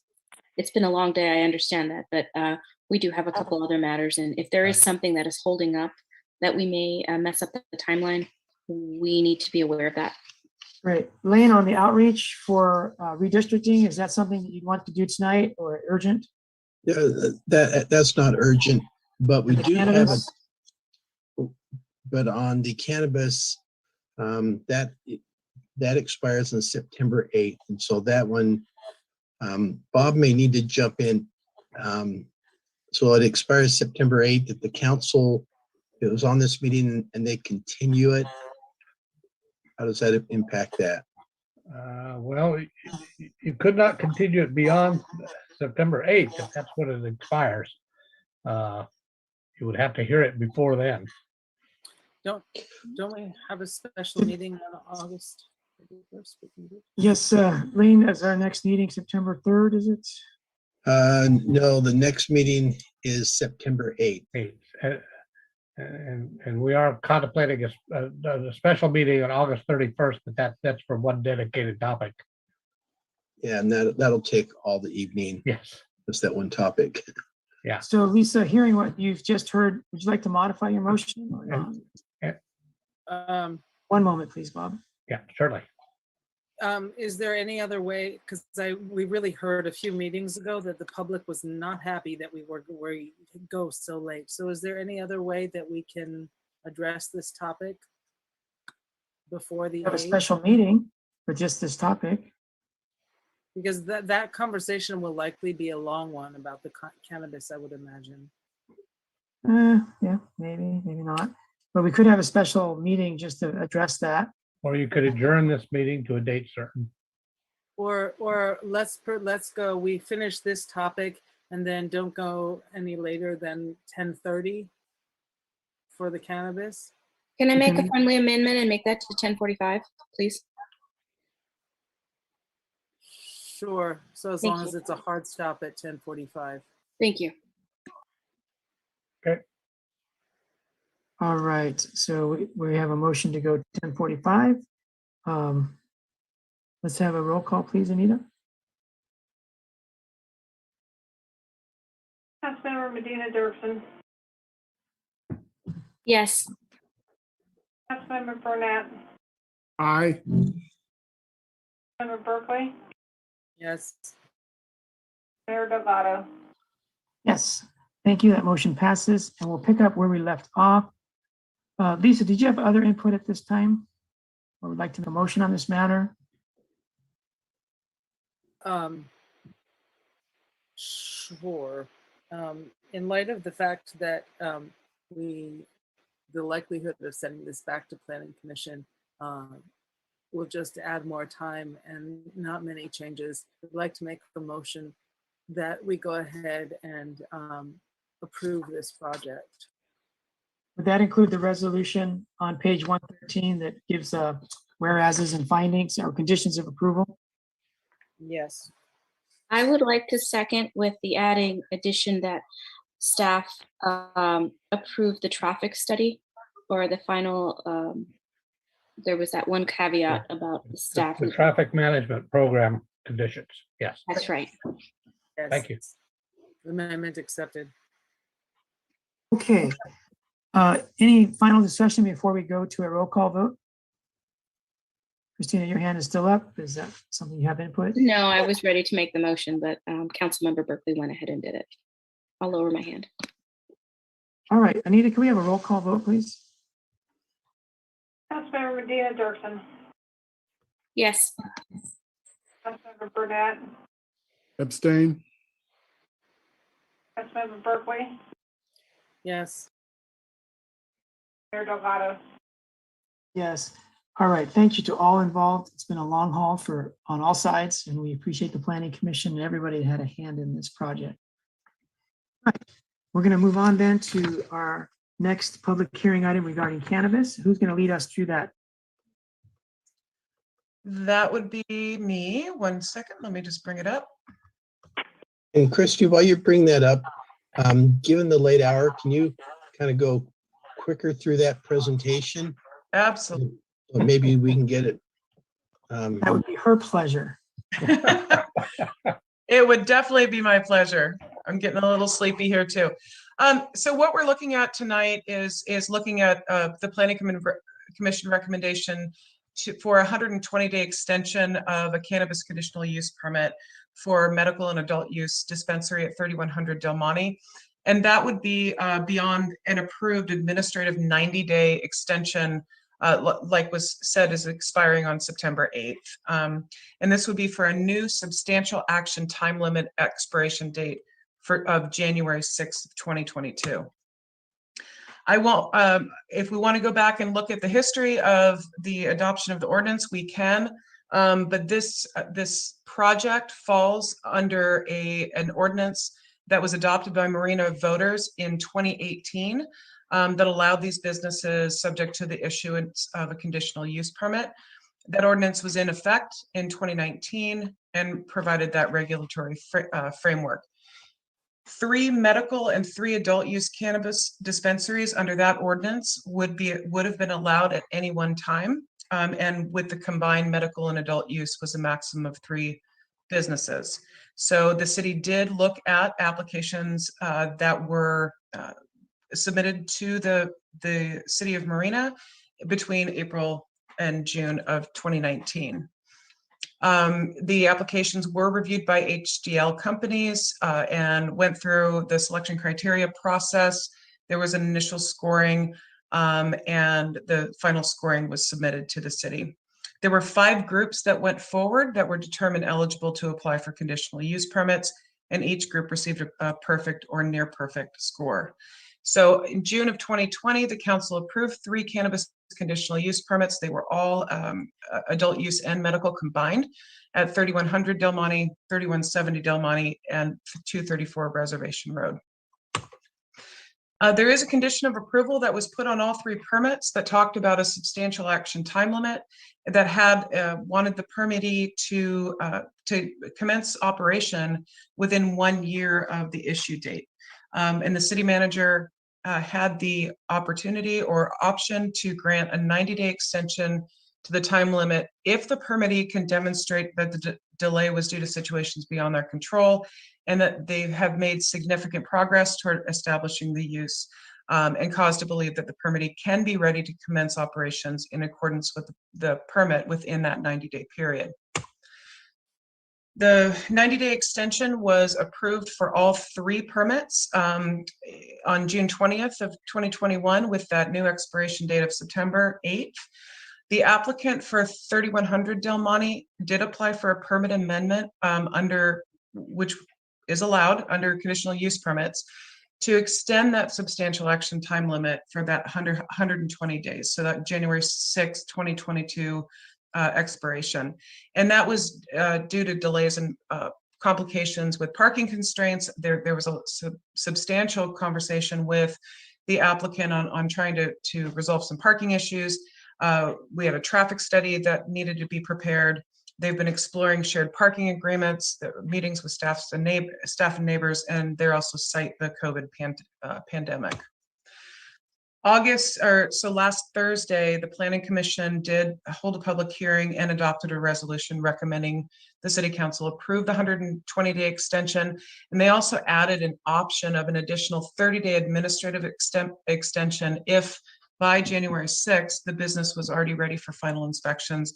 And one of the parts of the discussion was that sometimes you have delays with HDL companies coming in and doing their inspections or building inspections and that type of thing, and wanted to allow them that additional 30 days potentially. And that motion did pass unanimously. So the City Council will be reviewing the justification for the extension, determine if the applicant has made significant progress to warrant the additional time. And just as a note, the commercial cannabis ordinance that was in effect at the time that this project was approved did not set time limits for that initial opening of the business. So staff is the Planning Commission is recommending that the council permit the 120-day extension. And I'll take any questions. Councilmember Christina Medina Dirksen.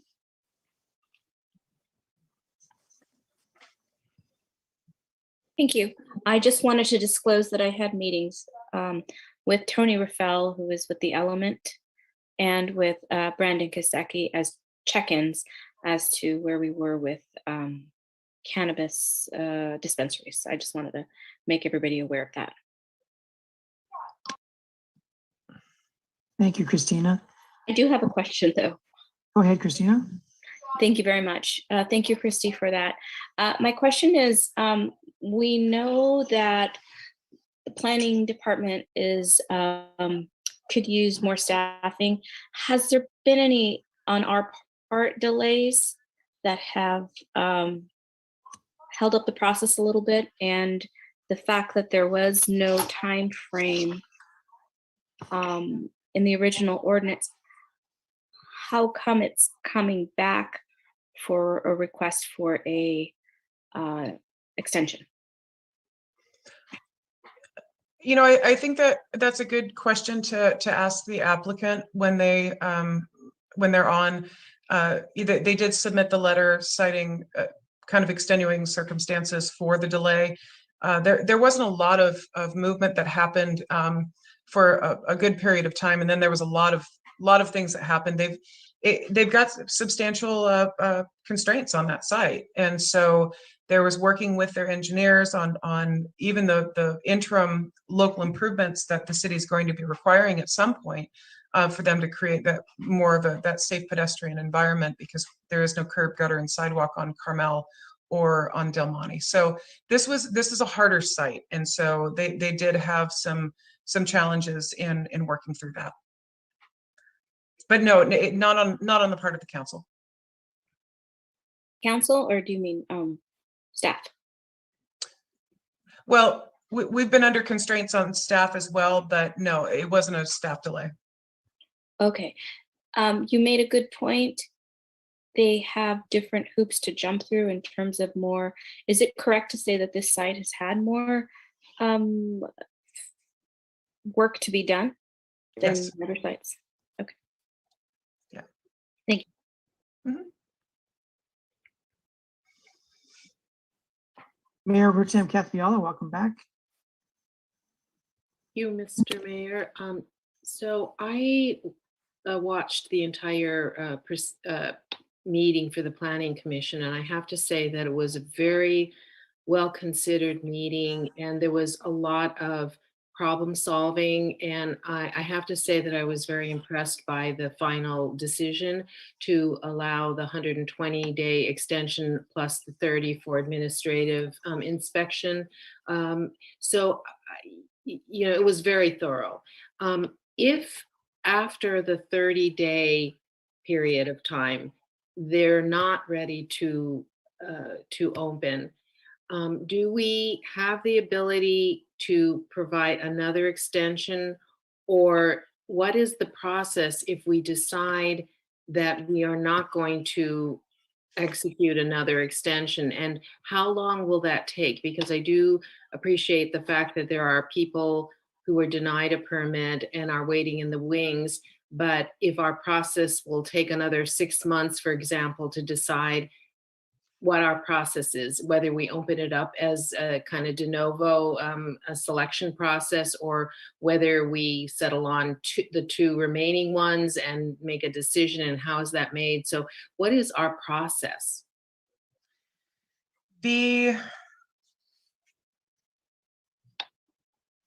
So in the resolution attached to your staff report, the substantial action time limit that I wrote in is that it allowed for that one-time 30-day, it's a one-time 30-day administrative extension granted by staff. And so, you know, in order to change that, they would have to actually come back again for that, any additional extension. Okay, So, and then let's say we didn't grant it. We don't really have anything anywhere that we can rely on about the next step. Well, we sort of do, and I'm going to defer to our assistant city, our assistant city attorney on this, but the permit is deemed revoked if they do not open within that potential additional 30-day period. And from what I understand, that we have then reconsideration for the other two potential permittees. And I see a nod from Bob Raffy. Correct. If they do not open within the time allowed, then the permit would be revoked. And there would be another permit available in the city to one of the other two applicants. Okay, and we would go through the exact same process again that we did in the first go round. The very first go around, yes, where you selected the three.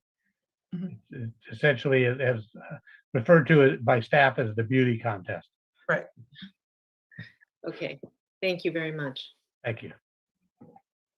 All right, thanks everybody. Let's open a public hearing, hear from the public. Blake Hogan, why don't you start us off? Yes, thank you. I'm actually the project manager on it. So if I'm allowed to, I know it's late, but I have a brief presentation I can go with. Sure, Blake, let's promote you to panelist. And as soon as that works, you have access to sharing screen.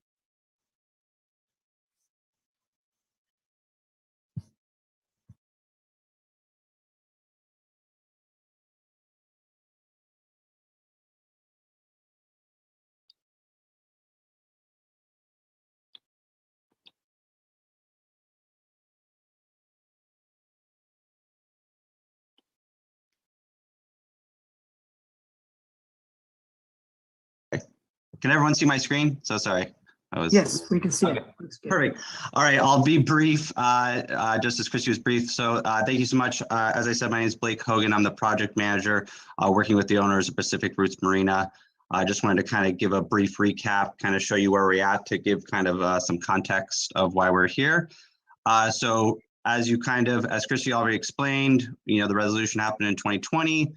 We faced a lot of setbacks over the course of the year, which was Christy gave great detail on. We did the original 90-day extension. As we went through, we unfortunately ran into some initial issues.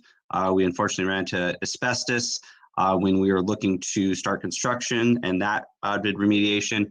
As well as Christy explained, there was a lot of working back and forth in terms of phasing out with both interior and exterior approvals. So which planning has been very helpful working through that.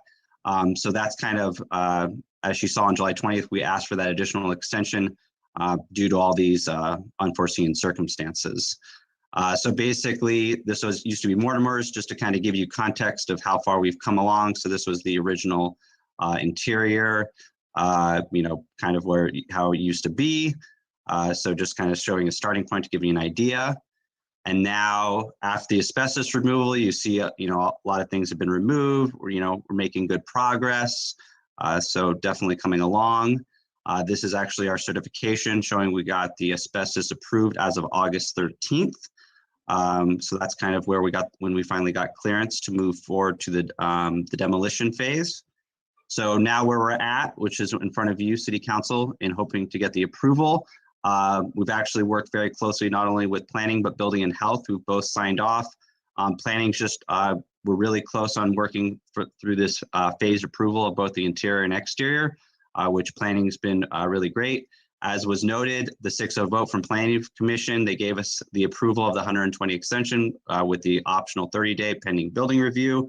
We want to once again give Christy and Matt a shout out for continuing working us on this very challenging project, and we're very excited about it. It's you know, obviously we're here because we're excited to revitalize that area. I know it was considered an eyesore, so we're excited to get those changes.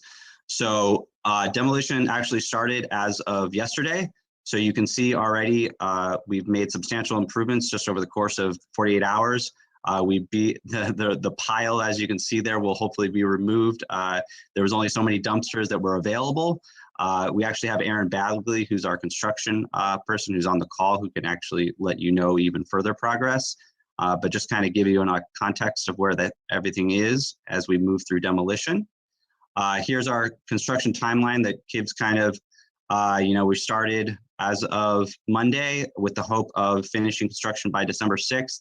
Obviously we asked for the additional extension because, as we know, delays can occur, as we just discussed, which is why planning gave us even the additional 30 days if we were pending any sort of building approvals, if we had finished build out, which we greatly appreciated. So this kind of gives you an idea of, kind of a general idea. And if you have more questions on this, let us know. Here are the renderings that you saw when we first applied. So obviously we're going to make this a beautiful place that is going to be welcoming to all people in the city Marina. We also have a beautiful buy room where people will come in, live plants, really welcoming, really bright, really vibrant, as opposed to what was there previously. Obviously we're working on the phases, but we're going to make sure it has a nice, clean, upkeep. You can see kind of the nice walkthrough that we'll have as well. Gives you kind of an idea, as well as the interior, nice, bright, like I said, vibrant for the community. Finally, just to wrap up, because I know we're trying to end, we want to be operational as soon as possible. We're going to do overtime. We're going to, we're signing up everyone left and right to make sure that we can get this project done within this 120-day time frame. We're grateful, obviously, for city staff for the recommendation, and we hope city council will approve, and so we can move forward to make this possible. If you have any questions, let us know, and thank you so much for your time. All right, so at this time, anyone in the public sphere who would like to provide some input, let's go to Tommy Bolea. Welcome back, Tommy. Good evening, Mayor, City Council. It looks like another difficult decision ahead of you.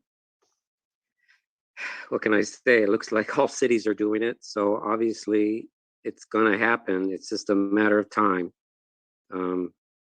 Excuse me, you know, Tommy, if you can focus your comments on whether we should extend the permit or not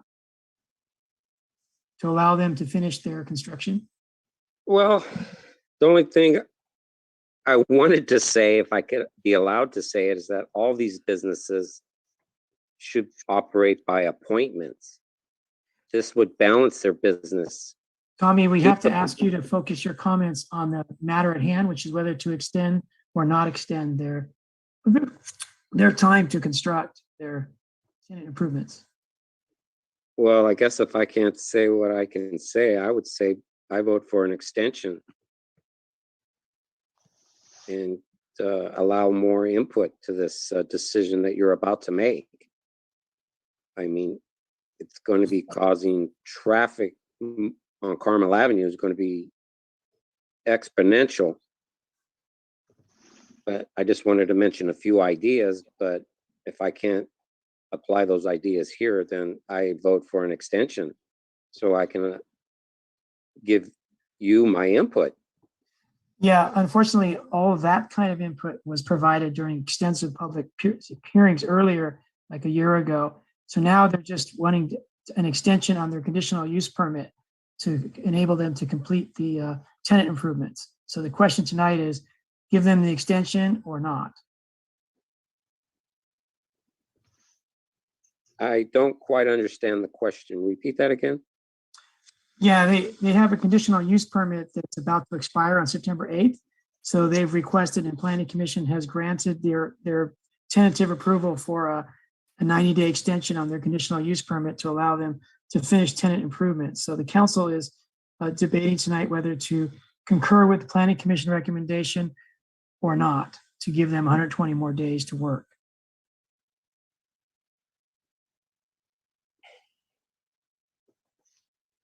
I'm just going to end it as that. Thank you. All right. Thank you very much, Tommy. Sorry for any confusion. Anyone else wishing to comment on the use permit extension? All right. Well, let's come back to the council and Christina Medina Dirksen. And have we closed the public hearing, Mr. Mayor? Yeah, the public hearing is closed. Thank you. Go ahead, Christina, if you had input at this time. Or Thank you, Mr. Mayor, and to the applicant for the presentation. I did have a question. Maybe I glossed over this, but how much has been invested by Pacific Roots to date in this location? And what might be the end estimated cost of investment? I believe we actually have one of the owners is on, Mr. Brandon Gasecki. He could probably give more context in terms of how much has been spent up at this point. But I do know that from what they've told me is it's definitely been a few, $100,000, a couple $100,000, and then obviously to complete this project, which we have an estimated could be up, upwards of about $700,000 to $800,000 for building and tenant improvements, which we're actively moving through. And Brandon looks like he has his hand raised, so he can also speak to it a little bit more clear as well. Yeah, this is Brandon. Can you hear me? Yes, Brandon. Welcome. Great. Thank you. Thank you so much. And thank you guys for staying up late for this hearing. I'll be brief. Yeah, we've spent several $100,000. Our budget is to spend well over $1 million on the improvements, and by the time we're open, on all the improvements, I should say. So we've spent quite a bit. I mean, doing these projects, just money with architects, engineers, and design people alone, you spend well over 100, 200 grand just doing that, just with these tenant improvements. But yeah, we've run into a few obstacles, but at the same time, we are very excited, very grateful to the Planning Commission for their vote, and grateful to Christy and Matt for their working with us. As you know, this is a challenging building, and I remember a year ago plus, so when you, the mayor, and others were there, and Councilmember Berkeley had approved this project. So we want to take it to the finish line, and we are very close, and we just need this little bit more time, and we'll get there. And I think I'm looking forward to having you guys come to our grand opening, and I think we'll all be proud of this project when it's done. So thank you. Thank you, Brandon. Any more input at this time, Christina? No, that was my question. I go ahead and listen to Lisa Berkeley. Okay, Councilmember Berkeley. Actually, I was just going to jump in and make a motion to approve a 120-day extension of a cannabis conditional use permit, allowing a medical adult use cannabis dispensary at 3100 Del Monte Boulevard per City Council Resolution 2020-65, beyond the approved administrative 90-day extension expiring on September 8th, 2021, for a new substantial action time limit expiration date of January 6th, 2022. Mr. Mayor, may I make? Is there a second on that? I'll second. We'll go to Kathy, Mayor Pro Tem Biala. Yes, may I make an addition, Councilwoman Berkeley, to also include an option of an additional 30-day administrative extension if by January 6th, the business is ready for final inspections. And that would be an administrative decision by the staff. So when they get to January 6th, if all they have left is the inspections, the HDL inspections, that we would allow the 30 days. I accept the amendment. Thank you. All right, Lisa, does your motion include approval of the attachment 4 resolution for this item on page 38 of our staff report?